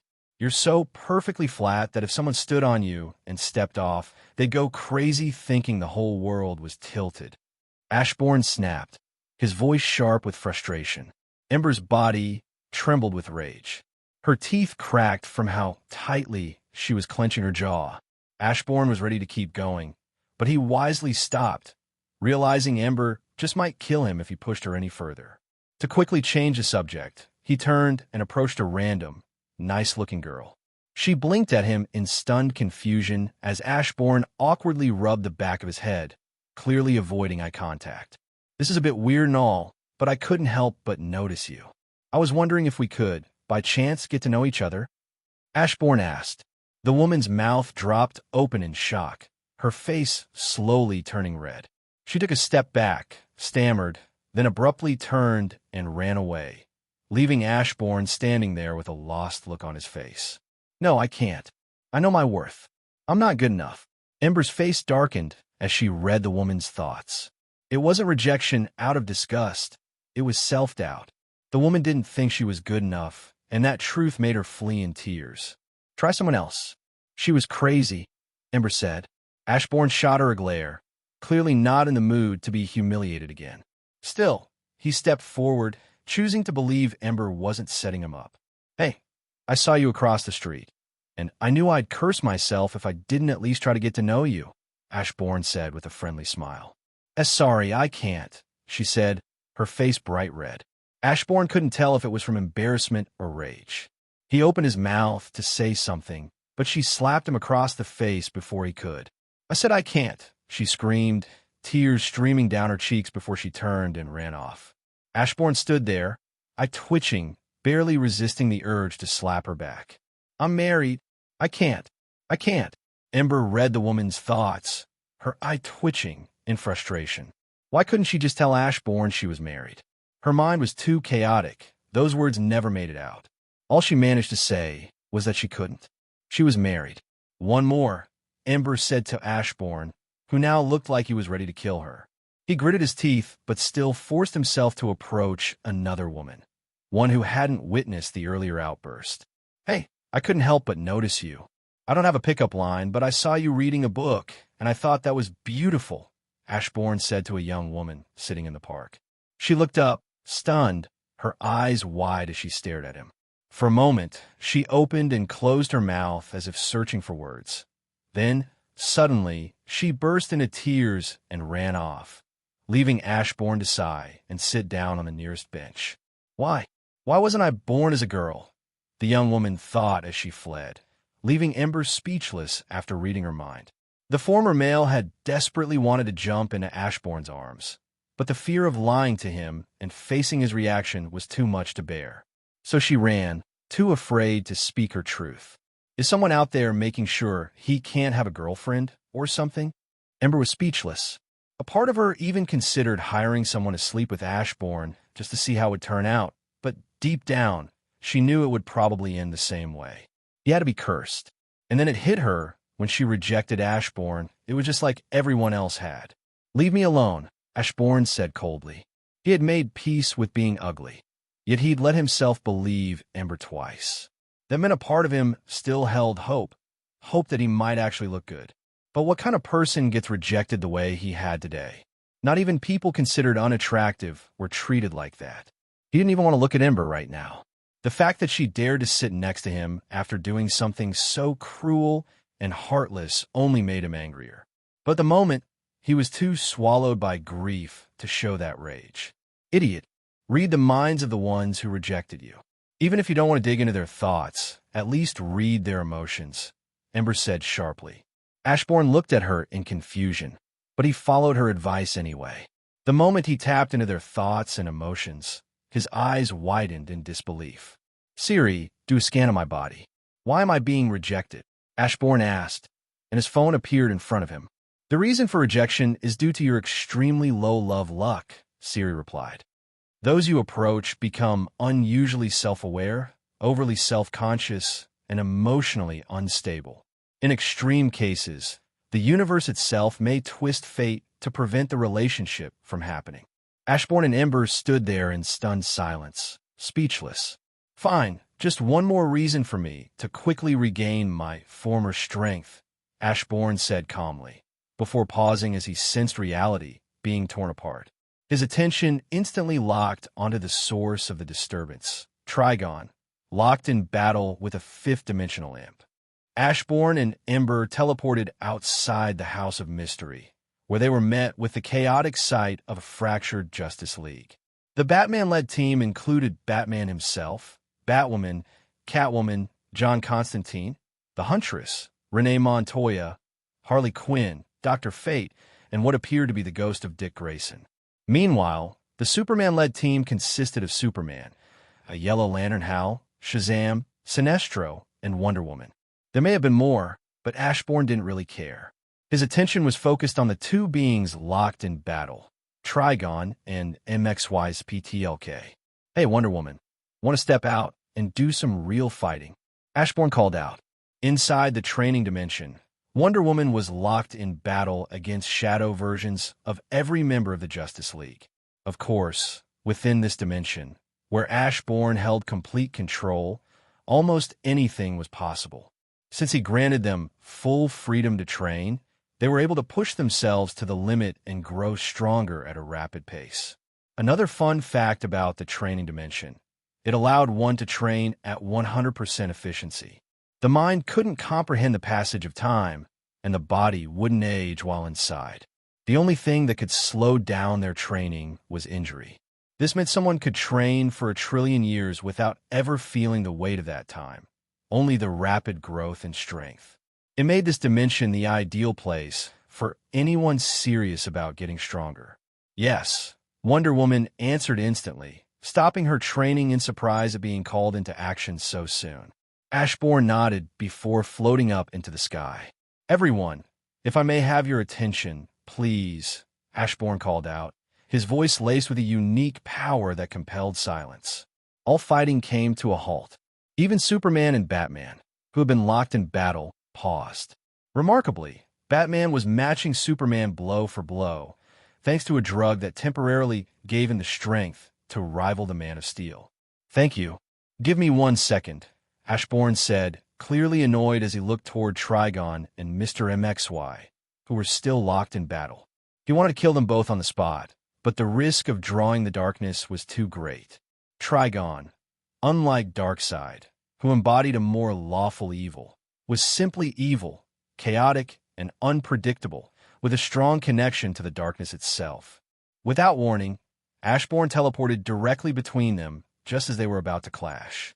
With a calm motion, he activated full counter, redirecting their own attacks back at them. "Counter storage," Ashburn said, calmly storing the two powerful attacks he'd just reflected. Since he couldn't use his full power freely, he had begun developing techniques to fill in the gaps. "Counter copy." Ashburn spread his hands wide, and the attacks he had just countered were duplicated, manifesting in reality as hundreds of identical energy blasts that now hovered around Trigon and MXY's PTLK. Counterpaste. With those final words, the copied attacks became real, and all of them rained down in unison. Trigon and MXY's PTLK scrambled to shield themselves, but the sheer volume of the assault quickly overwhelmed them. Infinite barrier.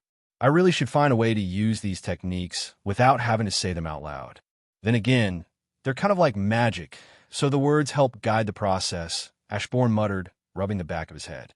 He watched as the barrier expanded, stretching space itself to absorb the shock waves from the earlier assault, preventing the universe from being torn apart.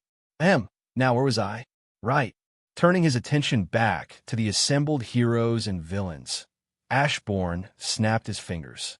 Instantly, a wave of understanding washed over them, each one enlightened with the precise knowledge Ashburn intended to share. "So, as you probably gather from the knowledge I just gave you, I'm here to clean up your universe. Any questions?" Ashburn asked with a light smile. "How do you plan to clean up exactly?" Batman asked with a frown, his gaze shifting from the now lifeless bodies of Trigon and MXYZTLK back to Ashburn, a clear unease in his eyes. "I plan to kill everyone who sided with Superman. After that, I'll finish cleaning out the rest of this universe. There aren't that many villains left anyway. From there, I'll have you and the remaining League members form a multiversal Justice League. It'll be a part-time role since I plan to revive dead versions of the League from collapsed universes to take up the mantle full-time." Ashburn spoke lazily, as if it were just another task on his list. "That's not the way," Batman said through gritted teeth, his voice firm with refusal. Killing. He couldn't support that. Anything else maybe, but not that. "Sadly, I don't care. Any last words for Wonder Woman, Superman, and the rest?"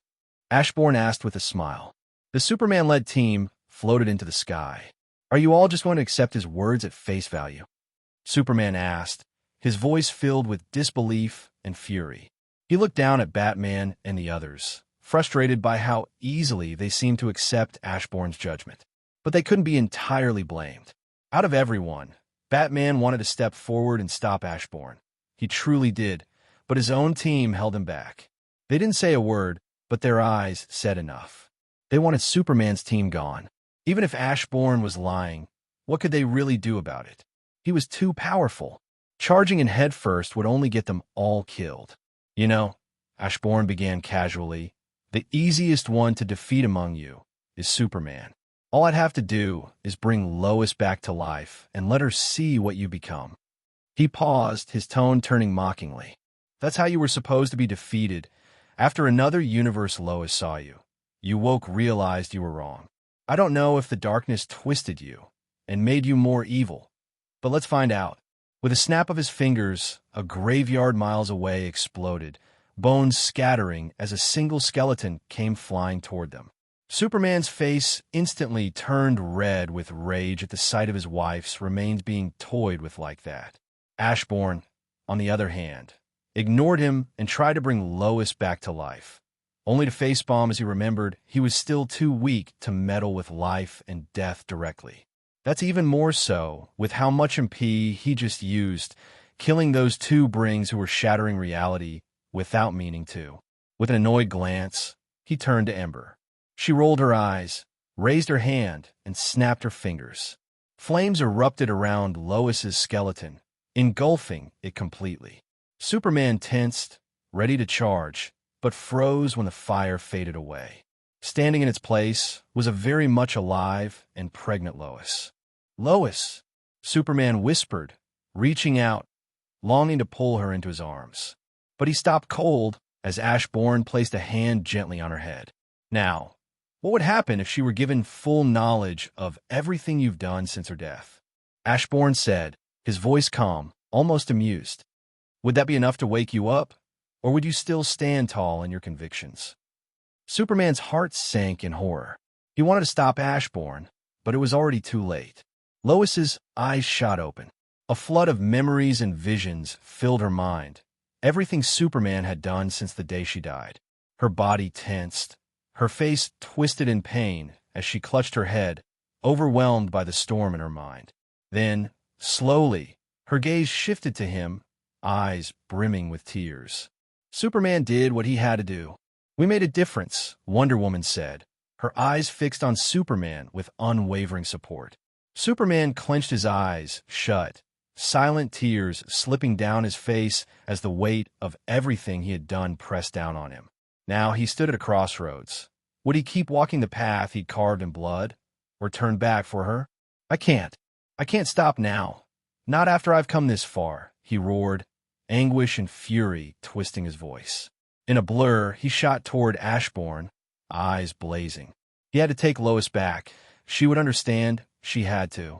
Once the world was finally at peace, once everything was over, she'd see that everything he did was for the greater good. But to everyone's shock, Wonder Woman appeared, yet not the one they knew. She caught Superman's fist with a single hand, her presence commanding immediate attention. This Wonder Woman wasn't from their universe. No, her aura was brighter, stronger, more heroic than the one they had followed. Kill them all. I don't want to deal with ex-heroes breaking out of prison later, Ashbourne said coldly. Wonder Woman hesitated, her eyes locking with Superman's. For a moment, something flickered in her expression. Superman and back in her universe were friends, but Ashbourne's command weighed heavier. For him, she steeled her heart. In one swift motion, she twisted Superman's arm, snapping it with a sickening crack. Superman screamed in pain, dropping to one knee. Seeing how much stronger she was, Wonder Woman wasted no time and went in for the kill. Hal and the remaining members of Superman's team launched themselves toward her to stop the attack, but Ashbourne simply stepped aside, allowing her to carry out the execution. I expected her to hesitate. Is my charm really that powerful? Ashbourne thought, stunned, as Wonder Woman snapped Superman's neck with brutal efficiency. She used his body to block Hal's blast before rocketing forward and grabbing her counterpart. She was handling all of them with ease, a sight that left Ashburn quietly proud, until his eyes fell on Superman's corpse. It was turning black, a dark aura rising off his body like smoke. "Fuck," Ashburn muttered, drawing everyone's attention to what was happening. The battle between Wonder Woman and the others came to a sudden halt as everyone's attention shifted to Superman. His once iconic blue and red outfit had turned jet black. His skin, too, darkened with an eerie, shadowy tone. Then, before their eyes, the neck Wonder Woman had snapped, twisted unnaturally, and snapped back into place with a sickening crack. Superman stood up, silent, alive, and radiating a sinister energy. "Ashburn, what are you doing?" Wonder Woman asked, her voice sharp with suspicion. But even as she spoke, she sensed it. This wasn't Ashburn's doing. Whatever had taken hold of Superman felt far too dark, far too evil. "This isn't my doing," Ashburn said with a sigh. "But this is clear proof he was evil." The darkness used whatever darkness was already inside him to bring him back. Lois covered her mouth, tears falling from her eyes. Watching the man she loved fall so far, it was almost too much to bear. "I'm not evil. Everything I did was for the greater good." Superman roared, his voice shaking with rage.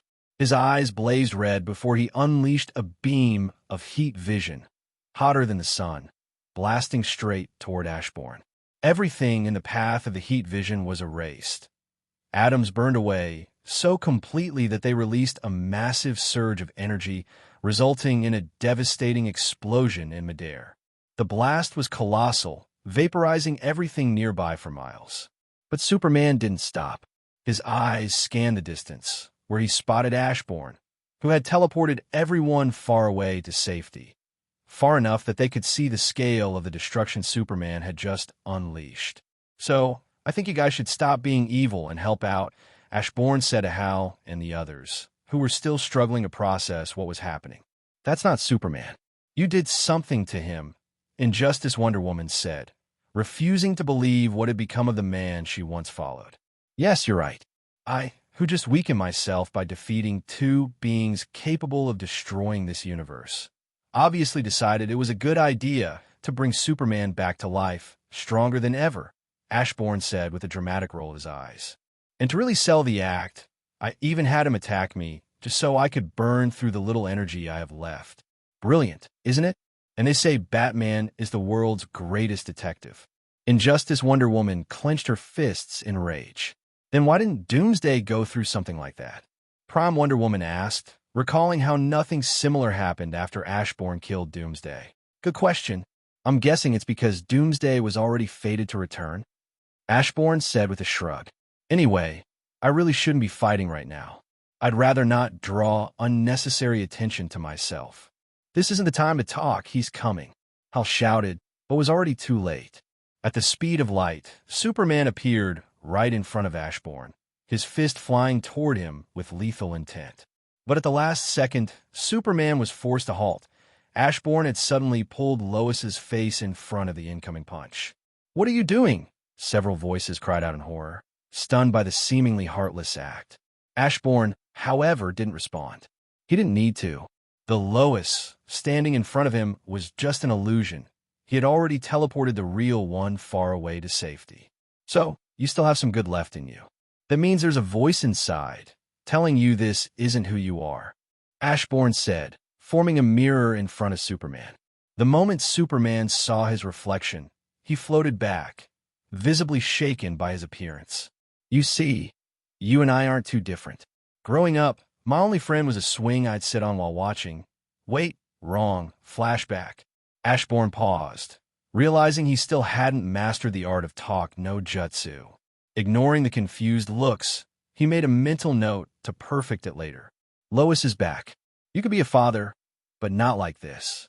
You're becoming a monster, and if you keep going, you'll lose any chance of ever holding your child with love. Is that what you want? For your child to grow up without a father figure? Are you going to take those father and child moments away because you're giving up here?" Ashburn asked calmly. Superman clutched his head, letting out a guttural, demonic roar as he struggled with the raging conflict inside. "Go. Talk to him while beating him up," Ashburn said, seeing that Superman wasn't going to come back to his senses on his own. Though they hesitated, the others followed Wonder Woman's lead and charged forward to take on Superman, and they were almost overwhelmed. The only reason they were able to keep up in the fight was thanks to Dr. Fate and John Constantine. The two magic users worked together to suppress Superman's power, giving the others a fighting chance. With Superman restrained on the outside, it gave the version of him still buried within a chance to fight back, with a little help from Ashburn. "I made so many mistakes. I became a tyrant," Superman said, curled up in a ball in some shadowy corner of his mind. All around him was pure darkness, darkness that parted as its sovereign approached. "That you were," Ashburn said softly. "But now, you can be so much more. You lost your way, but you found it again. Now, you can use your mistakes to grow and become an even better Superman. Even if you don't want to be Superman for the sake of the world, then do it for your child." Superman looked up at him, tears in his eyes. He opened his mouth to speak, but Ashburn cut him off gently. "Yes, the world may never see you the same way. Their outlook might never change. If that's enough to stop you from being a hero for them, then don't be a hero for them. Be one for the people who love you. Just look outside. Everyone is still fighting for you. They've accepted their mistake." Ashburn crouched down beside him. "Death is the coward's way out." "And when was the last time Superman was afraid?" he asked with a small smile.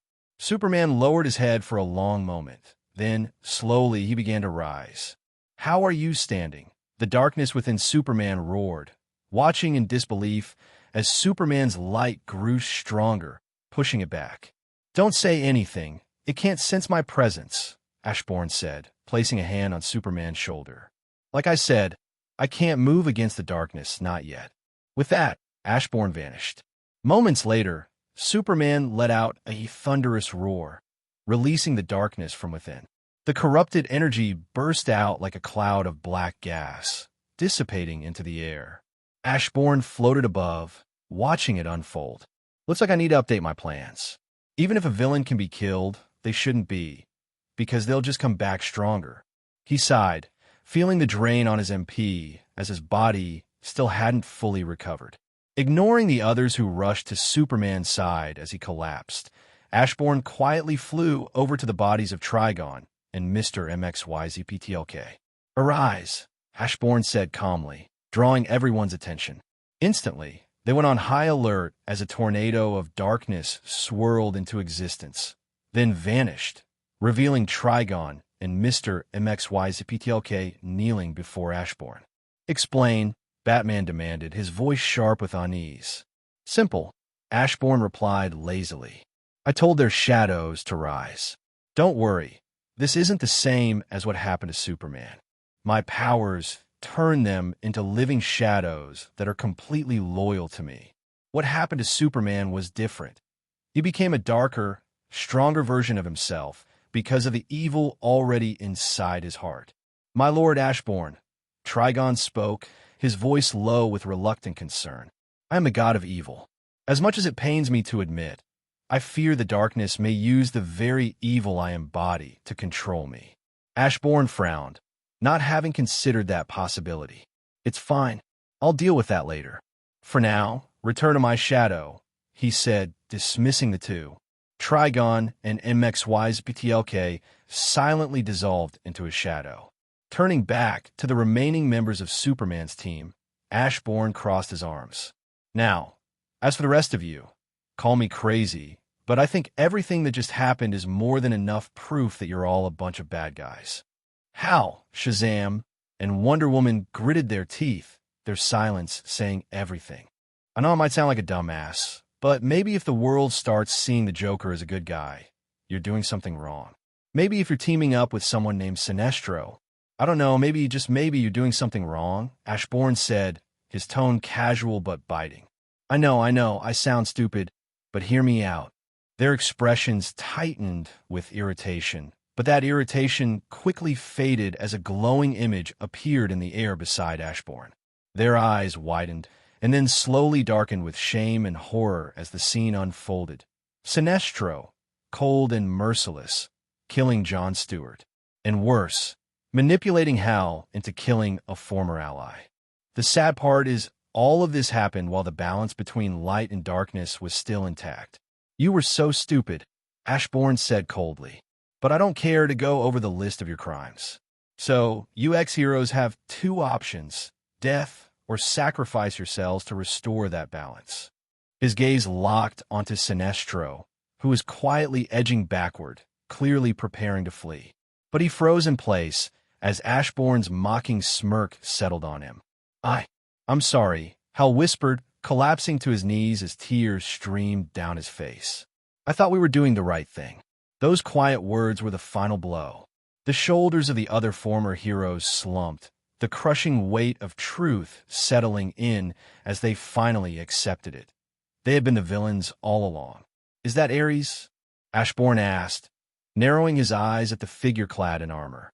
At the mention of his name, the god of war, who had been standing quietly among the Superman team, took a cautious step back. "You teamed up with the god of war? Isn't that guy evil? But I want him as my shadow," Ashburn said with a smirk. Ares' pupils shrank. Without hesitation, he turned to flee, but it was already too late. A humanoid shadow ant appeared behind him in an instant. Before Ares could react, the ant's tail pierced cleanly through his chest. As soon as Ares died, a surge of darkness rose from his body, but just as quickly, it vanished, leaving everyone confused. "Looks like the darkness can't affect those killed by the darkness," Ember said lightly, causing Ashburn's eyebrow to rise in interest. Without a word, Ashburn gave Maruam a nod. In an instant, Sinestro was dead. Batman instinctively stepped forward, as if to intervene, but stopped himself. What would he have done? Maruam was simply too fast. "Arise," Ashburn said, ignoring Batman's glare as he calmly watched two new shadow soldiers emerge. With a wave of his hand, he stored them away into his shadow. He gave Maruam a nod of thanks, which the Ant King accepted with visible pride before disappearing back into the shadows. "Why would you kill them?" Batman demanded, anger simmering in his voice. "Because villains don't change their nature," Ashburn replied bluntly. "I highly doubt Sinestro was going to turn into some superhero who fights for justice. His connection to the darkness ran far deeper than Superman's ever did. That's the only reason I'm giving the rest of you the chance to live. Deep down, you're still heroes." His words left Hal and the others speechless. "Your answers?" Ashburn asked, not forgetting the choices he had given them. "We'll restore the balance," Cyborg said softly, his voice carrying the weight of regret. The others nodded in quiet agreement. Ashburn gave a satisfied nod and pulled out his phone. "Hey Siri, create a Multiverse Justice League watchtower. Make it the size of a universe. Equip it with scanners capable of detecting crimes across the multiverse, specifically those that could lead to a universe falling into darkness and dying. Include everything else that might be necessary," Ashburn said calmly. Everyone looked at him in confusion. After all, what kind of phone could actually do something like that? "Understood. This portal will lead you to the watchtower," Siri said. Ashburn nodded in approval before stepping through the portal Siri created, motioning for the others to follow. When they emerged, they were met with the breathtaking sight of what looked like an entire city inside the watchtower. This watchtower is equipped with countless subdimensions, each tailored to a specific hero, Siri explained as she floated in front of them. For example, the Superman dimension is a city created to house only Supermen. It can hold up to 8 billion of them. The same applies to the Batman dimension, Wonder Woman dimension, and many more. Time flows differently here in the Watchtower, Siri explained. The past and future of the multiverse coexist at once, allowing Justice League members to respond to calls for help across all timelines. Currently, an infinite number of distress signals are occurring simultaneously. While it's possible to answer every call, speed is essential. Once the balance of the universe breaks, it begins to collapse. A massive screen appeared before them, displaying a map of the multiverse. Each universe was marked with indicators showing the heroes steadily losing ground. Alongside it, countdowns ticked away, showing how much time remained before certain universes would fall.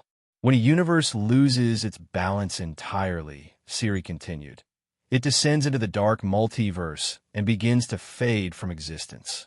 Your mission is twofold: prevent universes from falling and erase the dark multiverse itself, ensuring nothing escapes to spread chaos. Ashburn wasted no time searching for a universe filled with robots and advanced technology, something that could prove useful. He didn't want to rely too much on Siri, nor did he want to overexert himself. The more he acted, the higher the risk that the darkness would trace the anomaly back to him. First things first, we need manpower, Ashburn said calmly. Go to this universe and bring back the Superman robots. Make sure to arrive during the exact time period of the alert. It'll help keep the darkness from noticing any inconsistencies caused by time flow. With those words, Ashburn teleported away, heading toward a universe where he'd spotted a particularly cool-looking robot. In the depths of space, Superman stood alongside the full might of the Justice League. Well, almost full. A few members remained on Earth as a second line of defense. Superman floated at the forefront, facing dozens of alien ships, his eyes locked on the golden blur rocketing toward them. It was a Mazo, a machine designed to mimic and adapt to any power it witnessed, save for magic. And now, it was returning to Earth with a singular goal: to wipe out all life. It had been searching for purpose, and someone had given it one. Told it that by erasing all life across the multiverse, it would ascend to a higher dimension and evolve into the ultimate life form. For the first time in its short existence, Amazo understood the hunger for power. It felt something, emotion, and with that newfound emotion came unstoppable resolve. Boom! A single punch from Amazo was enough to nearly kill Superman, sending him rocketing toward Earth, unconscious. One by one, the rest of the League stepped in: Captain Atom, Martian Manhunter, and countless others. But none of them could even slow Amazo down. He tore through their defenses, flying straight toward Earth at such incredible speed that the planet's destruction seemed inevitable. Back on Earth, heroes scrambled into the skies, doing everything they could to intercept him. But it was all in vain. Amazo's trajectory never faltered, until a beam of heat vision slammed into his side, sending him off course. Supergirl. Her surprise attack was the first and only thing that managed to slow him down. But it didn't last. Amazo turned toward her, expressionless, and fired his own heat vision in retaliation. With a blast that put 1,000 suns to shame, space and time warped under the sheer heat compressed into those twin beams of energy. The heat vision surged forward at such impossible speed that Supergirl could only watch in frozen horror as they closed in. But just before impact, at the very last second, something grabbed her, shielding her in the nick of time. The figure intercepted the beams, deflecting them with raw force. The redirected heat vision slammed back into Amazo, striking him head-on and sending him rocketing off the planet. "Are you all right?" Ashburn asked, holding Supergirl in his arms like one might cradle a child. He looked down at her calmly, his face just inches from hers. Supergirl, caught completely off guard, turned bright red at the closeness. That heat vision was intense. I barely had time to remove the atoms in their path. "You're flushed," Ashburn said with a sigh, mistaking her embarrassment for the effects of the attack. He looked up toward Amazo, then at the countless injured heroes, some falling from the sky, others scattered across the battlefield, wounded and struggling. It was a scene that could shatter the fighting spirit of even the strongest warrior. "Can I fight Amazo without using my shadows? I still haven't recovered my MP. On top of that, I can't call for backup. This Amazo would just copy anyone I bring in. Wait, he's weak to magic. Where is Dr. Fate?" Ashburn thought, frowning as he realized he hadn't seen the Dr. Fate of his universe. His universe is the universe where he gave Batman the Iron Man suit, and so on. Sighing to himself, he turned his attention skyward, watching as Amazo came rocketing back toward Earth, his speed now light years beyond anything previously shown. "Due to certain reasons, I can't fight at full power," Ashburn said calmly. "So, can I make you my temporary herald?" Supergirl's eyes widened as everything around her seemed to slow. Her heart dropped the moment she realized Amazo was now only meters away. "What's a herald?" Supergirl asked, unease tightening her voice as she watched Amazo slowly draw nearer. "It means I gift you my powers," Ashburn replied calmly. "I don't have much to offer right now, but with the little I can give, although you will not go through a rebirth, it should be enough to unlock your full potential." Supergirl nodded without hesitation, not wanting to waste another second as Amazo closed the final distance. Then arise. What remained of the Shadow Monarch force surged into Supergirl's body. In an instant, she felt divine, like a god reborn. The dark power twisted and reformed under her will, transforming into something new. Ashburn called it the Sun Monarch Force. At speeds beyond comprehension, Supergirl flashed forward, catching Amazo's fist mid-swing, and crushed it effortlessly. "Don't destroy it completely," Ashburn called out, leaning against a nearby wall to conserve his strength. "It might come back stronger. Just subdue it or something." Supergirl, hearing Ashburn's words, narrowed her eyes. Slowly, she floated into the sky with Amazo still locked in her grip. Amazo desperately tried to scan and copy her powers, but of course, Ashburn had made sure that wouldn't happen. The Monarch force shielded her completely. As he watched from below, Ashburn got a good look at her and quickly realized something. This was the Supergirl from that one cartoon he used to watch as a kid, the one with the mini skirt and the exposed belly button. Since she was floating above, directly in front of Ashburn, well, it didn't take much to guess what his angle of view was. Fortunately, Supergirl wore her mini skirt with cover under the skirt. She had it covered. Supergirl moved fast, so fast that, to her, time may as well have been frozen. Amazo didn't even have time to react. In a single blur of motion, she tore his body apart and destroyed his power source, giving him no chance to regroup. Though the scattered parts of his body began to slowly draw back together, feeding off the sun's energy. "How do I defeat him?" Supergirl asked, watching in alarm as Amazo's scattered parts began pulling themselves back together. She turned to Ashburn, only to see his shadows slither out, swallowing every shard of Amazo's body and dragging them into his shadow. "You did a good job. I almost forgot how much potential Kryptonians hold," Ashburn said casually. Supergirl opened her mouth to question what he had just done, but paused as she felt the power draining from her body. For a brief moment, she had held power on par with that of Superman, the one from the comics. The Superman who could move faster than comprehension, who bench-pressed the Earth for days without sunlight, who broke through dimensions using speed alone, and more.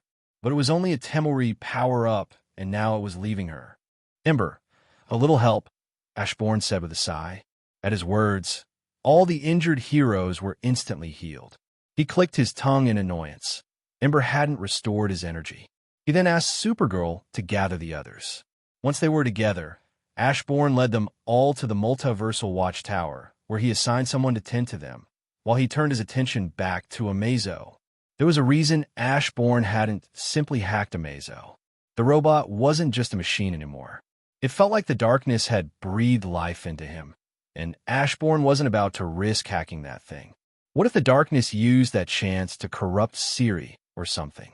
"The darkness made one mistake with you," Ashburn said, his gaze fixed on Amazo as he began drawing out the lingering darkness, absorbing it to speed up his recovery. A faint smirk tugged at his lips before he crushed what remained of the android, making sure there was nothing left for it to regenerate from. "Arise," Ashburn said, eyes narrowing slightly. His attention remained on the destroyed Amazo. This was something he needed to test. Now that he had comprehended death of the endless, he wanted to see if his powers could affect non-living entities like machines. After all, death wasn't limited to living things alone. "You and your powers," Death sighed as she appeared beside him, watching as Amazo rose once more, this time as a shadow soldier. Ashburn just grinned, gaining every power and ability Amazo had mimicked. "What is Shadow had?" "I'll fuse you with power soon," Ashburn said with a smirk. Power was the fusion of Rogue and Hope, but he needed to wait for them to return before proceeding. "I thought you had things to do," he added, glancing at Death. It was the first time he'd seen her since she left. "Well, I came to watch One Piece. It's more fun with friends," Death said with a smile. Ashburn smiled back and nodded before shifting his focus to the multiversal watchtower. He simply had Siri handle everything while he returned home to relax.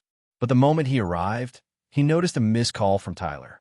He was about to call her back, but paused as he glanced at the TV, only to see the news reporting that Superman's body had gone missing from his grave. "It's happening faster than I expected," Ashburn said, eyes locked on the TV. The screen displayed live footage from the North Pole, where the Fortress of Solitude had suddenly appeared. Inside, Superman's body was now absorbing solar energy, preparing to return to life. Ashburn switched the feed to display more images, glimpses of those who would soon rise in Superman's absence. This was always the pattern. When a hero vanished, the world felt the void they left behind. And in that emptiness, new figures would step forward, trying to carry the weight of the legend. It had happened with Batman. Now it was Superman's turn. Ashburn simply had to make sure nothing went wrong. Anyway, he went on to call Tyler back, and she answered almost instantly. But whatever she wanted to say, it wasn't something she felt comfortable discussing over the phone. So, Ashburn just invited her over and put on One Piece in the meantime. "Where's Ember?" Ashburn muttered, suddenly realizing he'd forgotten about her. He sighed, already picturing how that overgrown chicken would try to get back at him, probably by embarrassing him in front of Tyler. As a grown man, making friends wasn't exactly easy. How does one even go about that? You can't just walk up to someone and say, "Let's be friends." That's weird. So the fact that he had someone like Tyler, a friend who wasn't after his power or his body, was something he genuinely wanted to treasure. "You bastard. You forgot me."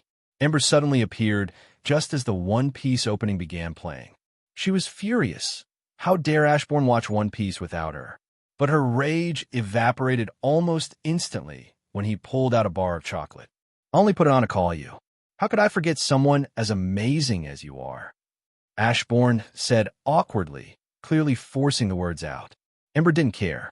She snatched the chocolate, took a bite, and instantly melted into the chair, her eyes rolling back in bliss from the overwhelming pleasure. "Chef, make a meal." "How about a guest coming over?" Ashburn said to a shadow chef, who was quietly reading a cookbook. Instantly, the chef stood up and got to work, warping reality itself to avoid wasting even a second of Ashburn's time. Before long, Tyler arrived. In the blink of an eye, a week had passed since Ashburn's arrival in the DC universe. The Multiversal Justice League had expanded rapidly. Every hero, whether Superman or otherwise, was now armed with a lantern ring, as well as customized weapons and armor. Ashburn didn't care whether the heroes were already durable enough to withstand universal-level attacks. He still forced them all to wear armor, each set resembling that of Iron Man. Heroes constantly came and went from the multiversal watchtower. Some responded to alerts across the multiverse, while others returned to their homeworlds. Meanwhile, an army of Amazo robots could be seen flying off into different universes to assist where they could. Despite their growth, manpower was still limited, and the robots were essential to covering the gaps. "Why are you here again?" Ember asked in displeasure, eyeing Supergirl seated at the dinner table. "She's Prime Supergirl. Be nice to our guest," Ashburn said, giving Ember a light slap on the back of the head for her rude behavior. Ember nearly turned around and slapped him with the force of the Omniverse, but held herself back, choosing instead to snort in irritation. "Ashburn invited all of the Primes," Supergirl said with a light smile. This was the same Supergirl Ashburn had gifted a portion of his Shadow Monarch force. That power, combined with the accelerated growth from the training dimension, had allowed her to develop her own Sun Monarch force, pushing her far beyond her natural limits. "This will be my first time meeting all of the Primes. Since I invited them, it's only right that I be a proper host," Ashburn said calmly. Across the multiverse, Primes were rare. Each universe held only one, except this one. After all, there can only be one Prime per hero. The doorbell rang, and one of Ashburn's shadows moved to answer it, allowing a sea of heroes to enter the mansion.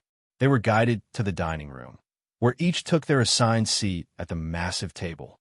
Superman, Wonder Woman, Flash, Wally West and Barry Allen, Batman, Aquaman, Hal Jordan, Jon Stewart, Cyborg, Zatanna, Dr. Fate, Firestorm, Shazam, Captain Atom, Starfire, Big Barda. The list went on. These were the strongest versions of their kind, each equipped with more than 3 lantern rings, armed with trillions of years' worth of experience gained in the training dimension, and outfitted with the finest gear the multiverse had to offer. Ashburn sized them all up. This was his first time seeing them together, just as it was their first time laying eyes on him. His gaze swept across the room, scanning each of them with careful interest, until his eyes landed on a goth girl seated near the end of the table. It was Raven, but not just any Raven. This was a version from a universe teetering on the edge of annihilation. She had been its last survivor, standing alone in a final battle against Trigon. She had once fought alongside the Teen Titans of her world, the Justice League, and countless others, but she had watched every one of them fall. Trigon's power had grown beyond reason. She had faced a Trigon who had stolen and absorbed the power of Darkseid. Even the Flash had tried to run back in time to change the future, only for Trigon to sense it and kill him before he could take a single step into the past. Her life had been nothing but a desperate run. Trigon had relentlessly hunted her, seeking to kill her and claim her powers for himself. So one could imagine her shock when, out of nowhere, another Raven from the multiverse appeared. This alternate version had already broken free of her father's influence and mastered her power, becoming what was known as the White Raven. Together, they combined their strength to defeat Trigon, and they succeeded. But it was already too late. Her universe had begun to collapse, devoured by the imbalance and ruin left in Trigon's wake. With no world left to save, she sought refuge in the Multiversal Justice League Watchtower.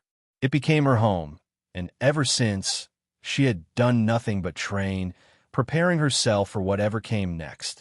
Ashburn glanced at Ember and noticed her eyes were fixed on Raven. From the moment Raven had entered, Ember hadn't looked away.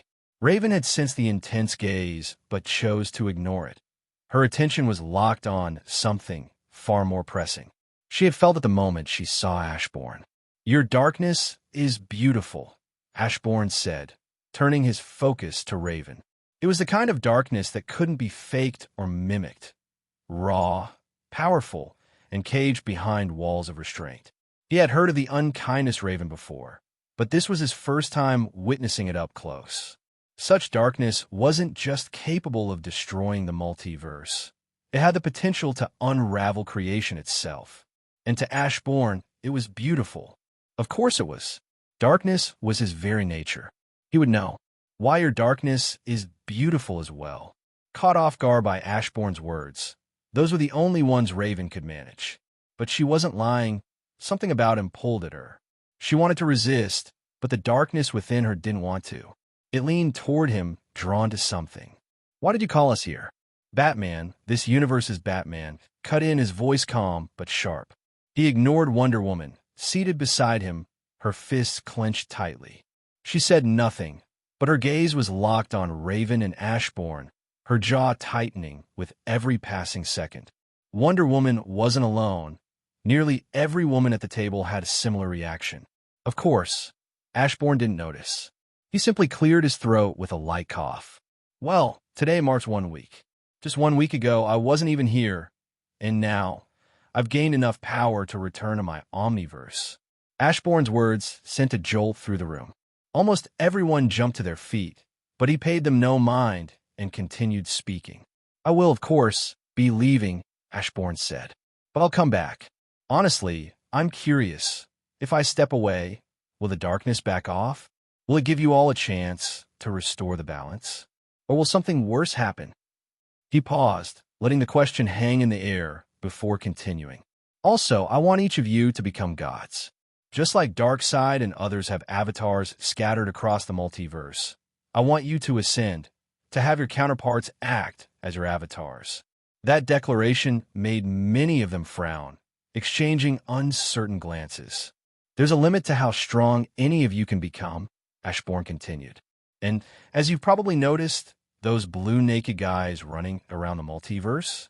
Yeah, the villains might be copying us. They could be creating their own version of a multiversal league. That means we can't stay stagnant. We have to keep evolving. Everyone looked around at each other, the weight of those words settling in as they considered what came next. What would happen to our counterparts across the multiverse? Superman asked, his brow furrowed. They wouldn't be affected, at least, that's what I believe, Ashburn replied. It's not like you'd control them.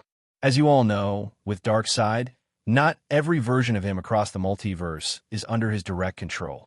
I actually came across a good avatar once. He paused for a second, which I still ended up killing, but that's not important. Everyone's eyes twitched in unison. Things to look out for while I'm gone, Ashburn began, glancing casually at the food being placed in front of him. Expect betrayal.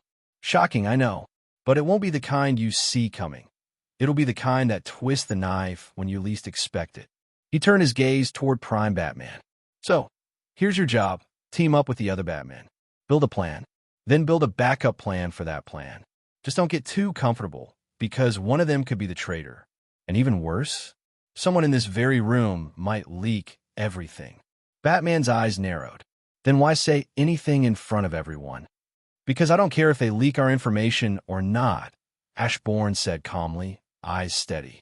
By the time I return, I'll have regained my full power. Well, I will be stronger than ever before as the Shadow Sovereign.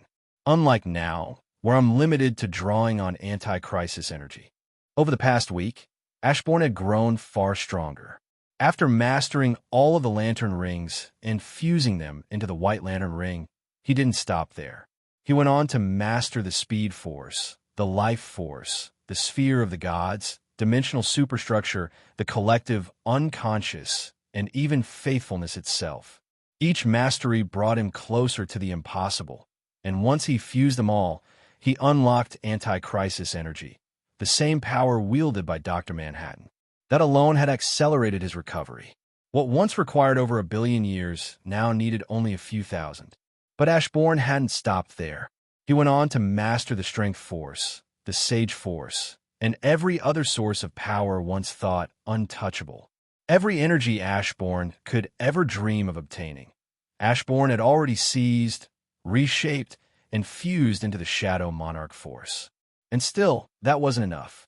Ashburn even reached for crisis energy. To gain that, he had to master the Still Force, the opposite of the Speed Force.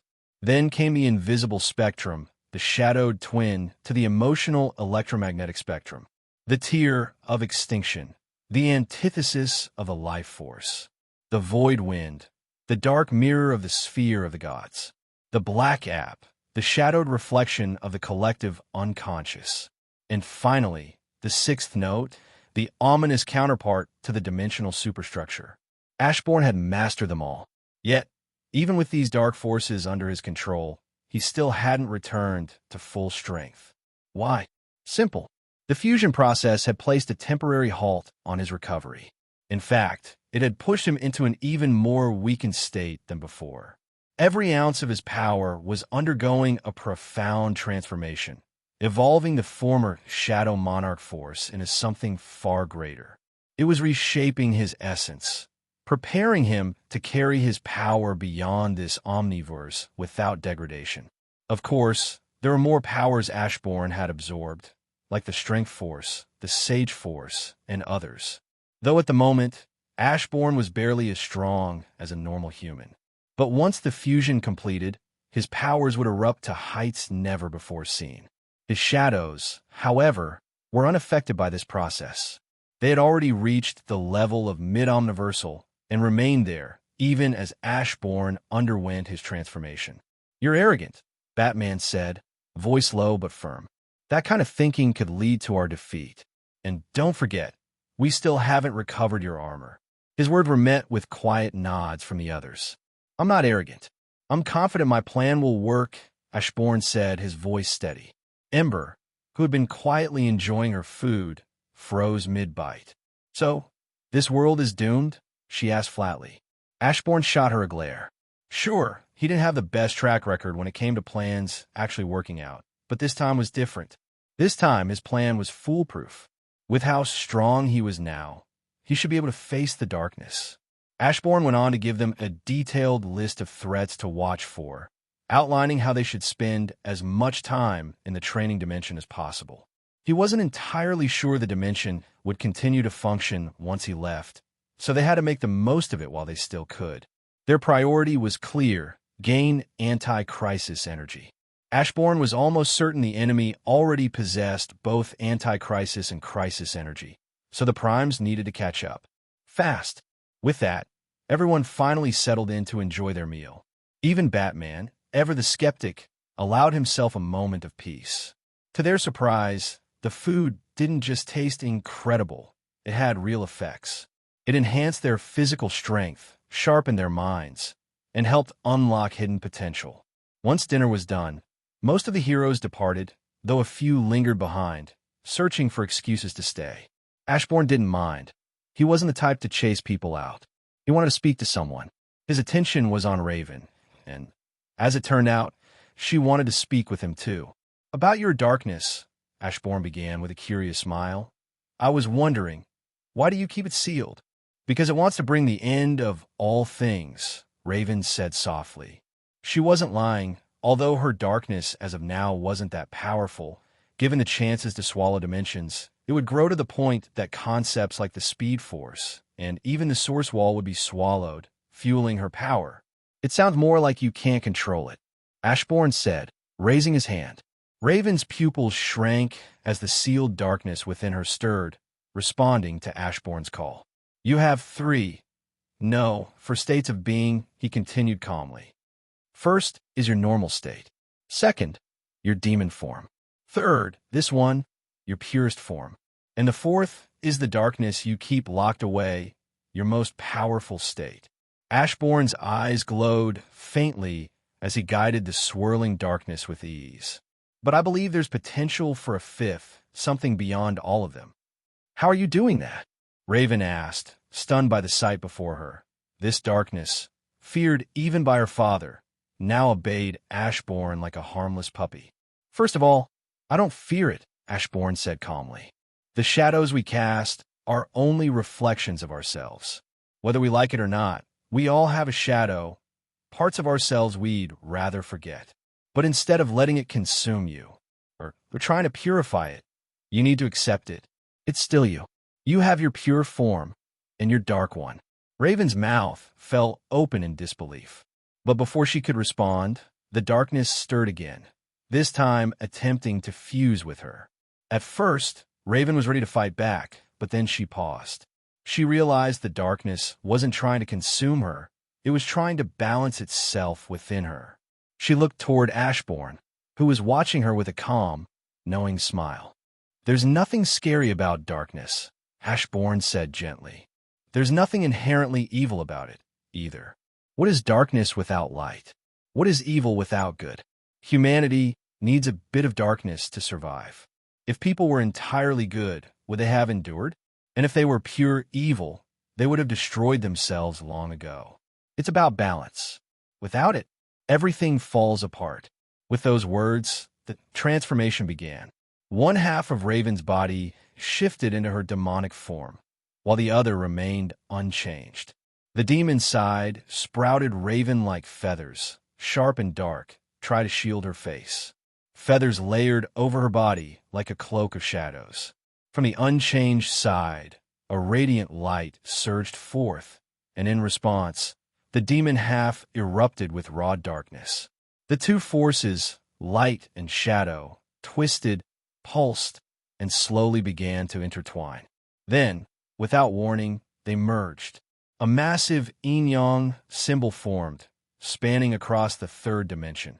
So vast and powerful that even those in the sphere of the gods could see it looming in the heavens. Raven suddenly exploded, her body dissolving into pure darkness that shot upward, piercing through reality and into the sphere of the gods. In that moment, she ascended, no longer bound by mortal limits. Raven had become something more. She was now the new goddess of darkness and of ravens. I can't believe it worked. Honestly, I thought the fusion would have failed and she'd have to train to merge the two forms," Ashburn said, summoning his shadows with a casual wave. "You can't just act on impulse like that," Susan said, clearly displeased with his recklessness. Ashburn let out a light laugh at her words, but he gave a small nod in acknowledgement. "Why hasn't her appearance changed?" Ember asked, narrowing her eyes as she noticed Susan still looked the same, even after Ashburn had fused her with several new shadows after he had recovered. "I didn't even notice," Ashburn admitted, blinking in surprise as he realized she was right. Ember gave him a deadpan look, clearly unimpressed. "Pervert," Ember said in disgust, which instantly enraged Ashburn. Yes, he had wished for Susan to keep her appearance, but was that really such a bad thing? Why would he want her to transform into some grotesque shadow monster? "It's making its move," Warper suddenly cried out. In an instant, they all teleported outside the source, just in time to see a massive hand of darkness tearing through the void, its fingers shooting straight toward the place Ashburn had been moments ago. It had sensed him. Raven's ascension to godhood had triggered something, a surge of power too immense for the darkness to ignore. Ashburn appeared in a flash, immediately activating full counter. The massive hand of darkness was hurled back with incredible force, just as Mage shot into the sky, casting a radiant spell that bathed the great darkness in searing light. Simultaneously, Ashburn raised his palm, using his authority to manipulate the great darkness. Though it fought back, the effort forced it to divert its power, weakening its hold. And that was all the opening his shadow soldiers needed to strike. "The name's Ashburn, by the way," he said casually, eyes locked on the towering entity. "Do you go by Great, or something else?" In response, the darkness condensed, molding itself into a massive humanoid figure cloaked in swirling blackness. Its presence was suffocating, immense, ancient, and very much aware. "Ashburn, you think you can control me?" The great darkness roared, its voice shaking the very fabric of reality. Ignoring the onslaught of attacks, it reached out, its massive hand closing in on Ashburn. "You really shouldn't aim for me," Ashburn said with a casual laugh, unfazed. "It's not like I'm going to attack you or anything." Instantly, the darkness froze, then twisted toward Mage, who had been quietly chanting a spell behind the scenes, hidden in plain sight. "I fused each of my shadows with the countless life forms of a dying universe. This one here," Ashburn raised his hand, his voice calm but commanding, "is thunder." Boom! The darkness was struck by a force beyond comprehension, a speed that transcended speed itself. It never even had the chance to react. This was thunder, a shadow born from the fusion of the greatest lightning users across Marvel and DC. Among them, Black Adam, the Flash, Zeus, and many more. Like lightning itself, thunder was fast, easily the fastest shadow under Ashburn's command. But speed wasn't its only strength. Its attack power was equally unmatched. "These are two of my strongest shadows," Ashburn said, his voice steady as he gestured behind him. Power and Warper. Power was the fusion of Hope, Rogue, and the greatest power manipulators from both universes. Warper, on the other hand, was a terrifying blend of the most powerful reality warpers, Franklin Richards, Mr. MXYZPTLK, and countless others. Hope, now wielding every power across both Marvel and DC, unleashed her full might. Beside her, Warper, with unmatched reality warping capabilities, did the same. The two combined their strength, delivering an omnivore-shaking blow to the darkness itself. But just as Mage's light spell disappeared, allowing the darkness to return to its peak form, the darkness suddenly vanished, appearing before Ashburn. "This is Susan." Boom! The darkness's fist slammed into an invisible barrier. Susan's face went pale as she poured every ounce of power she had into maintaining it. Despite her growth, despite training in the time-bending training dimension, mastering the speed force, and acquiring countless other abilities, the first barrier shattered instantly. But she had prepared for this. One after another, multiple layered barriers rose up to stop the attack. And one after another, the darkness shattered them with terrifying ease. "You forgot about Mage?" The darkness's head snapped toward Mage, just as the sorcerer finished casting his spell, birthing a massive star into existence. And by massive, I mean unimaginably massive. A multiverse, by comparison, would look like an atom next to it. How did I forget him? The darkness thought, its gaze shifting rapidly toward Megamind, who had been working quietly to manipulate its thoughts. Then its eyes fell on Ashburn, and realization dawned. Ashburn hadn't been trying to control it with full power. No, he had only been doing two things. One, subtly weakening the darkness, just enough to keep it from one-shotting them all. Two, distracting and loosening its mental defenses so that Megamind could slip in through the cracks he left behind. That way, the darkness was weakened even further without ever realizing it. It believed Ashburn was the one pushing it back, unaware of the true strategy unfolding. "This is the Doctor. He's smart as hell," Ashburn said casually. The Doctor, a fusion of the greatest minds across Marvel and now DC, stepped forward.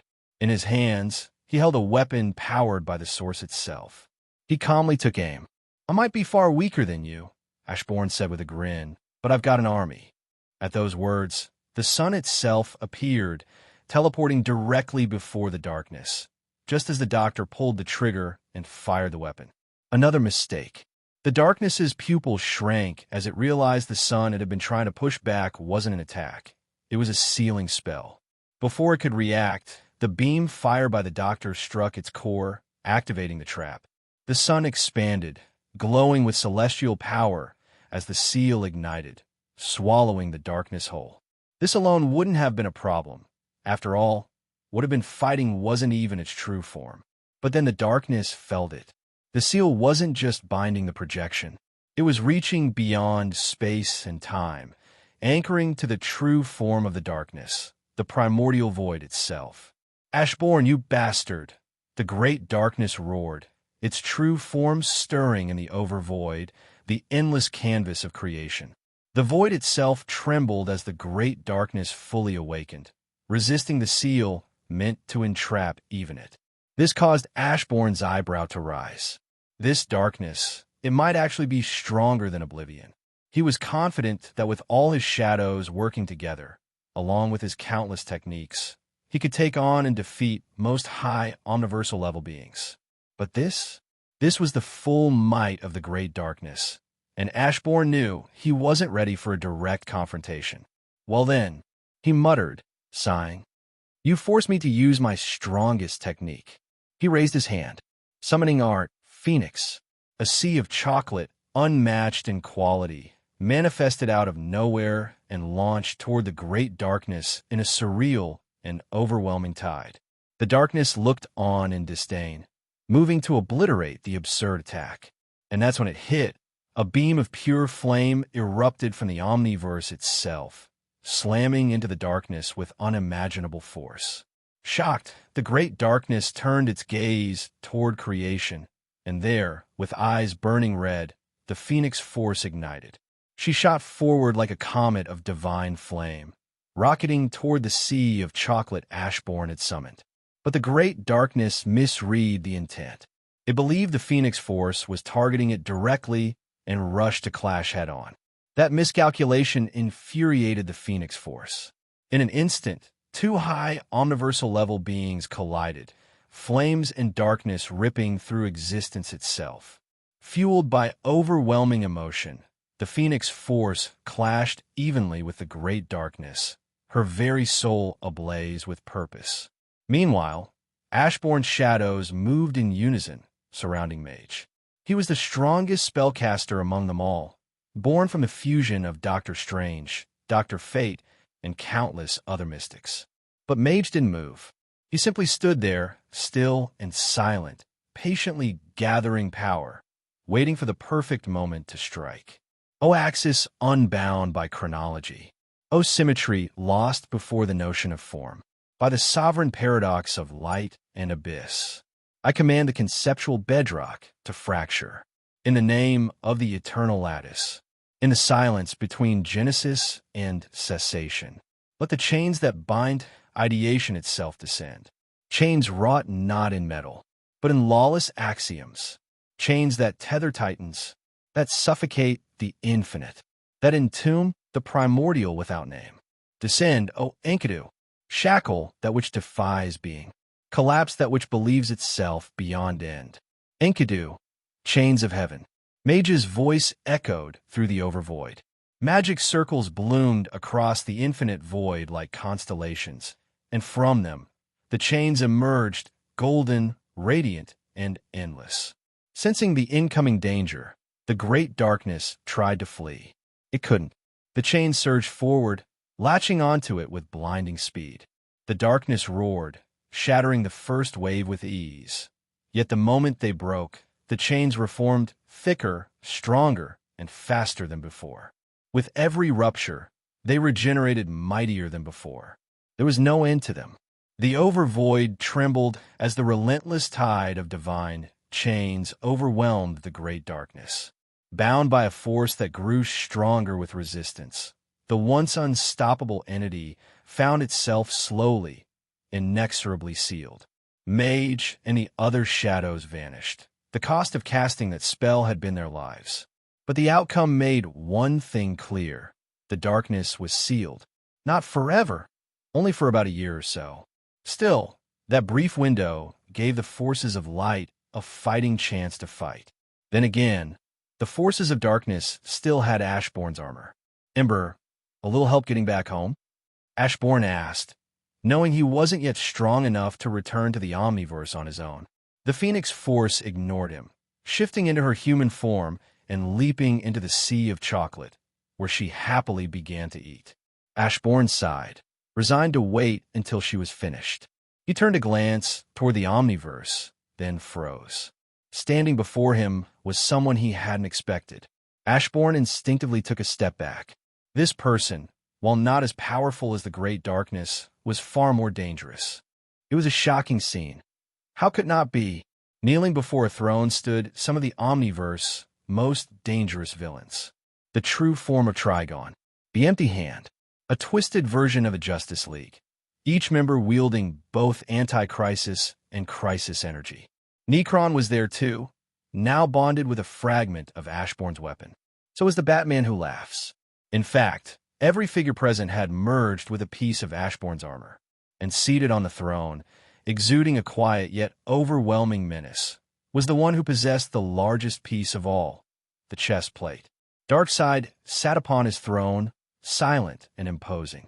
From time to time, flashes of lightning surged across his armor, remnants of the Mother Storm now under his control. That's right, Darkseid had tamed the Mother Storm. It had devoured the primordial storm that once nearly killed Ashbourne. Though powerful, that storm had been badly damaged and was forced into a deep slumber to recover and adapt to its newfound strength. It never stood a chance.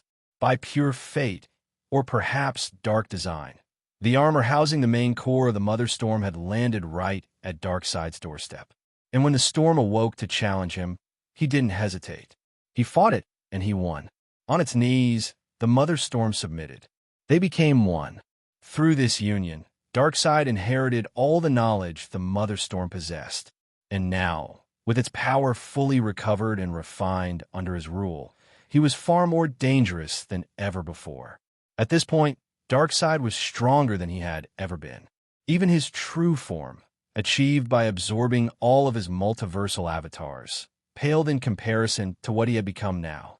And this was without combining his true form with the armor. Once he did, he would ascend beyond limits. A being of high omniversal stature, easily ranking among the most dangerous forces in all of creation. But even with all this power, Darkseid wouldn't move. Not yet. Not until Ashbourne returned to his Omniverse. Why? Simple. Because as powerful as he was, Darkseid knew the armor still responded to Ashbourne. It was forged from his essence, infused with his power. The only thing within it that didn't belong to Ashbourne was the Mother Storm. If Ashbourne came close enough, if his senses touched the armor, he could command it back. And that was a risk Darkseid couldn't take. Not yet. The armor, as it existed now, had lost its connection to Ashbourne. It was like a badly damaged phone, too weak to send out a signal. And even now, After the armor had recovered and grown stronger, it had already accepted a new master.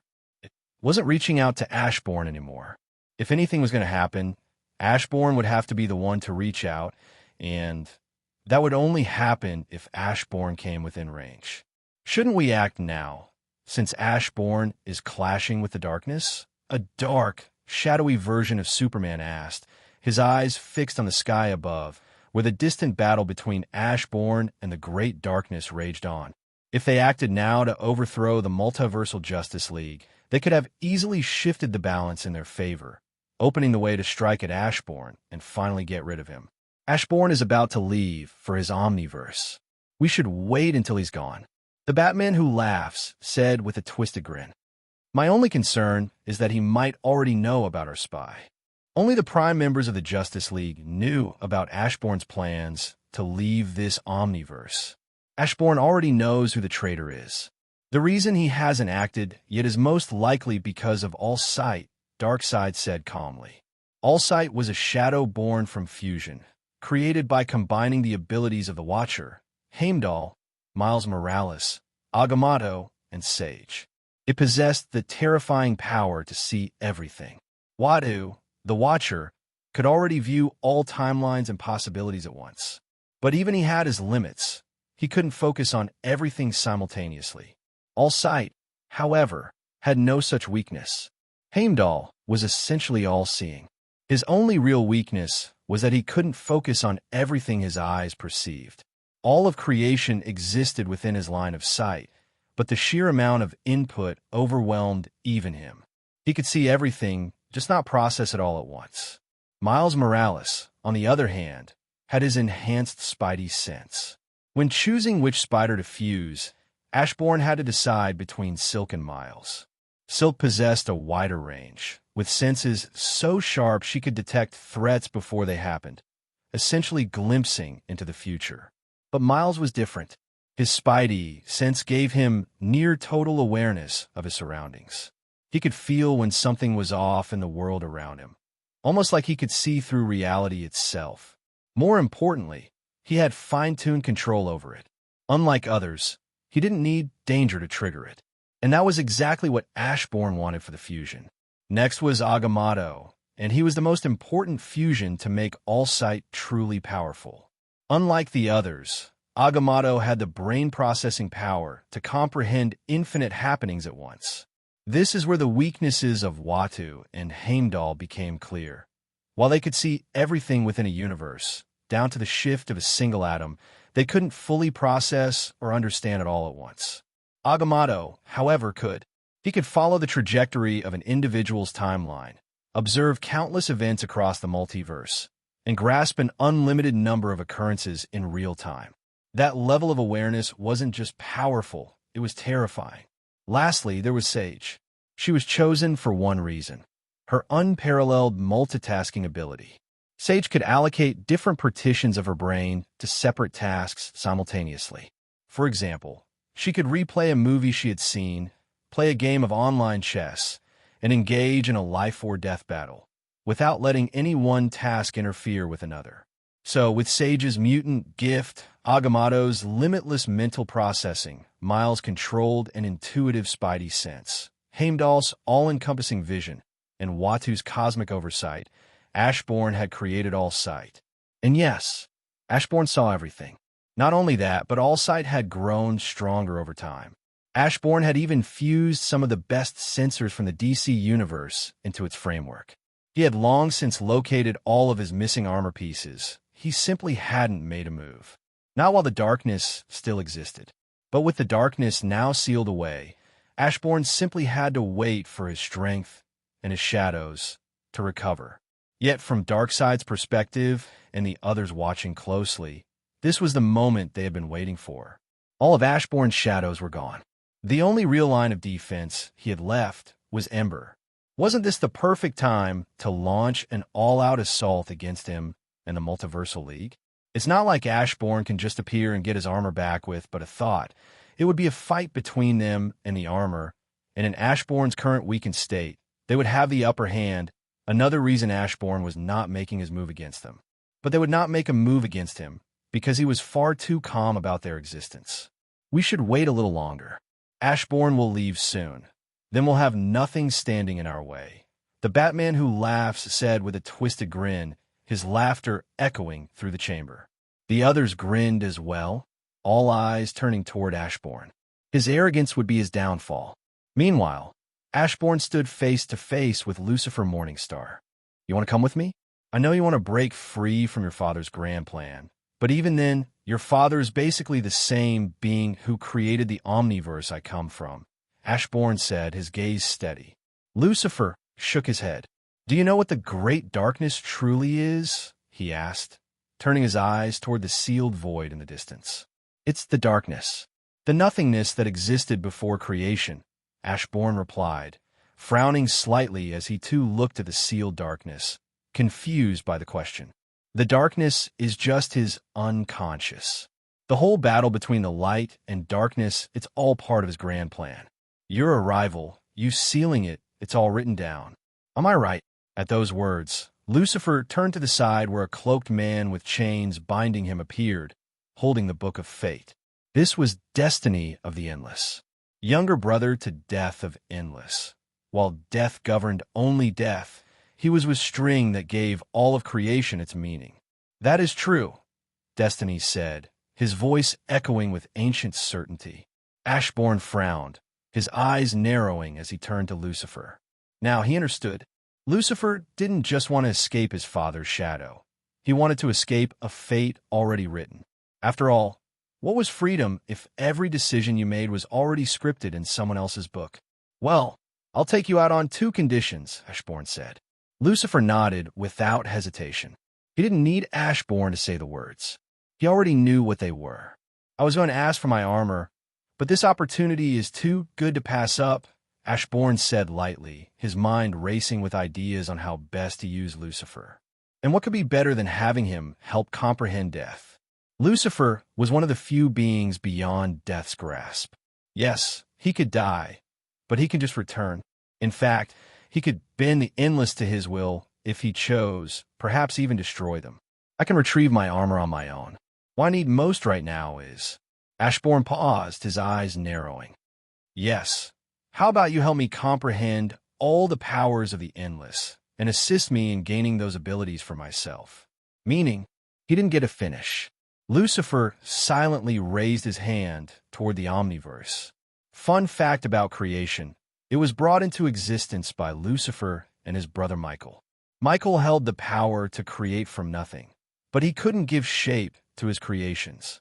That task fell to Lucifer, who molded Michael's raw creations into form, space, time, and all the building blocks of reality. Everything was shaped by Lucifer, and he retained the ability to reshape it at will. Another fun fact, when Lucifer and Michael worked together, their combined power rivals that of their father. This is the endless power, Lucifer said calmly, holding out an orb radiating with divine force. You can absorb it and merge it with the fusion happening inside you. You don't necessarily need to comprehend it to use their powers, but understanding them would let you unlock their full potential. Ashburn stared at the orb, momentarily speechless at just how absurdly overpowered Lucifer truly was. If I help you comprehend it, that'll count as your second request, Lucifer said. Ashburn nodded silently and took the orb. Without warning, Lucifer slapped the orb onto Ashburn's forehead. Ashburn stumbled back, his eyes darting around in confusion. His hand went to his head, disoriented. The entire experience had lasted only an instant, but to him, it felt like trillions of years. In that one fleeting moment, he had been submerged in the raw essence of the endless. Death, destiny, desire, despair, destruction, dream, and delirium. These 7, Ashburn had comprehended them all, but came a cost. His mind had been forced to break free from the limitations of a mortal perspective, allowing him to perceive the reality of trillions of years passing in what others would call an instant. Ashburn knew the drawback of such awareness. He would now struggle to feel the passage of hours, days, or even years, unless something significant demanded his immediate attention. Thor from Marvel faced the same issue. It was why he always seemed so happy to return to Earth. For him, what felt like a day might have been years to everyone else. This was the flaw of living a long life. Ashburn didn't want to deal with such problems. And to make things worse, even though he had mastered the endless powers, he couldn't use them, at least not yet. They were still fusing with the rest of his abilities. That said, his control over darkness had reached unprecedented heights. At this point, even if he resurrected a normal ant as a shadow soldier, that ant would be at least multiversal in power. In the past, such a creature would barely reach planetary level, proof of just how far Ashburn's strength had grown. Another gift from me: learning to master your sense of time will serve you well. Better to deal with it now than later, when you'll start missing important events because your perception of time has adapted to the years you've lived, Lucifer said lightly. Ashburn simply sighed before teleporting down to Earth. Yes, now he could return to the Omniverse without issue. And this was just a glimpse of what he'd be capable of once the fusion was complete. Ashburn reappeared in his mansion. What was that? I felt the vibrations ripple across creation, Supergirl asked, flying over to Ashburn with a look of unease. Nothing major. I was just fighting the darkness, Ashburn replied lazily. It's sealed now, so your only concern should be the others still running around. As he spoke, his gaze shifted to Raven. This wasn't her true form, but an avatar. Her real self now resided in the sphere of the gods. Still, her true form was in complete control of this one. You're still leaving? Raven asked quietly. Ashburn nodded. Yeah, I need to reach my peak potential first. The darkness isn't someone I can face in my current weakened state, he said lightly. Raven lowered her gaze, a flicker of disappointment in her eyes. You'll be missed, and Supergirl suddenly reached out and took Ashburn's hands, leaving him stunned by the gesture. She locked eyes with him, and for a moment, the world around them seemed to fade. Slowly, bit by bit, her lips began to draw closer to his. You'll be missed, and Supergirl suddenly reached out and took Ashburn's hands, leaving him stunned by the gesture. She locked eyes with him, and for a moment, the world around them seemed to fade. Slowly, bit by bit, her lips began to draw closer to his.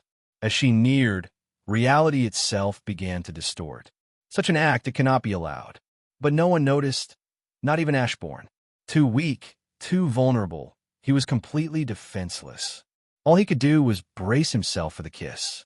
For that was the price of weakness, and for this sin, he had no choice but to face his judgment. But reality acted, pulling the strings to ensure their lips never met. In an instant, a hand of darkness reached out from Raven's cloak and seized Supergirl, yanking her back before the kiss could happen. Supergirl's eyes widened in shock as she looked toward Raven, only to be met with a cold glare. Darkness poured from Raven's eyes like black flames, seething with emotion. What's going on? Ashburn asked, clearly displeased, confused by the sudden interruption. Ashburn didn't want to be a sinner all his life, so he was looking forward to facing his punishment and being a free man. His gaze met Raven's for a heartbeat, and before he could even react, another hand surged forward from the shadows, grabbing him and pulling him straight into her. Before Ashburn could react, Raven's lips crashed into his. His mind went blank, utterly blank, as if something inside him shattered. In the depths of his thoughts, he heard the sound of chains breaking, echoing like a curse being undone. What? Ashburn stood frozen, unable to process what had just happened as Raven pulled back. She wore a soft, gentle blush, her usual composure briefly gone. But seeing the dazed expression on Ashburn's face, she couldn't help herself. Her hand reached up to cup the side of his face, and without hesitation, she pulled him back in for another kiss. This time, the kiss was softer, gentler, and slower, as Raven fully melted into it. But she didn't get to enjoy it for long. Supergirl, consumed by emotion, unleashed the full might of the Sun Monarch force. The radiant power burned away the darkness like fire to paper, forcing Raven to break the kiss with a soft cry of pain as her shadowy hand recoiled. In a flash, Supergirl grabbed Ashburn and pulled him in her arms, her eyes blazing with fury as she threw a venomous glare at Raven. In her mind, Ashburn had just been forcefully kissed. That was the only reason for her anger. Absolutely that. It had nothing to do with Raven taking Ashbourne's first kiss right before her eyes. Before Ashburn could get a word out, Supergirl leaned in and kissed him. His mind instantly went blank. Somehow, she kissed like it was a superpower of its own. "You!" Raven erupted, her form twisting into her demonic state. A sea of darkness surged around her, exploding outward as her rage took form and launched straight at Supergirl. Reacting instantly, Supergirl used the Shadow Monarch force to teleport Ashburn to safety. She then shot forward, clashing with Raven midair. The shockwaves from their clash nearly obliterated the entire mansion. But before things could spiral out of control, a golden lasso shot out, wrapping around the two combatants and halting their battle just in time. Wonder Woman stepped forward, her expression a mask of thinly veiled displeasure. These two had done exactly what she had been thinking of doing herself, and yet she always stopped short, giving herself excuses that now felt hollow. "Thank you," Ashburn said with a sigh of relief as he teleported back into his mansion. Thankfully, it was still intact. He hadn't seen any of this coming, and if the mansion had been destroyed, it could have unraveled his entire plan. "No problem," Wonder Woman said in a soft, charming voice. But Ashburn didn't notice. His mind was elsewhere. He was still thinking about Raven. Her kiss had shattered his curse. Was it the whole true love's kiss thing? That couldn't be right. Sure, he had a crush on Raven, but true love? He'd had way bigger crushes growing up. Cat from Victorious, Jade 2, Lola Bunny, untouchable, Shago, dangerous and perfect, Elastigirl, don't get him started, Vanessa Doofenshmirtz, criminally underrated. Ashburn had a normal childhood. Oh, and Megan Fox. Everyone knew that scene. The movie didn't need to be named. No words were needed. Everyone just knew. "Let's all calm down and talk," Ashburn said, prompting both Raven and Supergirl to reluctantly power down from their battle states, though they kept their guard up as they stared him down. Ashburn sighed before going on to explain the curse, how it affected him, and how confused he was that Raven's kiss had broken it. "Wait, you mean to tell me that if I hadn't kissed you, no one else would have even been able to ask you out?" Raven asked, her voice low with disbelief. A flicker of regret crossed her face. "Yes, reasons would always pop up, convenient, impossible to ignore things that made sure I stayed single," Ashburn said. Rubbing his chins, he tried to make sense of it all. Raven gritted her teeth, wondering if there was any way to reverse time. But even if she could, it wouldn't matter. Ashburn had broken free from such constraints. He was a monarch now. Time manipulation meant nothing to him. Meanwhile, back with Ember, she was busy licking her hands clean of the chocolate that coated them. Her tongue even enlarged slightly as she cleaned off her entire face. Once satisfied, she flopped back with a blissful sigh. "I can tell this is only a fragment of your true self," Lucifer said calmly. "But I'm curious about what lies next door. I overheard Death talking about it, but its roots feel entirely different from this place." He could see Ember's origin clearly, a phoenix that embodied the rebirth of creation.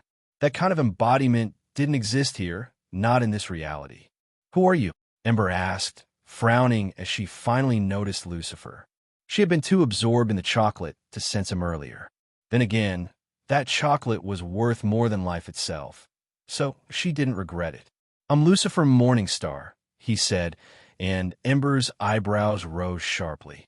With her comic sense, she instantly grasped the weight of that name. Just how powerful was Lucifer? This was a man frighteningly close to being all-powerful, and when paired with his brother, the two could nearly reach that impossible threshold. Lucifer was the embodiment of nigh omnipotence in its truest form. Then again, if the creator of this omniverse, and even the one above all, were just fragments of the true omnipotent being, that meant Lucifer was perhaps only 2 steps short of true omnipotence. "What do you want?" Ember asked with a frown, unsure why Lucifer had chosen to appear before her now. when he could have shown up long ago. Nothing much, Lucifer said with a charming smile. I'll be joining you in Ashburn on your trip next door. His words carried a charm that transcended mortal comprehension. He was, without question, the most beautiful being in all of creation, a worthy challenge to Ashburn's own unique allure. That's not happening, Ember said instantly, wanting no part of Lucifer setting foot into her omniverse. He was far too dangerous, not because of his strength, but because of his mindset. Beings like herself, those at the peak of power, were prideful and arrogant. They would sooner destroy a universe than bow their heads. But Lucifer, he was different. He had an open mind. He welcomed knowledge, learned from his mistakes, and treated every failure as a stepping stone. He preferred the hard way over the easy path, the intellect over brute strength. He'd lived so long, learned so much, that even the smallest of events around him could be used to predict the future. No cosmic awareness needed. That's what made him dangerous. I think it's so, Lucifer said as a chocolate bar appeared in his palm. Ember's eyes narrowed at the sight of it, then flicked back up to glare at him. You think chocolate is enough to make me change my mind? She asked with a sneer. Lucifer simply nodded, his smile never fading. Then you would be correct. With those words, the chocolate bar vanished from Lucifer's hand and reappeared in Ember's. She happily took a bite, only to discover it was even better than the chocolate Ashburn had given her.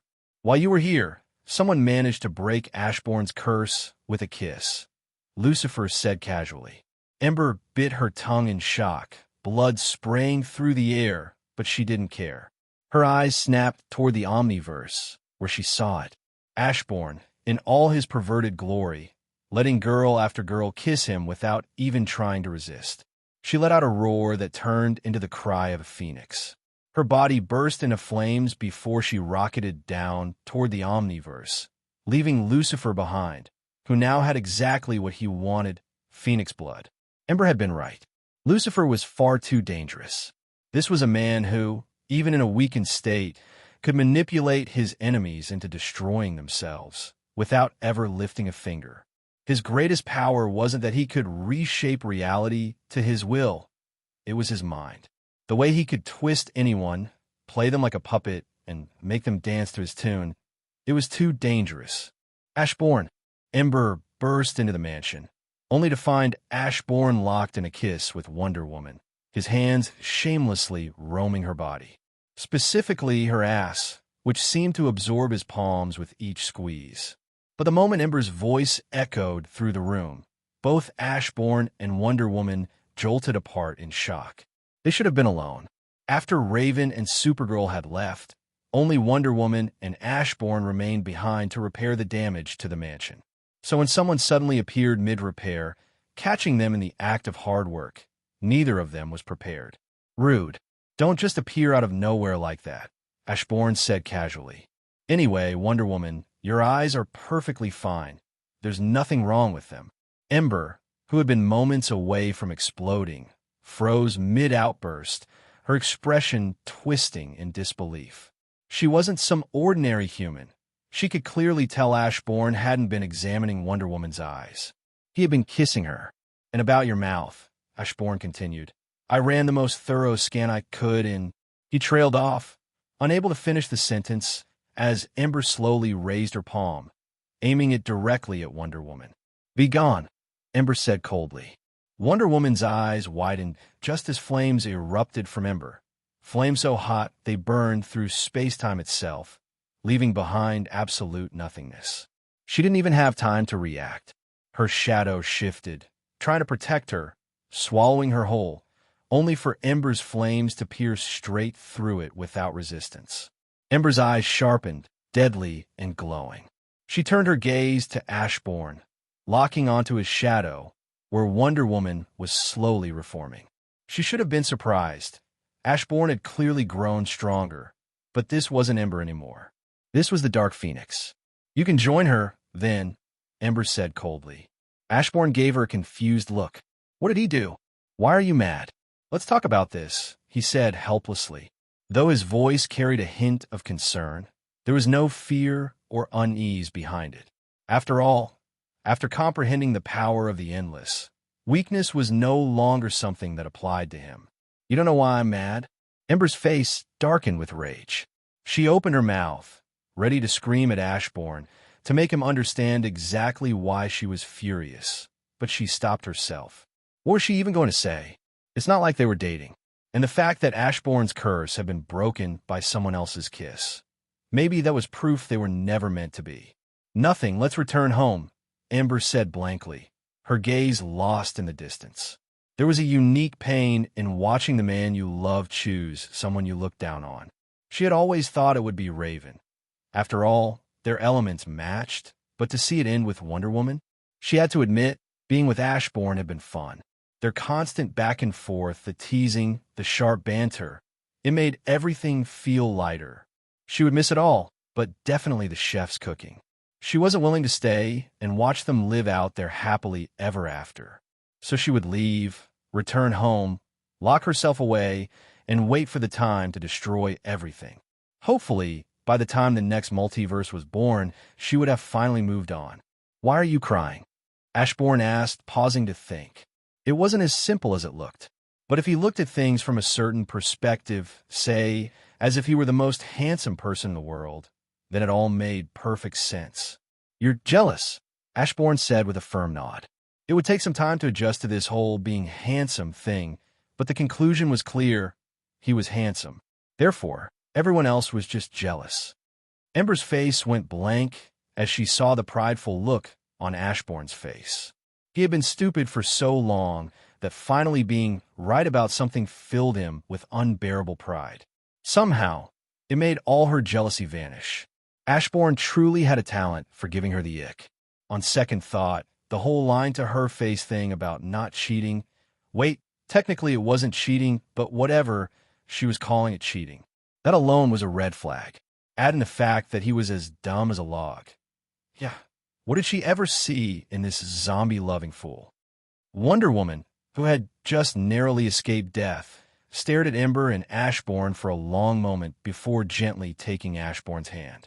Ashburn looked at her, caught off guard for a second, but then shook his head. I'm happy you love me, and I feel the same way, he said softly, which is why I'm going to reject you, along with everyone else. His words left both Wonder Woman and Ember stunned. Neither of them had expected that. Raven, Wonder Woman asked, her voice soft, heartbroken. But it made sense, of course. He'd go running to Raven. I'm not looking for love right now. Honestly, I don't even think I want to get married, Ashburn said with a shrug. Sure, the idea of having a harem once sounded appealing. Being a harem king even had a nice ring to it. But in reality, it sounded like a nightmare. Women fighting for his attention, backstabbing each other, maybe even pulling tricks to get him to kill one of them. Yeah, no thanks. Ashburn didn't want to find out, years later, that one of his many angry ex-wives had birthed an overpowered son hell-bent on taking his head. Jokes aside, he genuinely believed he needed to grow stronger before letting his desires take control. He was the sovereign monarch, not the harem monarch or the love monarch. As much as it pained him, as much as it made his heart bleed, a harem, dating, would have to take a back seat until he could confidently take a seat just beneath the one above all. Besides, he'd grown close to a lot of people recently. The last thing he wanted was to start hurting feelings and complicating things. What? Ashburn asked, noticing the strange look Ember was giving him.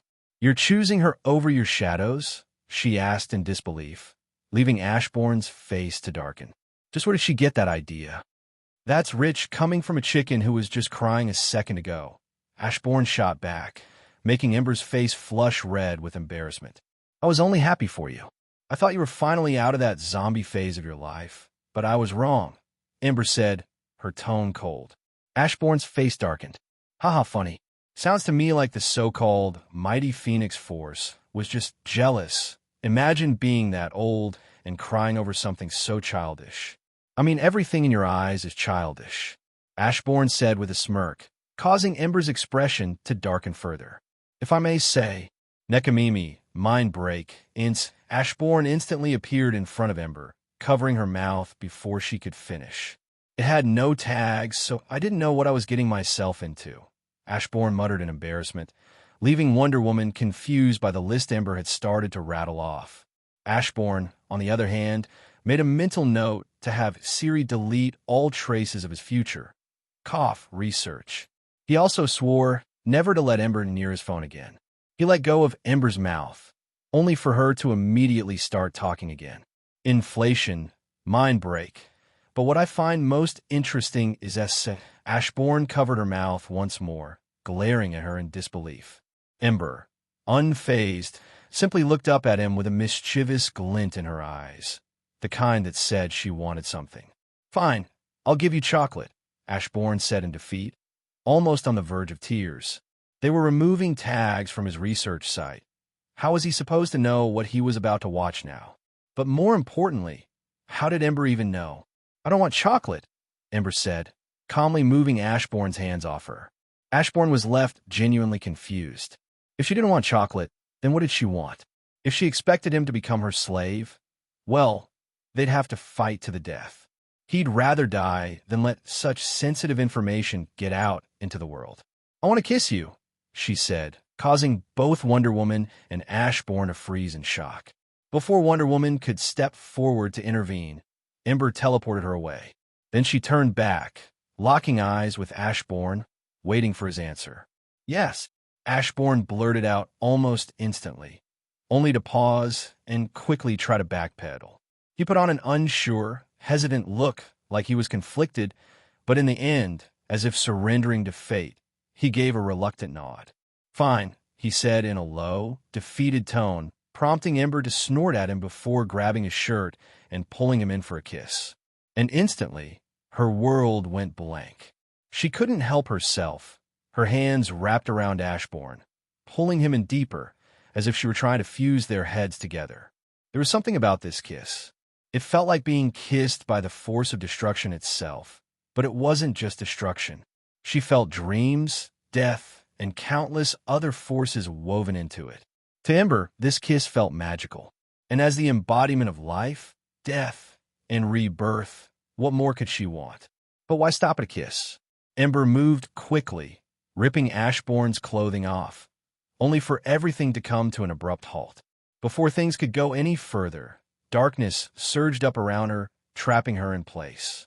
Her eyes flared with rage as she realized what had happened.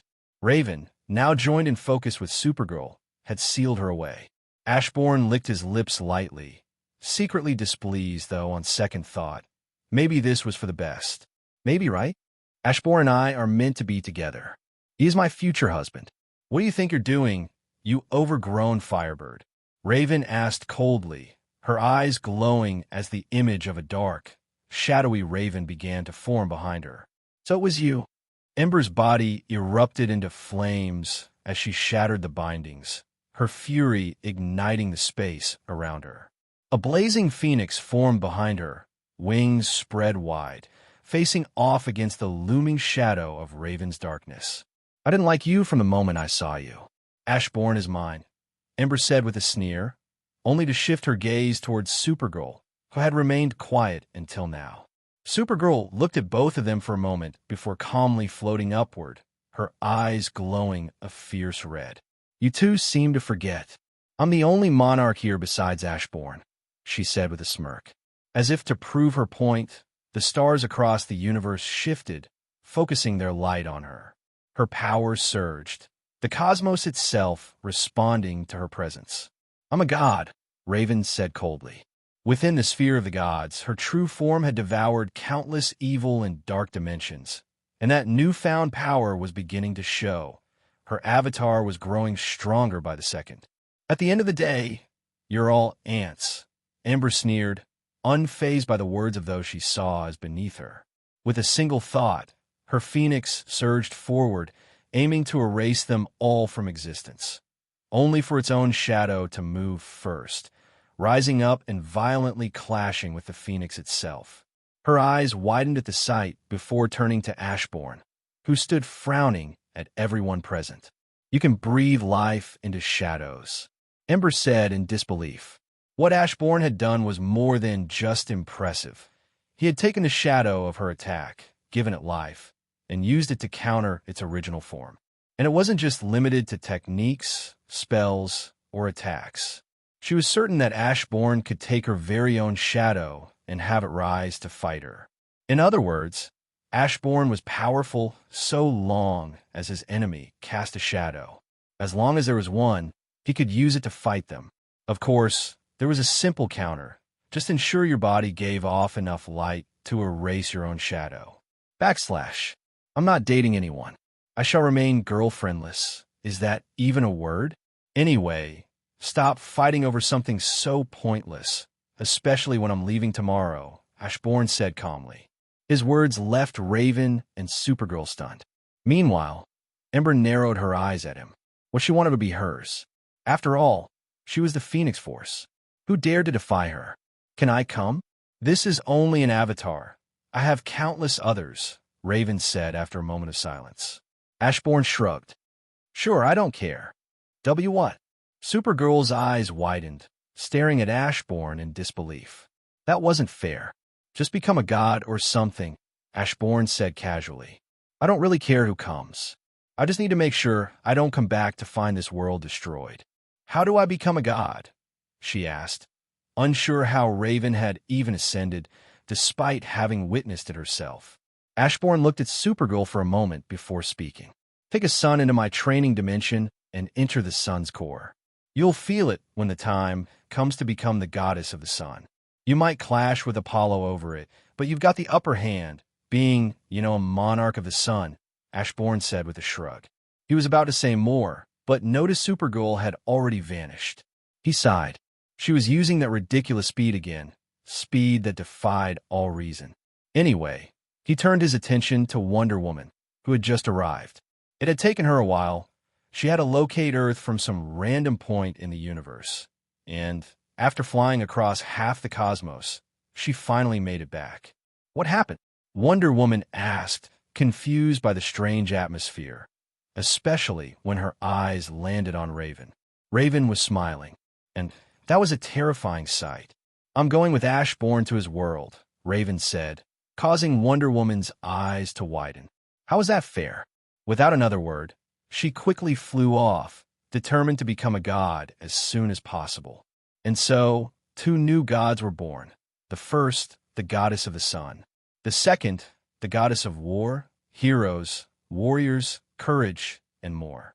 The titles Wonder Woman carried many roles, but in return, she was weaker than Supergirl, who embodied only a single domain.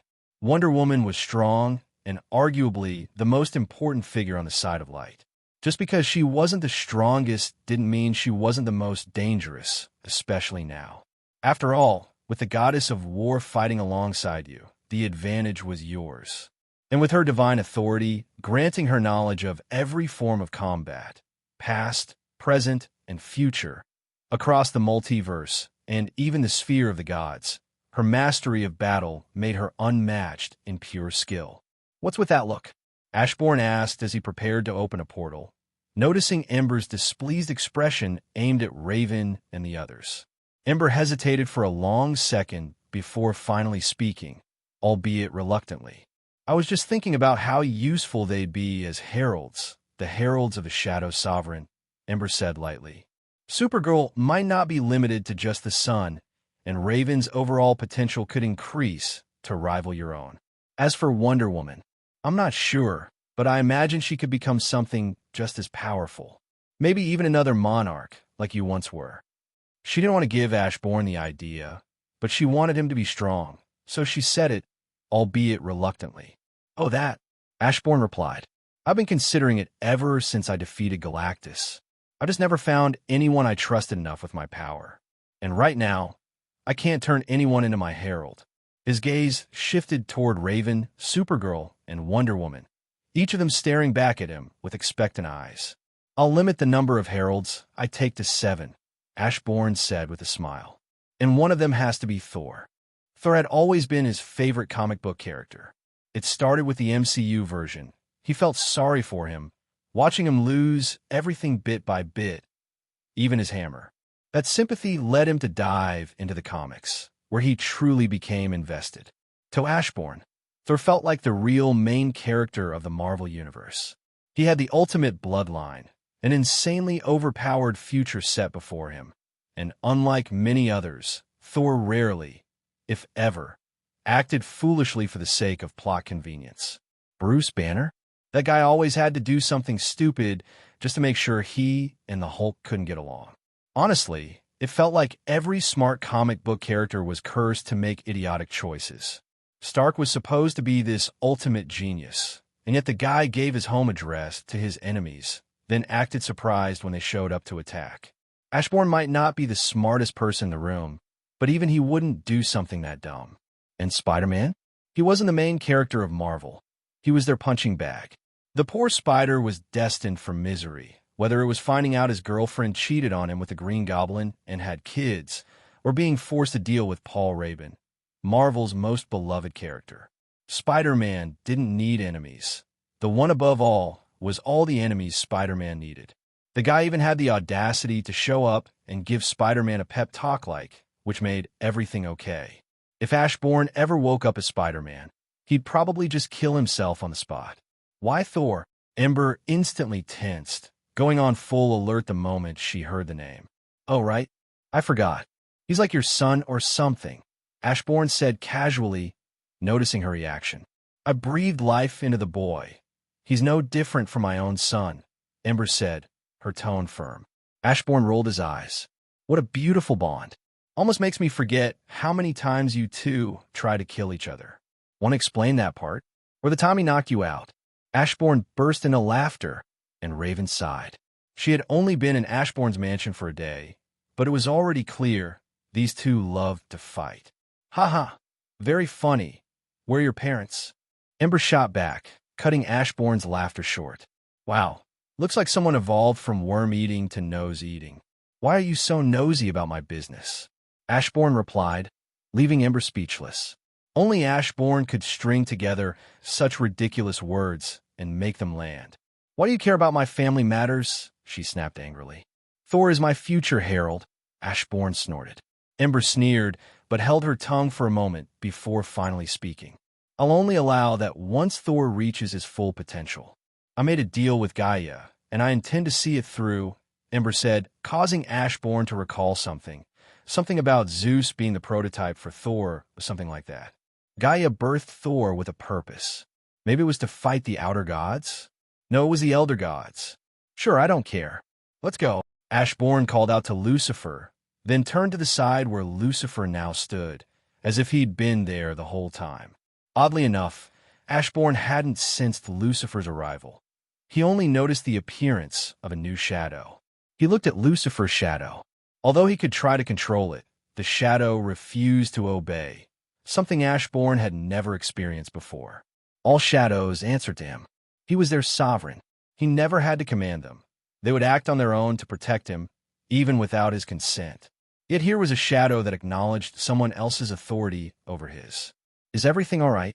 Lucifer asked with a smile. Ashburn clicked his tongue, knowing full well Lucifer was toying with him. With a sigh, he called for the system, opening the system to the Marvel Universe. The portal opened. The host must wait 1 week before returning to the DC Universe. This duration may be reduced if the host's strength increases. The system's voice echoed, and a glowing portal appeared before Ashburn. Lucifer gave a faint snort at the sight, recognizing the portal's energy. It was connected to his father. Who is that? Wonder Woman asked, noticing the way Ashburn's demeanor shifted around Lucifer. This is the second strongest being in your omniverse, the son of the creator of this omniverse, Lucifer Morningstar, Ashburn said calmly. Lucifer gave Wonder Woman a charming bow. I also go by the devil, he added with a smile. Wonder Woman tensed slightly at that, but Ashburn casually waved her concern away. He's not an enemy, though he is manipulative. He doesn't lie, but he'll still find a way to make you do whatever he wants. Just be careful around him. He's not much of a fighter either. He'd rather use his brain than his fists, Ashburn said, prompting Lucifer to glance at him with a faint smile. You're no fun, Lucifer replied, placing his hand on the portal. A barrier instantly formed, blocking his path. He applied a bit of pressure, shattering it with ease, a clear sign that he'd just stepped beyond the range of his father's influence. Without another word, Lucifer stepped through the portal. Ashburn narrowed his eyes and followed close behind. Lucifer stepped through the portal, and upon arriving in the Marvel world, he calmly observed his surroundings, quickly realizing they were on Earth. He scanned the area in silence, then tilted his head to the sky, studying the stars. Even if they weren't directly in his line of sight, he could still see everything. After a while, his gaze fell to his own body. He noticed a shift immediately. He had grown weaker. Outside his father's omniverse, he had lost the power granted to him. Not that it mattered much. He rarely relied on that power. Still, this world wasn't shaped by his hands. Space and time here did not bend to his will. Lucifer's gaze swept across the world around him before shifting back to Ashburn and the others who had followed him through the portal. Seems like the other abstracts of him aren't all that creative, Lucifer said mockingly. Ashburn just rolled his eyes and turned his attention to the surroundings, scanning the area. It didn't take him long to realize which universe they'd entered. This was the same Marvel universe he had once conquered. The confirmation came easily. He could feel it. His strength had multiplied 100-fold the moment his feet touched Earth. The living tribunal repaired all the damage caused, Ember said lightly as her body began breaking apart, returning to the hot white room. Across the multiverse, her avatars followed suit, vanishing one by one, though a few couldn't return for reasons. This is my universe. I have to go die, Ashburn muttered before opening a portal. On the other side, he appeared before a well, ancient and silent. Lucifer, Supergirl, and the others stepped through the portal moments later, arriving before the legendary well of Mimir. Interesting, Lucifer said, his eyes calmly studying the well. Everyone turned their attention to it, curiosity gleaming in their eyes. But Ashburn's gaze lingered with deeper purpose. He wasn't just looking, he was thinking. The well of Mimir could grant him wisdom, but the question was, what should he sacrifice? There was a difference between wisdom, knowledge, and intelligence. And what Ashburn sought now was the wisdom needed to become a true Shadow Sovereign. You're not going to get in the way, right? Ashburn asked, casting a glance at Lucifer, to which Lucifer rolled his eyes. I'm not so bored as to get in your way. I might even help you out if things go wrong, Lucifer said with a light smile. Ashburn nodded at that, fully trusting him. Lucifer was too arrogant to lie. Without hesitation, Ashburn's body shifted, becoming half spiritual, half physical. He clenched his jaw, then gritted his teeth and reached for his right eye. The pain would be immense, both physical and spiritual. That's why he didn't try to ease it out slowly. With one swift motion, he yanked the eye free. A scream tore from his throat as the pain hit like a crashing wave. Lucifer held Supergirl and the others back, stopping them from interfering as Ashburn dropped his right eye into the well. Gasping for breath, Ashburn steadied himself before reaching for his left eye. The second scream was worse than the first, raw and guttural. Thankfully, he was only as strong as a normal human at the moment. Otherwise, all of eternity would have felt the weight of his agony. But he didn't stop at just his eyes. Next, he sacrificed his sense of taste, then his sense of smell. By then, he was too weak to continue on his own. He turned to Raven and the others, asking for help with the remaining sacrifices. He couldn't do it alone. Taking a deep breath, he sacrificed his sense of touch. Instantly, everything vanished. He couldn't feel his body, couldn't feel movement, or even tell if his commands were being obeyed. The only confirmation of his existence came from sound, yet even that felt fragile. He had to breathe intentionally and loudly, just to hear it, just to remind himself that he was still alive. Then he sacrificed his hearing. That was when the real silence began. The moment his sense of hearing faded, he was completely blind to the world. He couldn't see, couldn't hear, couldn't feel. Not even his thoughts carried sound. It was as if he had been erased from existence. He felt nothing. He was nothing. And what made this void unbearable was time. His sense of it warped beyond recognition. Had it been seconds since the last sacrifice? Years? Billions? There was no way to tell. That uncertainty, that timeless, formless state, that was true torture. Hurry. His sense of time is completely unanchored. The longer he stays like this, the more his mind will dissolve into nothingness, Lucifer warned, watching as the well began to overflow. At his words, Raven moved fast. She drew the water from the well and carefully guided it into Ashbourne's mouth, helping him drink, because his body certainly wasn't going to do it on its own. Suddenly, Ashbourne's eyes shot open. Everyone except Lucifer instinctively stepped back, startled by the sight. His eyes, they were missing, but in the void left behind was something hard to put into words. They held no color. Not black. Black was still a color. Not white, nor gray. They were not beyond color, for they were nothing. What now stared back at them were eyes made to perceive nothingness. Eyes that could look directly into the void and see it in all its glory. But it wasn't just his sight. Every one of Ashbourne's 5 senses had evolved. He could now sense nothing. And that, in itself, was everything. Ashbourne had gained nothing. And as that was the most valuable thing he could ever possess. What is nothing? Lucifer asked with genuine curiosity, his eyes gleaming with intrigue. Ashbourne didn't answer right away. Instead, he looked toward the sky. His eyes pierced through all barriers, through space, time, and concept, until they landed on a distant, watching presence. Oblivion. And Oblivion was staring back in shock. Nothing is nothing. Nothing isn't anything. It's just nothing. Yet, from nothing, something can be born. But at the end of the day, that something is still nothing. Everything is nothing. What is nothing. What can be is nothing. All isn't, for it is nothing, Ashbourne said with a faint smile. Lucifer nodded, understanding the words. Supergirl and Wonder Woman exchanged confused glances, while Raven remained still, a thoughtful expression forming on her face.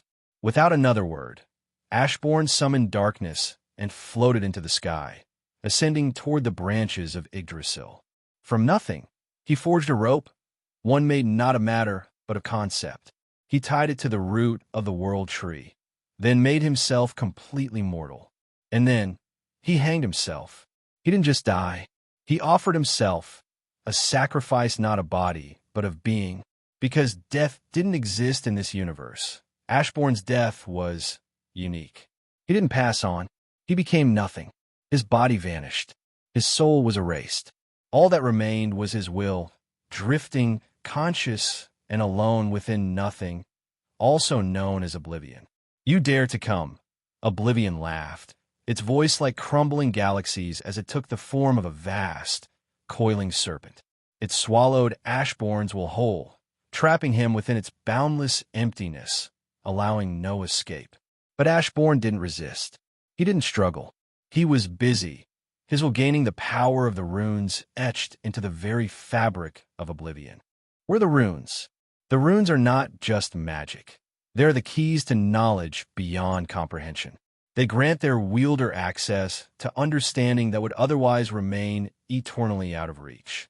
But the knowledge the runes bestow isn't fixed. It's shaped by who you are and what you've lived through.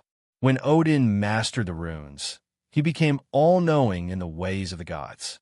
Every divine secret, every celestial truth, he knew it all. But Thor was different. He had lived as both a god and a man. Because of that, the runes granted him more than just godly wisdom. They gave him omniscient understanding of gods, mortals, animals, minerals, and even the underlying nature of reality itself. He knew everything, and the power didn't stop there. The runes also granted powerful spells so potent they bordered on divine authority. One such spell allowed the wielder to will other beings into nothingness. But what about Ashbourne? The runes didn't just show him the ways of gods or mortals. They granted him the knowledge of humans, gods, and even the shadows themselves. Every whisper of fear, every secret hidden in the dark, every truth only a shadow would know, all of it became his. Arise! The command echoed across nothing. Ashbourne's will ignited. His will exploded with darkness, erupting from the void like a cosmic storm. Oblivion was thrown back, unable to consume him. From nothingness, Ashbourne reshaped himself, piece by piece, until he stood reborn. The power of the runes began to fuse with everything. His shadow force, his anti-crisis energy, his dominion over darkness. It was wild, untamed, unstable, but none of that mattered. In this moment, Ashburn was reborn. Round 2. Ashburn asked with a smirk. Oblivion didn't respond right away. Instead, it summoned the full weight of its domain, letting the crushing silence of nothing press down on reality itself. But then it paused. It saw through the illusion. Yes, Ashburn could influence it. Yes, he held command over shadows. But that truth was only half the story. With a grin that stretched across infinity, Oblivion took on a humanoid form, stepping forward like a god come to pass judgment. It rejected Ashburn's call for control, even as Ashburn commanded it. Through will, through sheer force of dominance, it was useless. Because at the end of the day, Oblivion wasn't Shadow. It was the primordial source, the birthplace of shadows.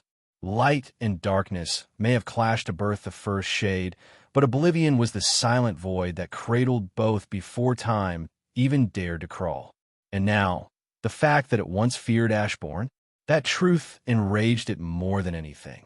Why should a god fear its descendant? Oblivion's fist slammed into Ashburn's face, only to pass through it without resistance. Oblivion's eyes widened. Ashburn was already gone. In the split second before Oblivion unleashed its full might, Ashburn had vanished, slipping from its domain like a shadow, fleeing the light. It had been a bluff all along. Ashburn knew he wasn't ready. Ashburn, Oblivion's voice thundered across existence, shaking the walls of creation itself as it roared toward the omniverse. But it was too late. The living tribunal had already reinforced the barriers. They shimmered like an eternal firewall, repelling the reach of the void.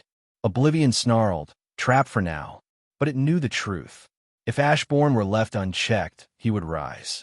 He would keep growing, until even the primordial void would be forced to kneel. Because at the end of the day, shadows are born of light and darkness, and Ashburn was sovereign of both. So, you conquered this universe. Why didn't you make some changes to it? Turn it into a shadow realm, or something? Raven asked, walking alongside Supergirl and Wonder Woman as they followed Ashburn toward Asgard's prison. Well, I never had time, Ashburn replied with a shrug. Besides, I'm not planning on staying here long anyway. They arrived at the prison, only for Ashburn to come to a sudden stop. His eyes narrowed as he took in the scene before him. All the gods of death he'd once locked away were gone. What a pain. Looks like someone stopped by while I was gone. But who? Ashburn muttered with a frown. It had been a while since he'd given the gods he imprisoned any thought. Back then, during his time in this universe, he was focused on finding the Sentry and the Molecule Man. That was when he discovered the gods of death had already been imprisoned by someone else. And since he was curious about who imprisoned them, he left them locked away for the time being, since he was busy worrying about Gore and incoming danger. Now, the real question was, who was behind all of this? Well, let's look for a universe. By the way, where's Lucifer? Ashburn asked. The others only shrugged. Lucifer had suddenly said goodbye and taken off without warning. Ashburn just shrugged back, unfazed, and opened a portal to a random universe. Within a graveyard, in that universe, a blonde-haired young man was found crying his eyes out before a tombstone, a letter clenched tightly in his hand. He looked broken, like life had hit him harder than he could handle. Rain poured down, mixing with his tears when suddenly he froze as his sixth sense suddenly went off. Within a graveyard, in that universe, a blonde-haired young man was found crying his eyes out before a tombstone, a letter clenched tightly in his hand. He looked broken, like life had hit him harder than he could handle. Rain poured down, mixing with his tears when suddenly he froze as his sixth sense suddenly went off. He turned around, instantly on guard, as a portal opened behind him. Out stepped Ashburn, casually looking around, until his eyes landed on the young man. Ashburn paused, taking in the sight before shifting his gaze to the tombstone behind him. It read, Gwen Stacy. You must be Peter Parker, right? Ashburn asked calmly. Peter's eyes narrowed in shock. He stood quickly, sizing Ashburn up before his attention shifted to the three figures stepping through the portal behind him: Supergirl, Wonder Woman, and Raven. "How do you know who I am?" Peter asked, his voice sharp with suspicion and unease. "Who is he?" Supergirl asked, glancing at Ashburn. "This is Peter Parker, also known as Spider-Man," Ashburn replied with a sigh. "I guess he just found out his now-dead girlfriend cheated on him with the same enemy who's been trying to kill him, and had twins who now want him dead." The three behind him widened their eyes in pity, but Peter's face twisted in rage. Before he could react, Ashburn casually stepped back through the portal. "Avoid MJ. Try Black Cat or Silk if you want to avoid heartache. Or better yet, avoid dating altogether until you stop being Spider-Man," Ashburn said, leaving Peter frozen in place. Peter opened his mouth to ask a question, but before he could get a word out, they were already gone, leaving him standing alone in the rain. Slowly, Peter lifted his gaze toward the sky, where another Earth loomed overhead. In the end, Ashburn's words didn't matter. Now when the end of the world was so close. "I thought that whole storyline was retconned." "Well, there are infinite universes out there," Ashburn thought to himself. "Why did we leave?" Raven asked as they stepped into another universe, finding a small house not too far from where they appeared. "Too awkward. Plus, I hate NTR," Ashburn said, before pausing as he noticed a man with glasses stepping out of the house. The man froze the moment he spotted Ashburn and the others. "Wait, don't close the portal," he cried out, causing another person to step outside. "MJ." She joined the man, both of them smiling cheerfully at first, only to stop dead in their tracks when they saw Ashburn raising his palm toward them, darkness gathering in his hand. "What are you doing?" Wonder Woman cried, quickly stopping Ashburn by moving his hand just in time.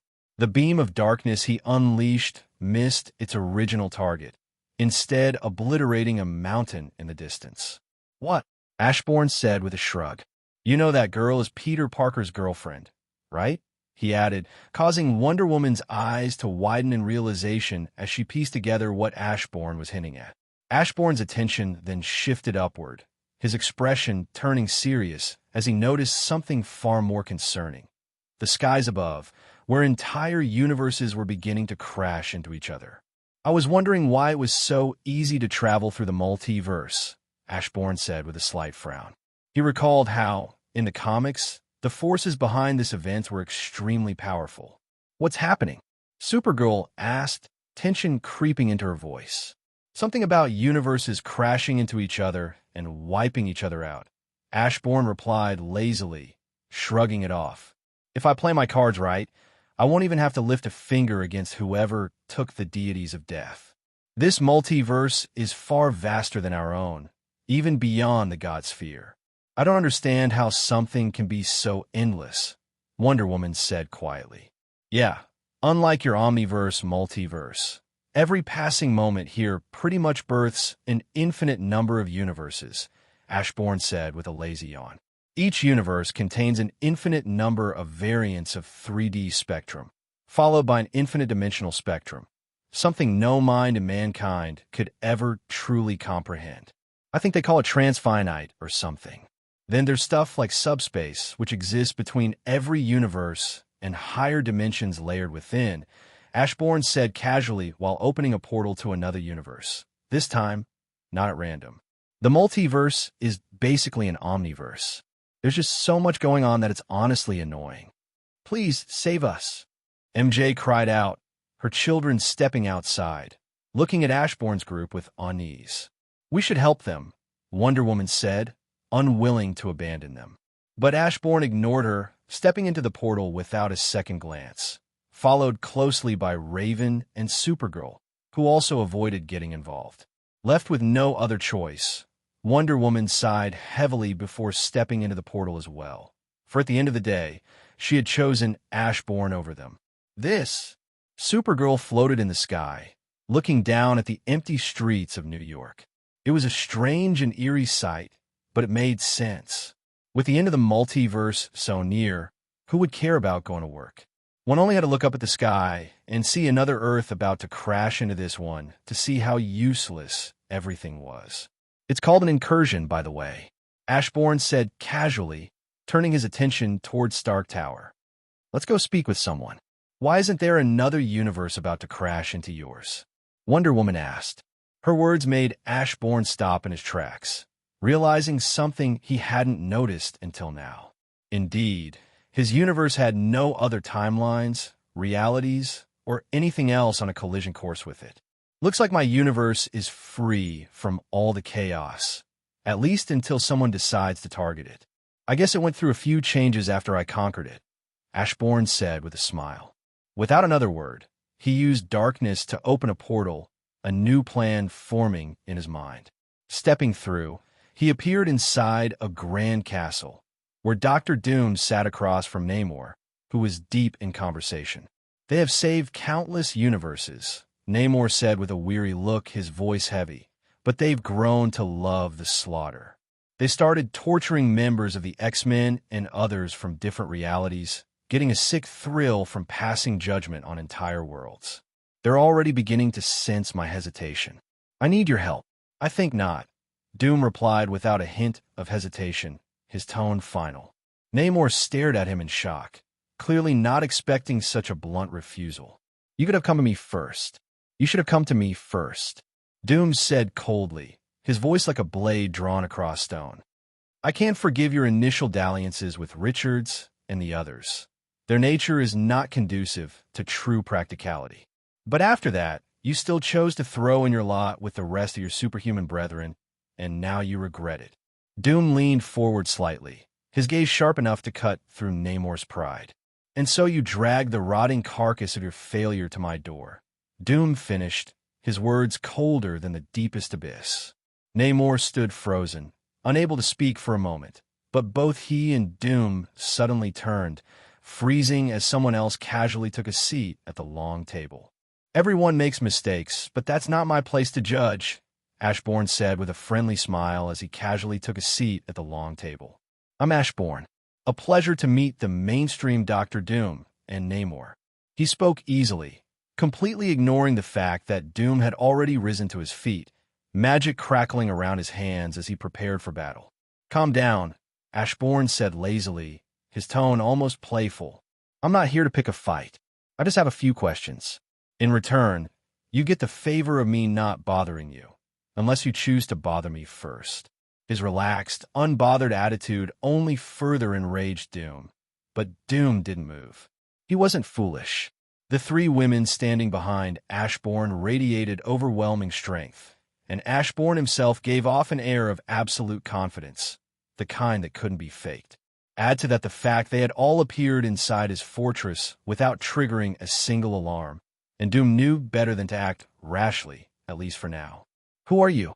Doom demanded, his voice carrying the weight of authority.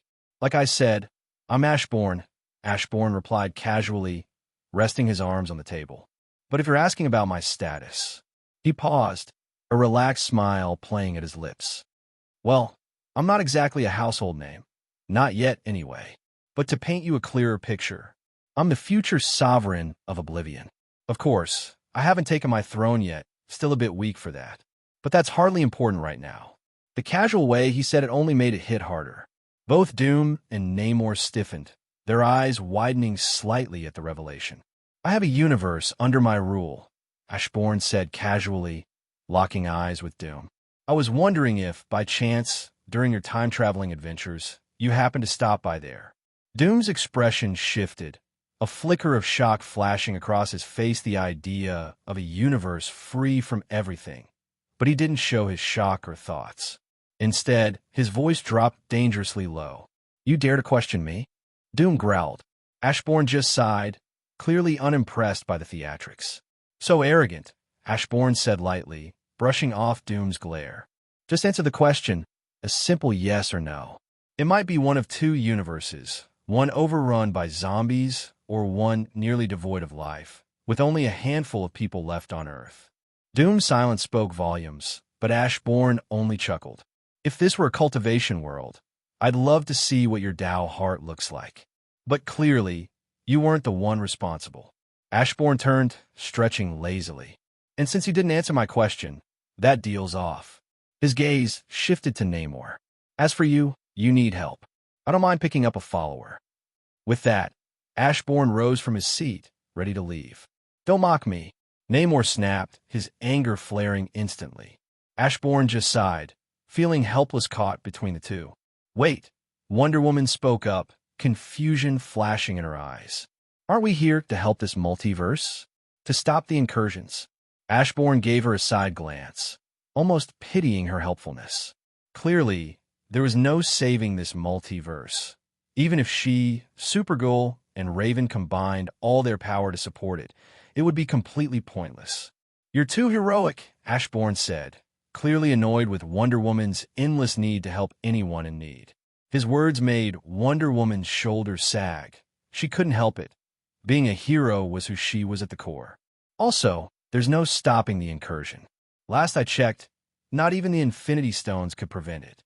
Saving what can be saved is the only real option, Ashburn said, waving a hand lazily.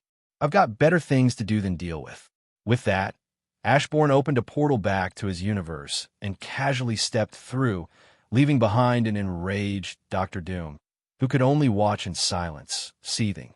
Thanos should have been the one to stop by here, Ashburn said casually as he returned to his own universe, the portal closing behind him. Knowing him, he was probably researching ways to win over Mistress Death.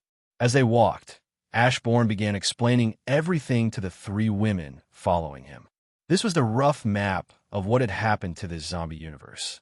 Before the entire zombie catastrophe began, Doom, while time traveling, had arrived in this universe alongside the main timeline's Molecule Man. Somewhere along the line, Molecule Man ended up dead.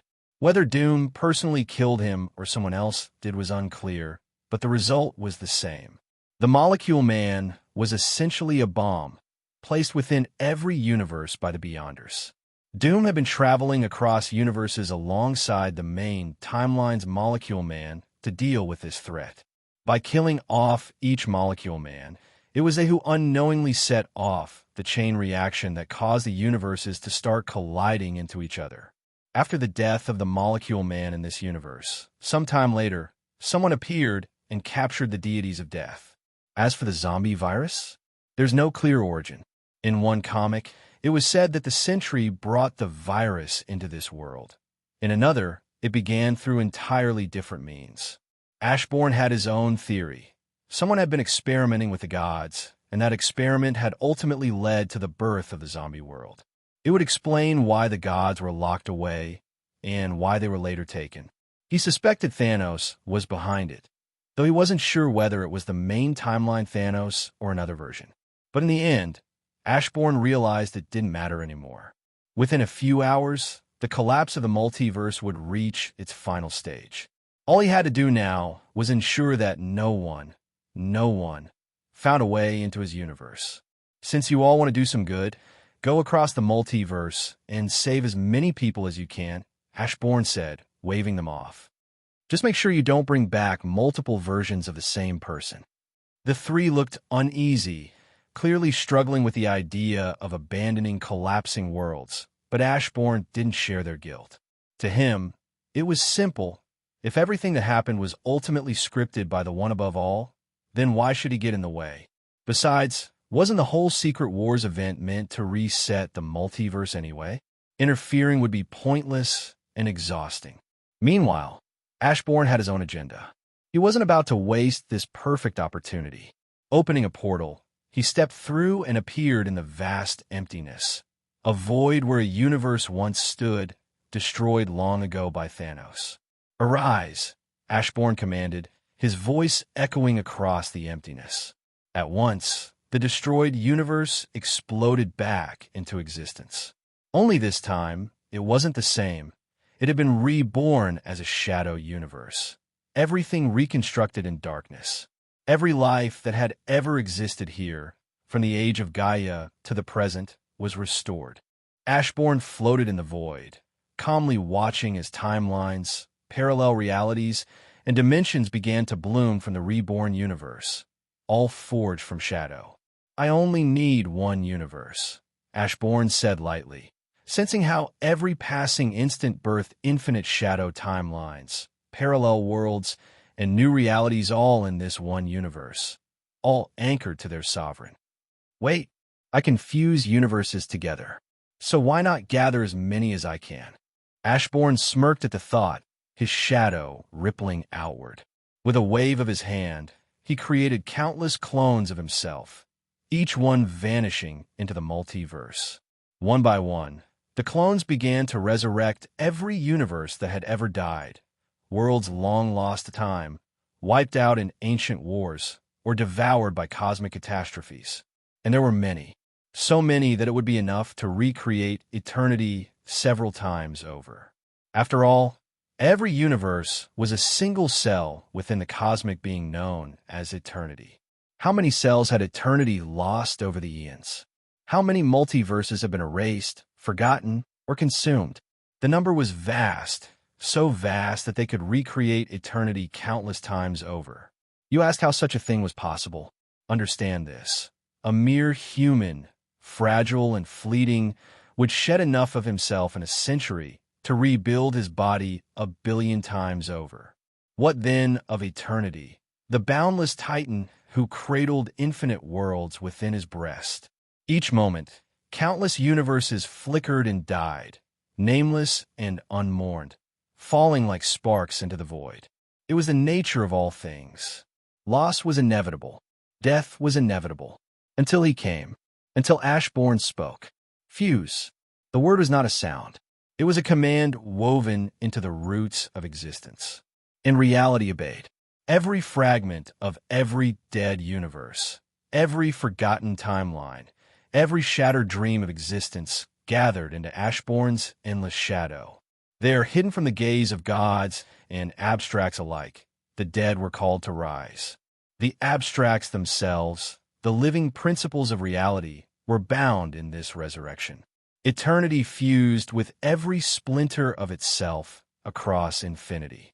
Infinity, death, life, even the lonely specters of entropy and destiny, all merged with their echoes from broken realms, becoming more.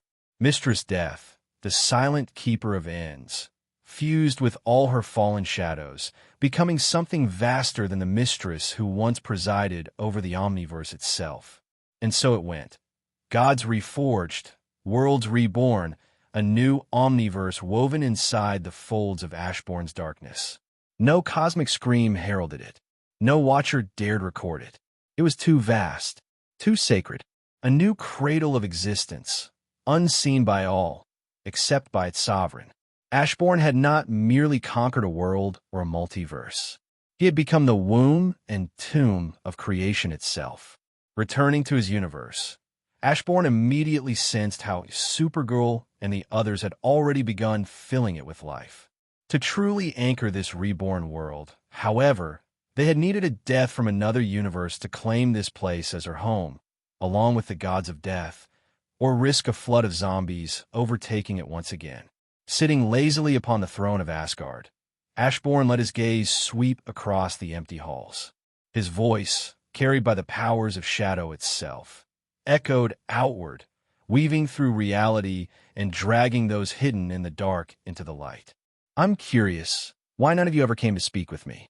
And by you, I mean all of you, Ashburn said calmly. In response, the throne room filled with presences, some vast, some subtle, but none able to resist the summons. Before Ashburn appeared, eternity, infinity, the lords of chaos and order, the in-betweener, entropy, and the many other abstracts who upheld the very workings of this universe. Yet one was notably absent. Death herself. Had she been here from the beginning, perhaps the whole zombie plague would never have happened. Other than them, there were also those who sit above in shadow, along with many others. But it was those who sit above in shadow who drew Ashburn's main focus, for these beings were truly terrifying in strength. How strong? To put it into perspective, someone like Galactus, on the grand scale of power, stood beneath entities like the Lords of Chaos and Order. Yet once he evolved into Lifebringer Galactus, he was able to defeat both lords, elevating him to the level of eternity himself, not just on a universal scale, but across the omniversal plane. And yet, Those who sit above in shadow viewed gods like Odin and the entire Asgardian pantheon as mere playthings. They existed outside of reality, in the outside, a realm where even Lifebringer Galactus could not endure for long. It made sense, given that these beings were, in truth, the Beyonders, making Rune King Thor's feat of standing as their equal or superior all the more impressive. "What are you after?" they demanded, struggling against the shadows binding them. But their efforts were in vain. Although Ashbourne's powers were still undergoing fusion and couldn't be fully unleashed, he could still issue commands, and the shadows would obey, for he was their sovereign. And even if they had possessed the strength to break free, Ashbourne still held the ultimate trump card, the full might of his shadow omnivorous waiting to be unleashed.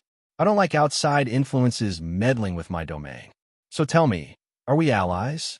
Or should I pay your domain a visit and start a bloodbath?" Ashbourne asked with a relaxed, almost lazy smile. "You're not with those aiming to destroy eternity, are you?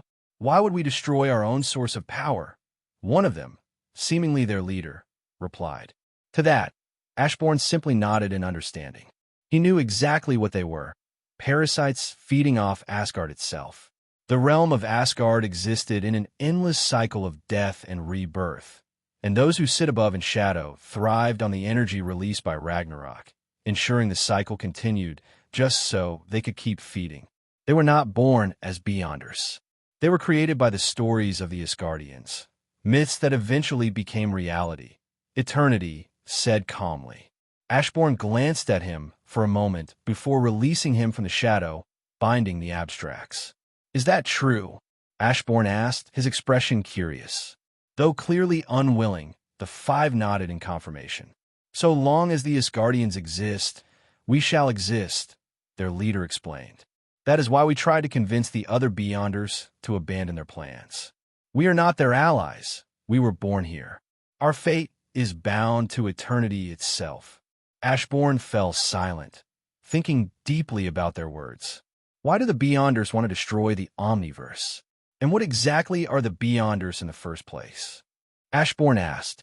The Beyonders were created by the Celestials. The leader of those who sit above in shadows said calmly. From the first firmament to now, they have overseen everything. In fact, the reason Earth became the center of so many cosmic events is because of them. When the first firmament sent some of its aspirants to invade the seventh cosmos, the Omegas developed the reality-warping concordance engines to draw miracles to Earth, so that the resulting superheroes could defend against the aspirants. "Aspirants?" Ashbourne asked, a confused look flashing across his face. "They're also called the Dark Celestials," Eternity added, to which Ashbourne nodded in understanding. The Dark Celestials were those who had sided with the first firmament, while the Celestials everyone knew sided against it. How the hell were the Beyonders able to defeat the living tribunal then? "I guess I'll just have to see it for myself," Ashbourne thought to himself. As for why they want to destroy eternity, the leader continued, "It's because the current eternity isn't strong enough to face the danger that's coming. They hope that by destroying him, the eighth cosmos will be born stronger." Eternity frowned at those words. He hadn't known this. As the seventh cosmos, he was the strongest incarnation compared to those that came before him. "Who is it?" Ashbourne asked with genuine interest. "Enigma," the leader of the five said. "A being who transcends even the likes of eternity, and most importantly, even we, the Beyonders, cannot stop it. Its rise is inevitable. This is a being who fuses magic, science, DNA, and cosmic power together to achieve something it calls dominionhood, and it's something that can't be stopped from being born." Ashbourne's eyebrow rose in interest. Hearing that something like dominionhood existed within Marvel genuinely intrigued him. Enigma Dominion existed even before its own creation, the leader continued. And even now, it is pulling the strings across the timeline to ensure its birth. Its clones, scattered through time, each pursue one of the four paths: magic, science, DNA, and cosmic power. Once all four are obtained, Enigma will act freely upon eternity itself. He paused grimly before delivering the next part. Its first step would be the destruction of the Phoenix Force. Even weakened by us, the phoenix would die, and not a birth it came back from. After that, there's a very real chance all of creation could end. Everyone stood silent, the weight of the revelation sinking in. None had expected something so vast, so devastating, to be lurking just beyond their understanding. How does this thing compare to something like the Black Winter? Ashburn asked with genuine interest. What was the Black Winter? It was essentially Galactus, but on a far bigger scale. While Galactus devoured planets, the Black Winter devoured entire universes. It was known as the True Death, the very end of the omniversal second cosmos. What? The leader of the five couldn't help but laugh slightly, amused by the comparison. The Black Winter is but an angry jelly baby compared to Enigma, he said. Ashburn simply sighed, waving the five away, uninterested in wasting more time. So, Ashburn said, voice low and calm, one side fights to prevent the end of creation, and the other, you five, would rather cling to your own survival, no matter the cost. His smile sharpened into something cruel, the mockery in his eyes unmistakable. You should leave, Ashburn said, his tone dropping to a lethal softness, before I kill you where you stand and claim your shadows as my own. He leaned back in his throne, his gaze like a blade. Mark my words, set foot in my domain without permission, and you will not leave alive. W8, since you'll have one of everyone from across the Omniverse living here, we could survive too. So long as you bring the Asgardians here, one of the five said desperately, causing the others to turn their hopeful eyes toward Ashburn. Why on earth would I help selfish fools like you? Ashburn replied coldly, his gaze sharp. You see yourselves as more important than life itself. I don't. Lowlives who judge worse than those you feed upon. Thor, Odin, the others, beings who could face death with a smile and pride. How on earth did they give birth to trash like you? Ashburn leaned back slightly, his disdain clear. What do you even have to offer me? Power? I have more than enough. I don't need anything from worms like you. We offer our loyalty, they said, lowering their heads. The act caught Ashburn off guard for a moment, but after a brief pause, he nodded slightly, accepting their submission. He then turned his attention toward the gathered abstracts of the universe. Why isn't the living tribunal among you? Ashburn asked, his voice calm but firm. Wasn't there supposed to be a living tribunal overseeing every universe? Not this one. Otherwise, the zombie outbreak would have never happened, Eternity said lightly. Without the embodiment of the cosmic laws here, everything fell into chaos. Ashburn frowned slightly, studying them. Why are you all acting like this? He asked, genuinely puzzled. It wasn't just Eternity. Every abstract present seemed unusually obedient, almost as if they already saw him as their sovereign. You have conquered this universe. We are simply giving you the respect you deserve, Eternity said calmly. Ashburn raised an eyebrow. If things kept going like this, wouldn't his ego explode to unmatched heights? He couldn't help but wonder, why hadn't the system given him any reward for conquering this universe yet? Just as Ashburn fell deep into thought, he suddenly sensed something shifting. The death that Raven and the others had brought into this universe was bonding with it, restoring the concept of death itself. At the same time, the abstract entity of life, which had previously perished, was also being reborn. Once all of the abstracts were restored, bringing balance back to the universe, Ashburn sensed the formation of the Universal Living Tribunal. With its emergence, new laws were established, laws that all abstracts were now bound to follow. The cycle of life and death was re-established, and with the Living Tribunal overseeing everything, the abstracts began working seamlessly together, ensuring the universe operated smoothly. Congratulations, host, on becoming the ruler of the universe. You have been rewarded with a new title. Title: Sovereign's Domain. Title effect: within your domain, your strength is vastly enhanced. Just as Odin holds greater power in Asgard, or Dormammu reigns supreme within his dimension, the same applies to you. Within your universe, your strength is increased by 100 times. You hold complete control over all abstracts within your domain. Ashburn shuddered as the surge of power crushed into him, a weight unlike anything he had ever carried. His universe bent around him, his will woven into every corner of existence. One by one, the abstracts froze as if time itself had halted their breath, their chains to their higher selves severed. They were no longer concepts. They were part of his will. But before Ashburn could even savor the overwhelming authority he now held, a whisper crawled along the edges of reality, an instinct beyond thought. His head snapped upward, sight piercing through the multiverse itself, and what he witnessed froze even him. A slaughter beyond comprehension had begun. The Beyonders, those aberrations that existed outside even eternity's reach, moved like silent executioners. They ripped through the universal abstracts, tearing down the skeletal framework of reality as if it were paper.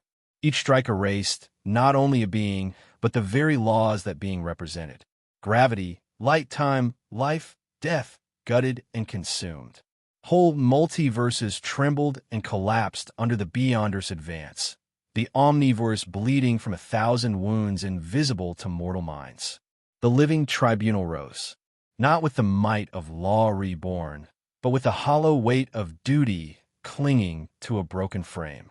It knew that its time had passed, that the wound cut into the omniverse could never be mended by its hands. Yet it moved, not because it believed it could win, but because it must stand, for it would create a path for the heroes, those small ants that seemed extremely weak, yet always find a way to save creation. It would go down fighting, leaving the rest to them. The Beyonders converged, drawn not by fear, but by necessity. Even weakened, the living tribunal's presence was a storm, a verdict, a blade waiting to fall.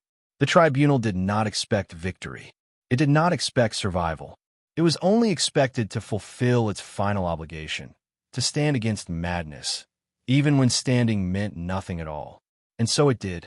As the omniverse wept, the last judge raised its empty hand to a sky already lost. Ashburn watched the battle unfold across the dying body of eternity, the clash tearing apart the last remaining universes. Universes he went on to secretly reforged as shadows under his control. The living tribunal was eventually overwhelmed and killed. Upon his death, his body shattered into countless fragments that scattered across all realities. Yet something puzzled Ashburn. The living tribunal had never possessed a true physical form, at least not one that should remain after death. So why did his corpse persist? It made no sense. And yet there it was. The tribunal's remains drifted through the void, clearly visible, and somehow tangible enough so that others began reforging the fragments into a vessel. A ship, forged from the corpse of the multiverse's law, to escape the coming end of all things. The Illuminati had constructed their own life raft using fragments of the living tribunal's shattered body. Meanwhile, Thanos and his cabal built a similar vessel, both groups racing against time as the ultimate universe edged closer to a collision with the main timeline. The end was inevitable and fast approaching. "I might need your help to withstand the explosion that's about to hit," Ashburn said calmly, his eyes scanning the collapsing fabric of reality. "Channel your powers into me."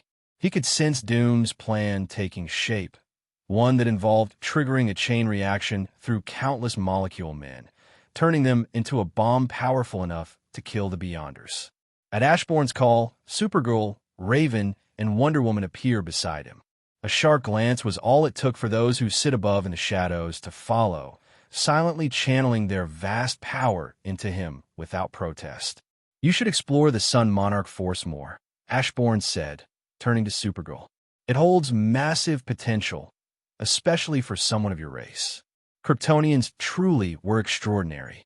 Take Superman, for example. The energy he had passively absorbed during his time on Earth alone was enough to classify him as planetary. Over time, that reserve evolved, reaching solar system levels and beyond.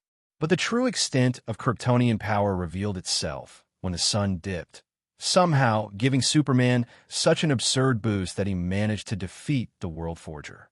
Superman really did get some ridiculous power-ups over the years, but that wasn't important right now. What mattered was that Supergirl, as the Sun Monarch, possessed vast potential, easily rivaling Raven. Then again, once Raven became a monarch herself, it would be hard to compare. Ashburn raised both hands, drawing power not only from the abstracts but also from the newly born abstract forces under his control. A dark shield, forged from pure shadow, formed just in time to meet the explosion. Doom had done it. He lured the Beyonders into a carefully laid trap and killed them all in one massive blast. The explosion was massive, tearing through the last remaining universes. Though a few held on by a thread, most were completely annihilated. Ashburn's shield took the brunt of the blast, and to his surprise, it held with ease. Only then did he realize the truth. The shield had been far too strong. He had underestimated himself. With the combined might of the power he'd channeled, this defense was overkill. But rather than waste a moment, Ashburn began absorbing the massive surge of released energy. After all, he needed to become even more overpowered. That reminded him he still had to look into the Starbrand, planet's planetary defense system. There was potential there. Meanwhile, the last surviving molecule man absorbed the remnants of the Beyonder's power, channeling a portion into Dr. Doom, birthing God Emperor Doom. With it, Doom seized the fragments of the broken multiverse and forged them together into something new, Battleworld. Doom stood at the edge of his creation, gazing into the endless void. The once vast omniverse had collapsed into a single world, Battleworld, a planet many times larger than Earth. So much had been lost. Yet in the end, Doom had succeeded. There was no stopping the collapse of the multiverse. Survival had been the only option. He had salvaged what he could, preserving fragments of countless realities and even managing to save Susan Storm, who had nearly been consumed by the void. He had remade her as his wife. But now, as he surveyed the remnants of existence, Doom felt the weight of the silence. Everything was gone, or so he thought. Far away, on the edge of the remaining cosmos, his eyes caught sight of a lone universe. And within it, he saw Ashburn staring back at him through the emptiness. Doom's eyes narrowed the moment he saw it. A universe untouched by the collapse, overflowing with life. Without hesitation, he surged forward, determined to claim it for himself. This world would be his, just like everything else. Ashburn, watching silently, gave it a moment's thought, then simply raised his hand.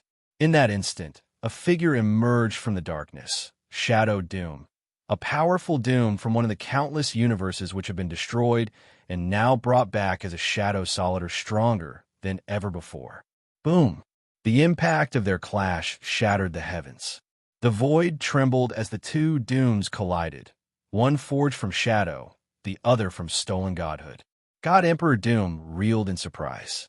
Despite wielding the power of the Beyonders, even if not at full capacity, this shadow, Doom matched him blow for blow. Doom had believed his might to be enough to crush even the Infinity Gauntlet, and yet here he was, struggling. Shocked? Everything that ends falls under my domain. Ashburn stepped into the void, face to face with Dr. Doom. As his words echoed through the nothingness, Doom's eyes widened in disbelief. Those molecule men you used as a bomb? Arise! At his command, shadows tore through the void, thousands of them. The molecule men, all of them, reborn in Ashburn's image. There had been no bodies for Ashburn to resurrect them using, for their physical forms had been erased entirely, but Ashburn used their wills, which had stepped into oblivion. Doom took a step back.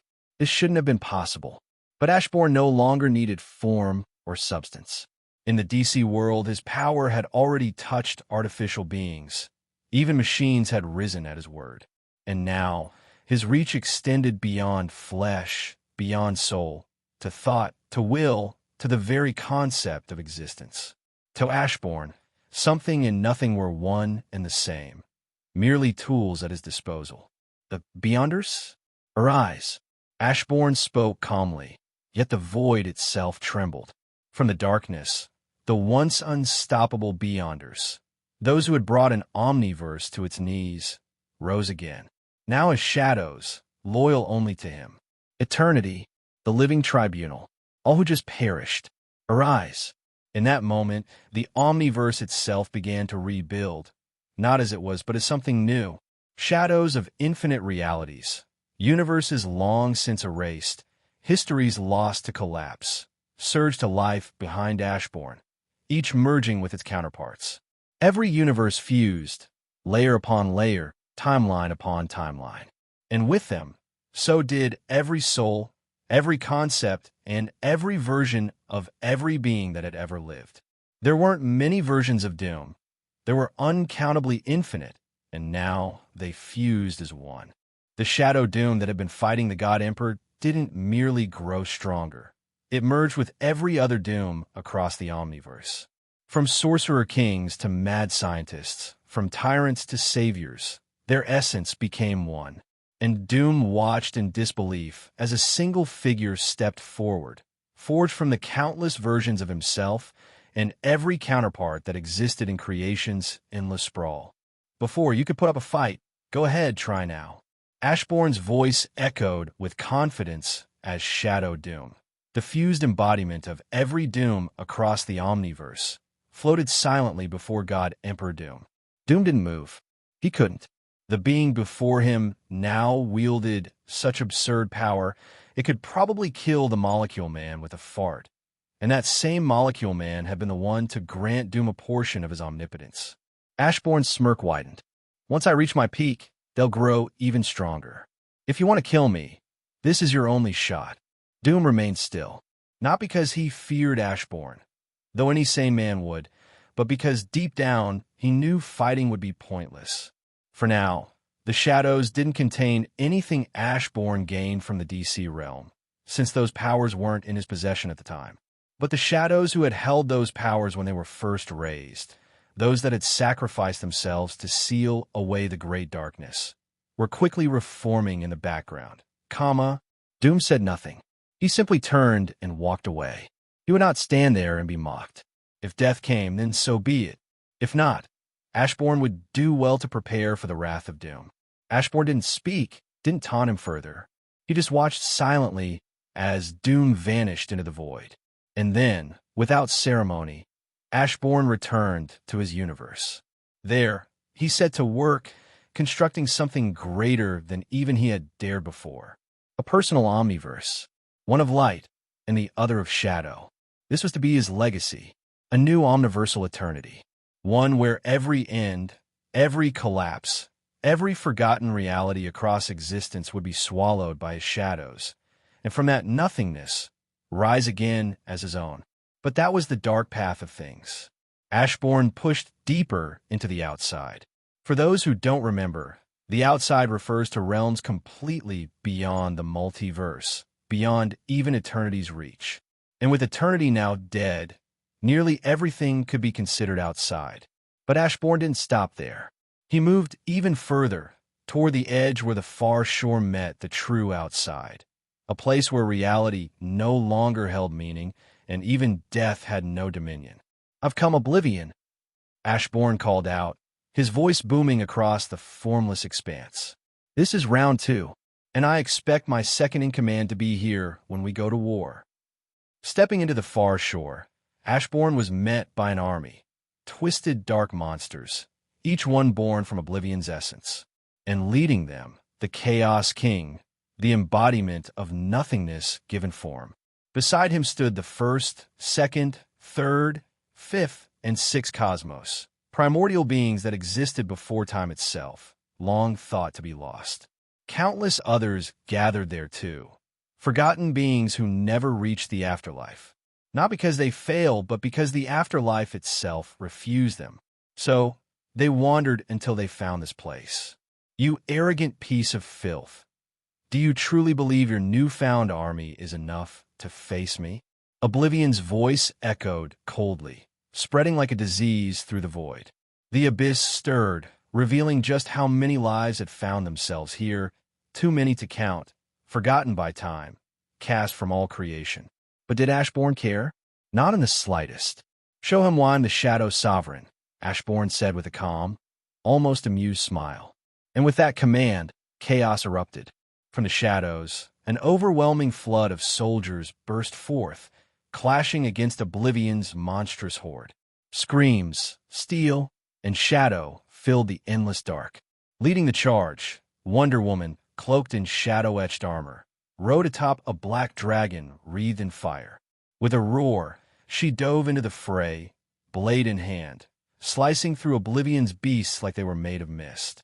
Not far behind, Raven surged forward, cloaked in the rolling tide of her abyssal power. Her darkness expanded like a living sea, devouring every monster it touched and twisting the consumed into a battlefield of living shadow, where her will reign supreme. Above, Supergirl hovered in the sky, her presence like a second sun. But this wasn't just sunlight. This was the light of creation, blinding and divine. A gift granted to her through the shadow, living tribunal.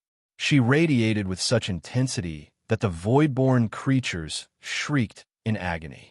Their twisted forms burned under her gaze, disintegrating not from heat, but from sheer existence.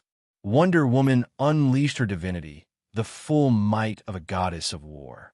With every swing of her blade and every command of her will, the tide of battle shifted. Strategy took shape in the chaos, and the war began to tilt in Ashbourne's favor.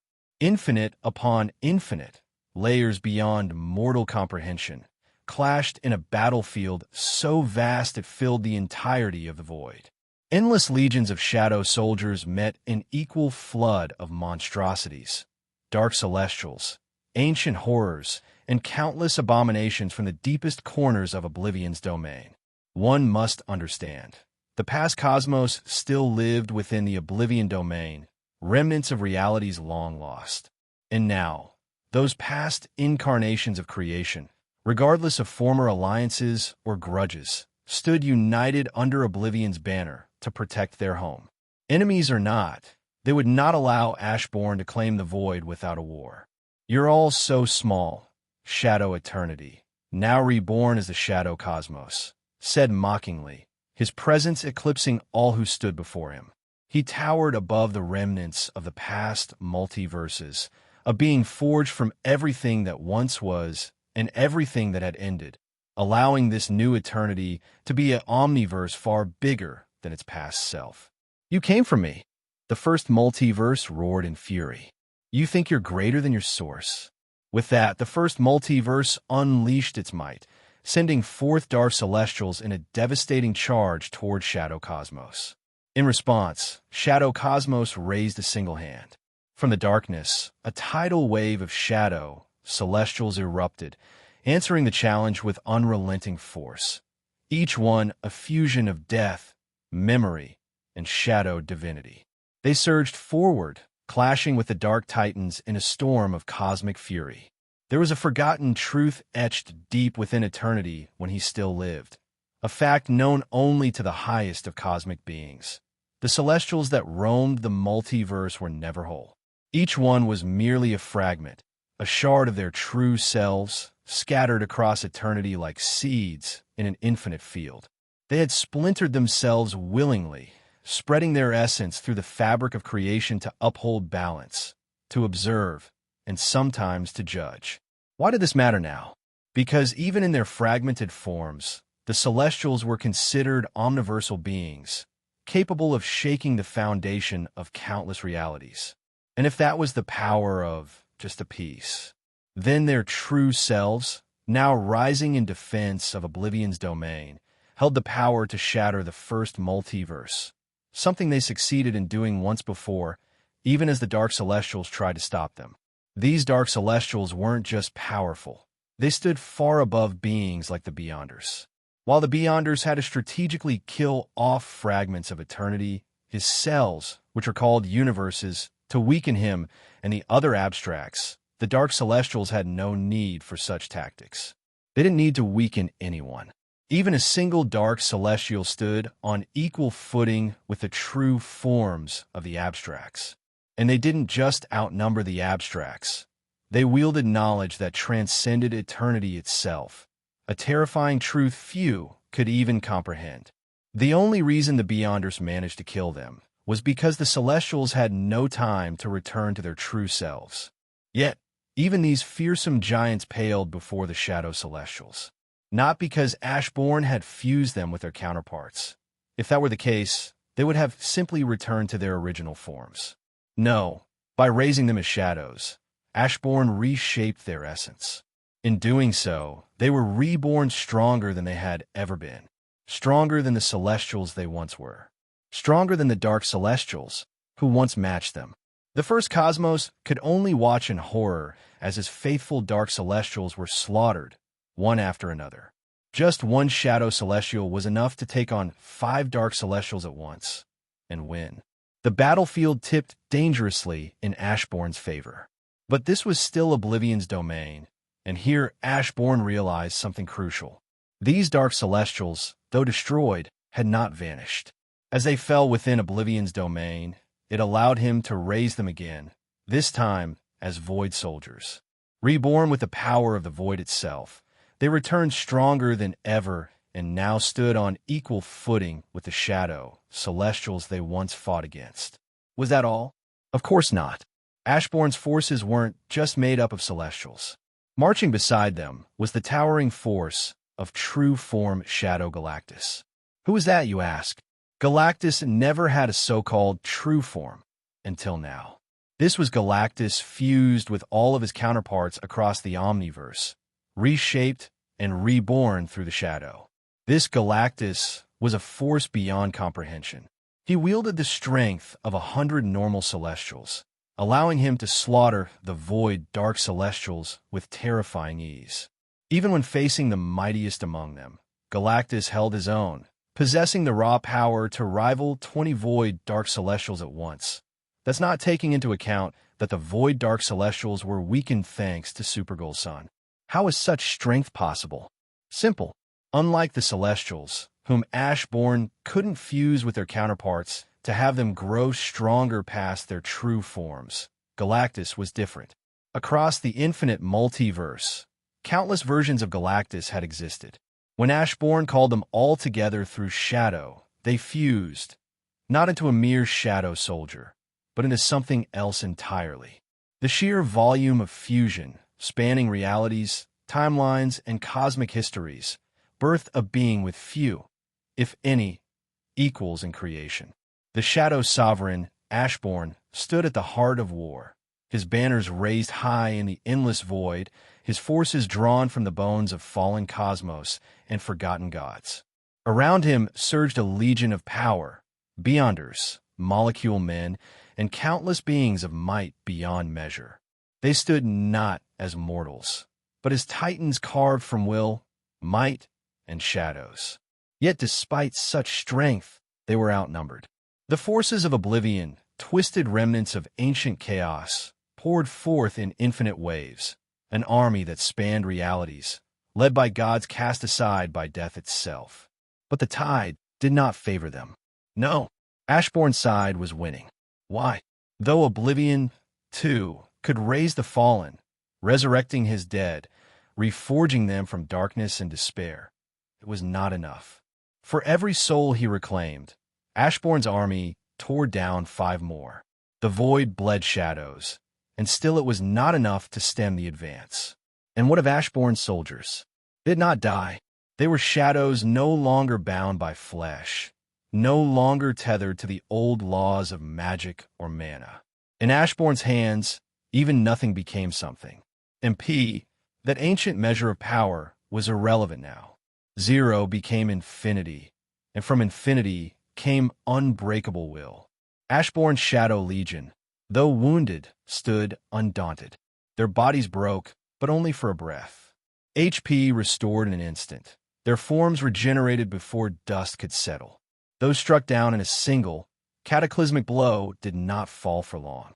No, they returned to the sovereign shadow, their essence sheathed in eternal black. And from that abyss, they rose again. An endless cycle, a storm that reassembled itself before the next strike could land. And yet, not all of Ashburn's strength had been revealed. In the wings of shadow, ancient powers stirred. The living tribunal, now a being reborn under Ashburn's dominion, watched silently and patiently, his triple gaze fixed upon a singular foe, Oblivion. That old abstract of unbeing, the hunger that came before all things, stood uneasy. He saw the coming end. He saw Ashbourne's will pushing ever closer to the truth of him. A cold truth settled into Oblivion's heart. The shadows would reach him. The tribunal would rise. Ashbourne would come. So Oblivion paused and turned his gaze, not upon the army, but upon the living tribunal himself. High above the lattice of destruction, they locked eyes. Two beings of high universal might. Two entities who had judged existence itself. But the question that now echoed across all of the powerhouses there, across the broken edge of the outside, across even the far shore, was this: had Oblivion ever truly unleashed his full power? When Oblivion stepped forward to strike Ashbourne, when the endless horror bared its teeth and reached beyond the veil, was that truly all of him? No, it was but a fragment, a ripple, a strand of darkness torn loose from the far shore itself. For Oblivion is the far shore, the unknowable depths, the womb of pre-existence, the dreamless sleep of the true creator. To see Oblivion move is to see a droplet of that sea made manifest. But the sea remains. Oblivion is not merely destruction. It is origin, the source from which all was born, and the grave to which all shall return. Creation itself was not cast from light, not spun from will, but torn from Oblivion's loins.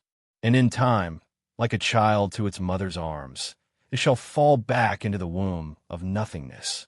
So when that fragment of Oblivion faced Ashbourne on the battlefield, it was not the full weight of the void. It was a shadow of the sleepwalker's dream, a whisper from the black. And yet, even that whisper shook the outside. Even that sliver made the gods tremble. What happens then when Oblivion awakens fully? When the sea of nothing lifts its head? And in that dark, when all else screams or flees or prays, will Ashbourne still rise? Or will he, too, be unmade?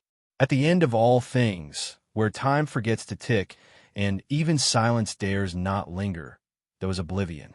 Now, children, remember this. The great darkness from DC? Oh, it could feel. It hungered. It whispered. It dreamed. But Oblivion? Oblivion was not a thing that felt. No, the moments when it seemed to long for company, to speak with the other abstracts, to weep like a forgotten god, those were lies. Fleeting shadows, not the true Oblivion. You see, the real Oblivion doesn't hope.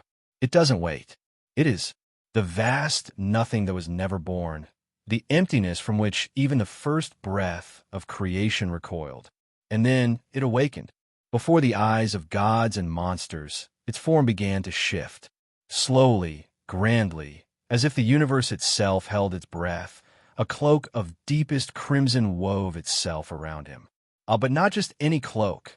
This was fabric older than stars, its edges tattered by the fall of cosmoses, stained by the silence of forgotten realms. It fluttered with no wind, whispered with no voice, and yet every being felt its weight in their soul. Beneath the crimson robe, there was a body, but not one made of flesh. Oh no. What lay beneath was darkness, pure, unfiltered, infinite. Not black in a way of ink or coal, but the kind of darkness that thinks, that reaches into your mind and hushes your thoughts just as it swallows light. And within that living void danced streaks of deep blue and violet, like stars gasping in their final breath, flickering just before they vanish forever into silence. It was not muscle, and it was not bone. It was the shape of the end itself, an event horizon made solid, rippling and fluid, its form marked with cracks of raw energy. And whether those fractures were veins or tears in the fabric of reality, well, no one could say. His fingers stretched long, claw-like, tipped in a glow that wasn't flame but something stranger, like the last memory of a dying star, fading slowly into the dark. His feet, bare and silent, rested upon the shattered edges of a throne born from nothing, sculpted by silence itself. But here, dear listener, comes the truth. That figure sitting on the throne? It was not truly Oblivion. No, what sat there was a kindness, a mercy, a lie wrapped in myth. For oblivion, in its truest form, cannot be spoken of, nor seen, nor dreamt. Nothing born of thought can grasp it, and nothing born of creation can survive the knowing. What you imagine, what you read, what you see now, is merely an illusion, a veil to protect your fragile existence. For even thinking of the real oblivion would erase you, body and soul, from every thread of reality, and that, it would please oblivion greatly. I sadly can't speak of what truly appeared before the sovereign, for it would be the undoing of us all. But let's return to the epic tale. Oblivion stirred. With a will older than stars and colder than the edge of space, he reached out, not with hands, but with command. His presence swept across his boundless domain, and all within it bowed, unraveling at his touch.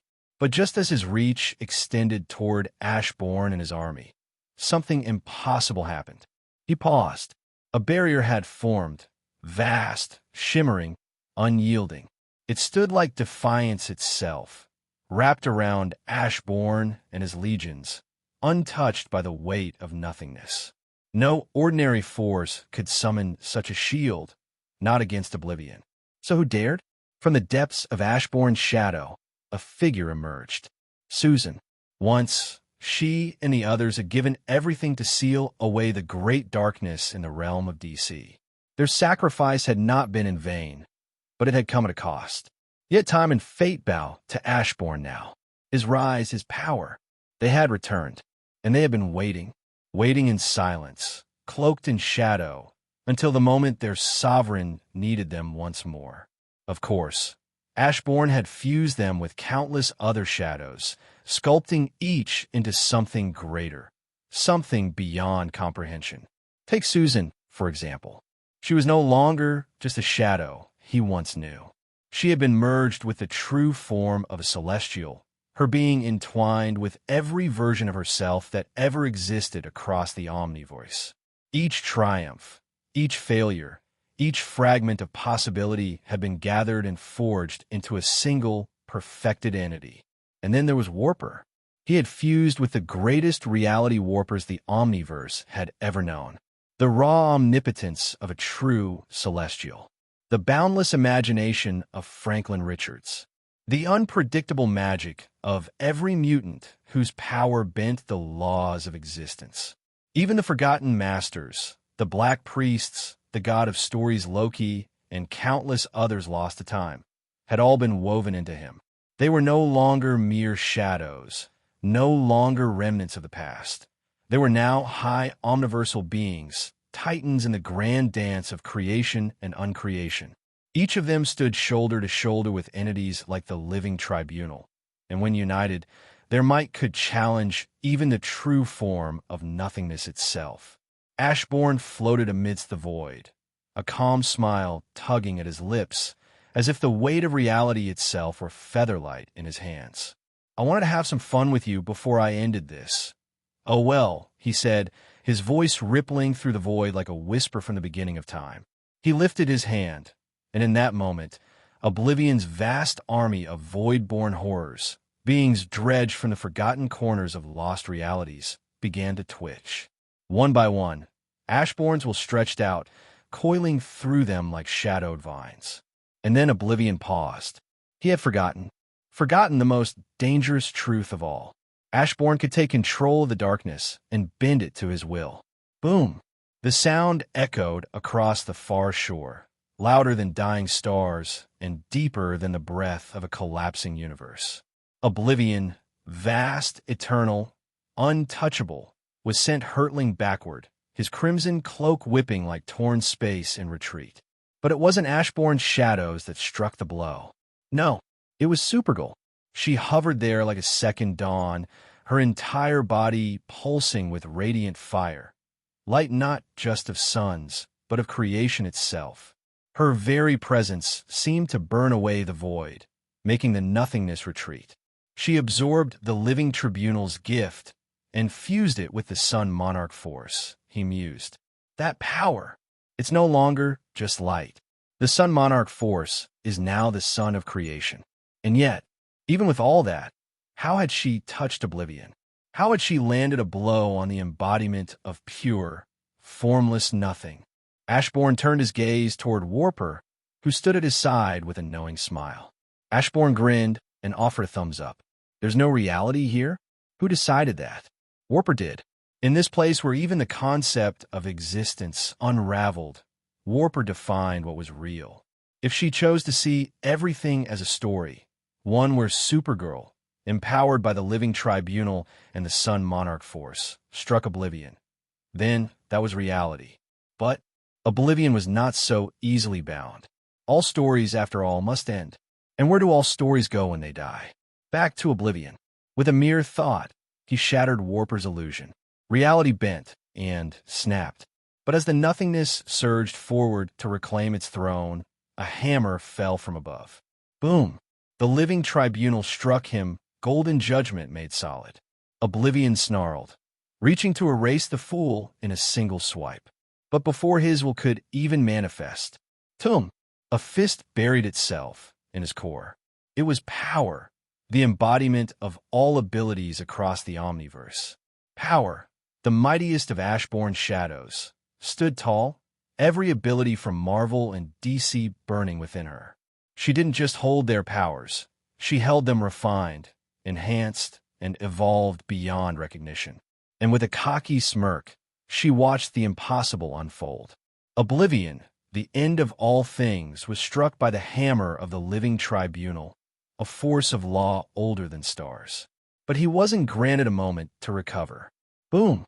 Thunder followed, speed given form, lightning from both Marvel and DC roaring through oblivion like the wrath of twin pantheons. Oblivion growled, his form shifting, his presence growing colder. He lashed out, but his blow never landed. For in that moment the Celestials moved, without command, without hesitation. They fused, not through Ashburn's will, but through their own ancient, buried instinct.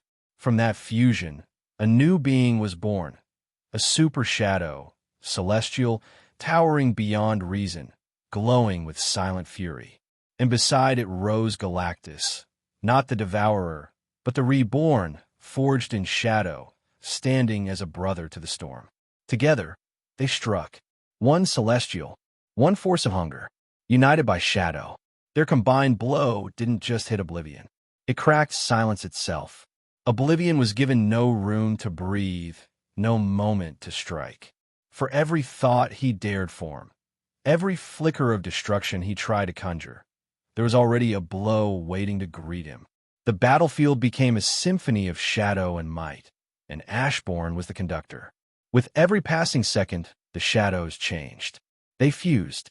They evolved. They transcended. Ashburn, sovereign of the void, wove them tighter, stronger, an endless tide of darkness forged from death and memory. His forces did not fall. For every soldier broken, another rose. For every blow absorbed, they returned twice as fierce. Oblivion, the end of all that is, found himself being outpaced. But he was not merely an enemy. He was the end. And ends do not fall so easily. For oblivion is not made of flesh, nor of light, nor even of thought. He is the place beyond endings. And slowly he adapted. His form twisted, not healing but undoing. Wounds became voids, unmade by the simple truth that they had never touched anything real. How do you wound what never was? How do you kill the concept of absence? In truth, no ordinary attack should have been able to harm oblivion. For how could one wound what does not exist? Oblivion was not simply beyond matter. He was the void itself, a concept untouched by form or substance. And yet, Ashburn paid no mind to such logic. His power allowed not only him, but also his shadows, to be able to affect the likes of oblivion in his truest form. Oblivion battled on, his fury shaking the far shore itself. The battlefield was leveled again and again, whole sectors of the void collapsing beneath his wrath. He might have won. No, he should have won, if not for one thing: Ashburn's dominion over darkness. Ashburn did not need to conquer oblivion in the traditional sense. He issued commands not through force alone, but through authority, the authority of a true sovereign over the very essence of shadows. With every attempt to resist, oblivion weakened, his own defiance sapping his strength. Even so, he remained a titan of oblivion, grappling against a tide of shadow soldiers that fell upon him like a relentless storm, striking from every direction. Thus, the war raged on, two forces endless in might, locked in a battle where even time dared not speak. This was a battle that could have lasted for all eternity. Both sides, after all, were fueled by infinite reserves, unfading strength, undying purpose. Shadow and void clashed in a war where even the laws of creation held no sway. But slowly, unmistakably, the tide began to shift. A beam of fire, no, of force, pierced through the edge of all things, descending from beyond the far shore. It wasn't fire in the way mortals understood it. It was power unfiltered and ancient, unshaped by time or realm. It struck oblivion with a thunderous impact. The scream that followed shook all. Oblivion writhed, recoiling from pain it should not have felt, pain it had never known. He moved to heal, to erase the wound as he erased all things. But Ashburn was already moving. He had waited for this moment. Now, he would remind Oblivion and all who watched why he was not simply powerful. He was overpowered. Arise. With that single word, the impossible happened. All the wounds Oblivion had reduced to nothingness, scattered into the void, suddenly surged back into existence. Not as they were, but worse. The agony ripped through Oblivion's vast being, and a scream unlike anything creation had ever heard echoed through the void. He couldn't understand it. He couldn't fathom it. How had Ashburn done this when before he couldn't have done this? To make it worse, it was injuries and not something like a fallen man. Ashburn stood tall amidst the chaos, his voice steady with power. I decide what a shadow is. And a shadow of your injuries? Easy work, he said, calm as the edge of a storm. Sadly, you're a timeless being, so there is no shadow of your former self to bring back. And then, behind him, the air trembled. From the sea of shadow rose a colossal phoenix, its wings stretching wider than the multiverse, its form crackling with the force of rebirth and ruin. In a blaze of black flame, the phoenix shifted, folding its wings and taking the form of ember. And so, the impossible came to pass. Oblivion, the ancient shadow that loomed before creation, the silence before the first breath of life, was defeated. A being that knew neither beginning nor end, brought low by a force no one had dared imagine. He was not slain by blade or spell, but by will, by a sovereign whose power no longer bowed to logic or limit. Ashburn had risen, with his army of shadows, with the fire of the phoenix blazing at his side, and the strength of countless shadow soldiers. He did what no god, no celestial, no dreamer had ever done. He took the far shore, the final veil of reality, and made it his own. Oblivion's scream faded into silence. And in that silence, Oblivion kneeled. Ashburn now stood not as a conqueror, but as a king of the unseen, master of what was and what should never be. His dominion stretched across light and darkness, across story and silence, across what once was forgotten. Thus ended the war beyond all things. And though the stars still shine, and life moves forward as if untouched, somewhere, beneath shadow and beyond memory, a throne of nothing waits, and on it sits the shadow sovereign, whose tale will be whispered until even time forgets its own name. Elsewhere, far beyond the far shore, within the highest plane of existence, the house of ideas, Lucifer stood in silence. Before him sat an old man with a mustache and glasses, calmly sketching what appeared to be a comic page. For everything you do and have done, I've never seen you give someone so much care, Lucifer said calmly. The old man looked up, about to respond, but Lucifer raised a hand and gently cut him off. No, you don't give everyone the same level of care you're giving Ashburn. You're just letting him do whatever he wants. What exactly are you planning? Lucifer asked, his tone sharp yet steady. But I gave you the same level of care, if not more, the old man replied, looking towards Lucifer, although slightly. When you rebelled, I didn't strike you down as I did with humans. I sent you away and gave you hell, not as punishment, but as a kingdom, a place where you could rule. You always wanted to be a god. Samuel, I gave you the canvas to become one. When you led Adam and Eve to eat the apple, I didn't lash out at you. I cast them from the garden instead. Why? Because I've always shown you more care than you'll ever admit. More than I've given anyone else. Lucifer's gaze sharpened, but the old man continued, setting the pencil down as he turned fully to face him. You say I play favorites with Ashburn, but tell me, who have I spoiled more than you? You hate me for being all-knowing, so I stepped back. I allowed creation to move without my hand guiding every detail, without my voice drowning out every choice. I watched in silence, even when it hurt, especially when it hurt. Yes, I kept you within creation. What father sends his child into the unknown, beyond protection, when that child is proud, impulsive, and convinced he needs no one? I made you, but not your rebellion, not your defiance. Your thoughts, your pride, your will, those are your own. Why would I create you to hate me? Lucifer snorted. Funny how this creation of yours needs a one below all just to balance your light. And how I, your so-called morning star, was molded into darkness, shaped to counter Michael, all under your so-called hands-off approach, Lucifer said with a mocking smile, though there was no joy behind it. Am I also supposed to ignore the fact that you're writing things out? He stepped forward slightly, voice calm, but sharp like a blade drawn in silence. You say none of this was your doing? Those things just happened? Are you lying to me or to yourself? You knew this conversation would happen. These words, this moment, this confrontation, it was all written. You shaped it the way you shape everything. Even the lines you just gave me were tailor-made to suit your grand design. They say I'm the greatest manipulator there is, but Lucifer's gaze narrowed, a flicker of timeless fury glowing behind his eyes. Aren't you the greatest manipulator there is? For a moment, the old man said nothing. I don't know what you want me to say, the old man said softly, his voice almost a whisper beneath the weight of the room. Yes, you do, Lucifer replied flatly, his tone devoid of emotion.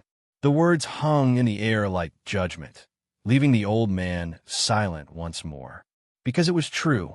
He stared down at the page before him, pencil still resting beside ink that had yet to dry. He thought, or at least pretended to, though they both knew better. He had already thought this moment through long ago. From the very instant he said, "Let there be light," he had seen it. He had known it. This conversation, these accusations, this bitter standoff, it had all played out in the quiet spaces behind his eyes eons ago. And yet, here he was, still searching for the right words. Even omniscience couldn't shield him from the weight of his son's disappointment. You're right, and I'm done trying to be the father you need me to be. The words came heavy and final, and in the very next instant, a force unseen but unmistakable struck Lucifer like a divine hammer. He was sent rocketing backwards, slamming hard into the distant wall with a thunderous crack that echoed through the house of ideas. The floor cracked beneath him, the silence that followed louder than any roar. Lucifer lifted his head slowly, coughing up a mouthful of blood. Above him, the old man no longer wore the shape of frailty and flesh. His human form was gone, stripped away like a page turned, revealing a blinding, unfiltered brilliance, a being of pure golden light, unbound by skin or shape. Don't act like everything I did was not something you foresaw happening and laid the groundwork to have it happen from the very start. You're such a liar. Start off by being honest with yourself. You can't be all-knowing without knowing a few things, Lucifer said while coughing up a mouthful of blood. But he smirked, for this was the most real his father had ever been to him. Although this wasn't his real father, just another abstract of him. That was why he was willing to lay his hand on him, something the presence never did. What are you doing? Within the outside, in the space between the far shore and the multiverse, stood a realm unlike any other, a shadowverse, born from the fusion of every cosmos that had ever existed. This super multiverse pulsed with ancient power, and deep within its heart, Ember stood, staring at Supergirl, who was calmly cooking over an open flame. "I heard somewhere that cooking is the way to a man's heart," Supergirl said with a light smile, her voice casual. "Since Ashburn loves to eat, I thought I'd make him something." Ember's brow twitched, her expression tightening instantly. Her gaze lingered on the simmering pot before flicking towards Supergirl's serene smile. The message was clear. A challenge had been issued. Supergirl paused as she realized what Ember's gaze meant. She didn't need supervision to know a storm was coming. As expected, Ember turned without a word, walking toward another part of the kitchen with the slow calm of someone preparing for war. She was going to cook, not for Ashburn's heart, but to make sure no one else claimed it first. She stared at the Kryptonian dish she had been preparing, her confidence slowly crumbling the longer she looked at it. After a few seconds of hesitation, she sighed and dumped the entire thing out, deciding it wasn't going to be good enough. Without missing a beat, she turned to the chef and asked him to activate the food generation bag to create fresh ingredients. This time, she was going to make something better, something worthy. Meanwhile, Ember wasn't focused on the kitchen anymore. Instead, she had Ashburn's phone in her hands, scrolling with a calculating look in her eyes, searching for the perfect dish to cook. But along the way, curiosity got the better of her. She'd stumbled into his search history. Strangely, there was only one thing Ashburn had watched on the hub. Just one. That was odd. She knew him. He was a pervert. There should have been a long list of visits to the hub, or at least a history that showed her something she could use against him. Instead, there was just one lonely entry, and that made her even more suspicious. "What is 2 girls 1 cup?" Ember muttered, clicking the tab out of pure curiosity. The website loaded instantly, and without hesitation, she hit play. "Everything has to be perfect," Supergirl said softly to herself, carefully measuring out ingredients as she focused on her dish. Her attention was sharp, until a blood-curdling scream shattered the quiet. The sudden shriek startled Supergirl, causing her hand to jerk and spill flour all over the counter. Irritated, she turned toward the source of the chaos, only to see Ember bolting toward the sink in full panic. Without saying a word, Ember grabbed the soap and began furiously scrubbing her eyes, her face twisted in pure horror. "What are you doing?" Supergirl asked, giving Ember a confused, slightly disturbed look. Ember threw her a bloodshot glare, but didn't respond. Without a word, she turned and stormed off, marching straight toward Ashburn. At that moment, Ashburn was laughing hysterically in front of the TV, which was playing a replay of Ember's reaction to watching the video. "You disgusting bastard. I will purify you," Ember roared, summoning her flames as she launched herself at Ashburn. Ashburn quickly leapt out of the way, dodging her strike and putting distance between them in a single swift movement. "What the hell is wrong with you?" Ashburn shouted, his expression a mix of disbelief and irritation. "Who just attacked someone out of nowhere like that? I thought darkness didn't affect you, but I stand corrected. You're disgusting," Ember shouted, flames flaring behind her. "How could you sit there and watch something that vile?" Ashburn glanced at the screen, which still displayed a paused image of Ember mid-reaction. He struggled to hold back his laugh before speaking. "It's not that disgusting," he said softly. "I think it could look nice given the chance." "Why you?" Ember nearly gagged at his words. Her eyes burned with disgust, pure, unfiltered revulsion that seemed to feed the fire swelling behind her. It was disgusting, and for you to look upon such filth and defend it. Her voice trembled with fury. "I shall purify you." Her flames surged higher, crackling with intensity as Ashburn's gaze drifted back toward the TV once more. That action of ignoring her to look at the TV, that alone was enough to push her rage to the edge. "I mean, it is disgusting, but someone might like it, right? I don't think you should be so harsh about it. It kind of works me up sometimes, and I think it's close to me. I think that's worth something," Ashburn said, leaving Ember frozen with a horrified look. "What's wrong with you? How can you like that shit?" Ember snapped, her voice rising in disbelief.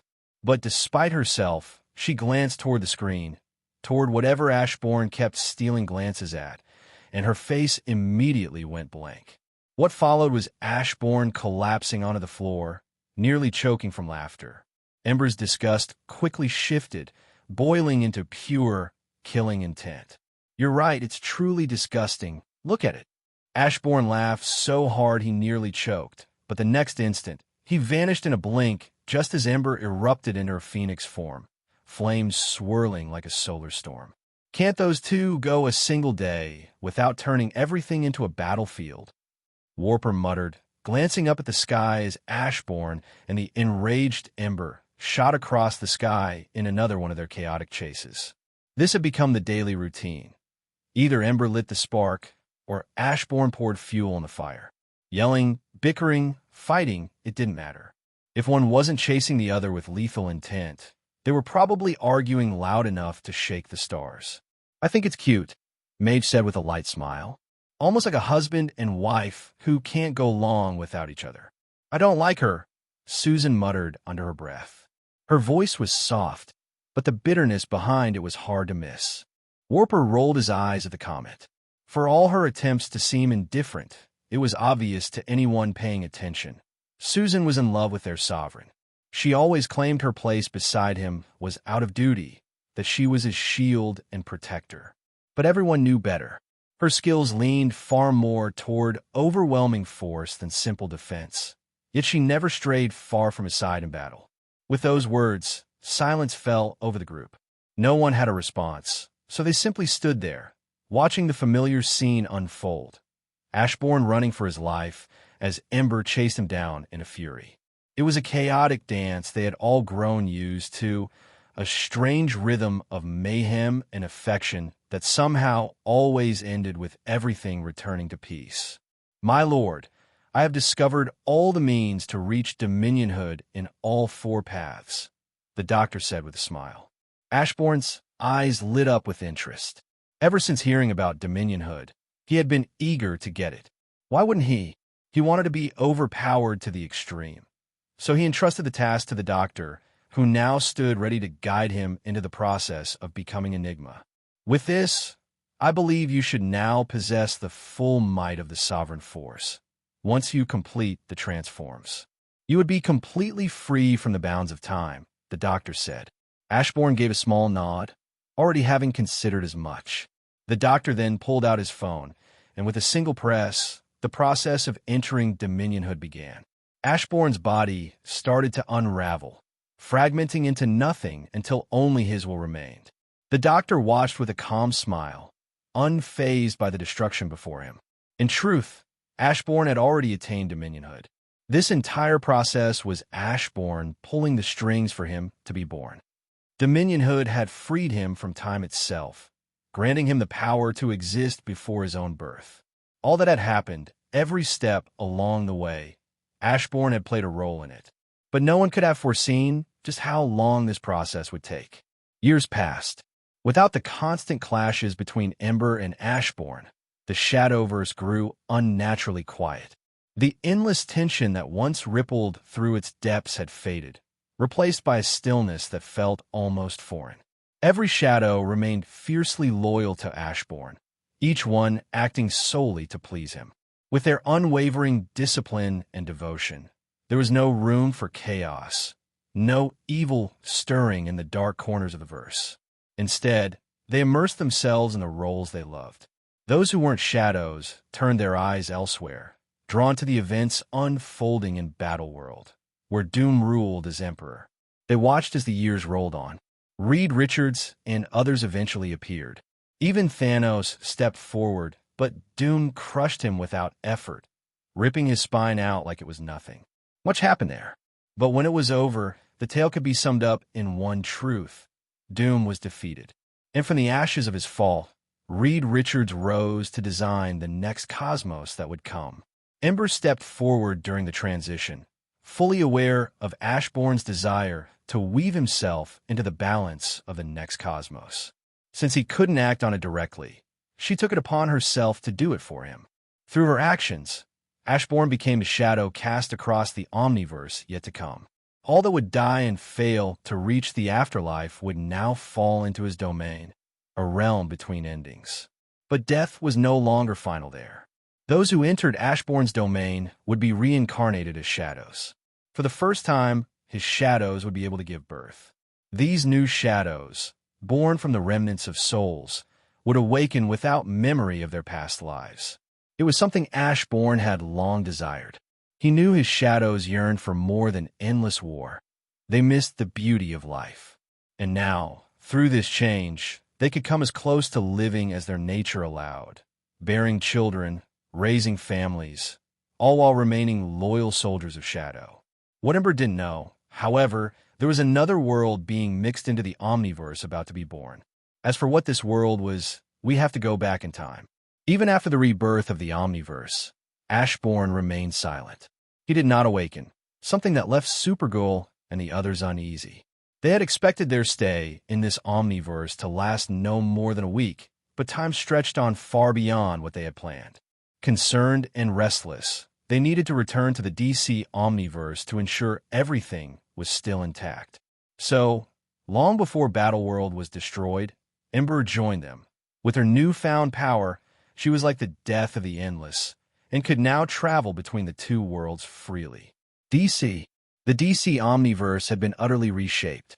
Darkseid now reigned supreme, wielding the anti-life equation, a Black Lantern ring, crisis energy, and the complete set of Ashburn's gear. He was a force beyond comprehension, unstoppable in every sense.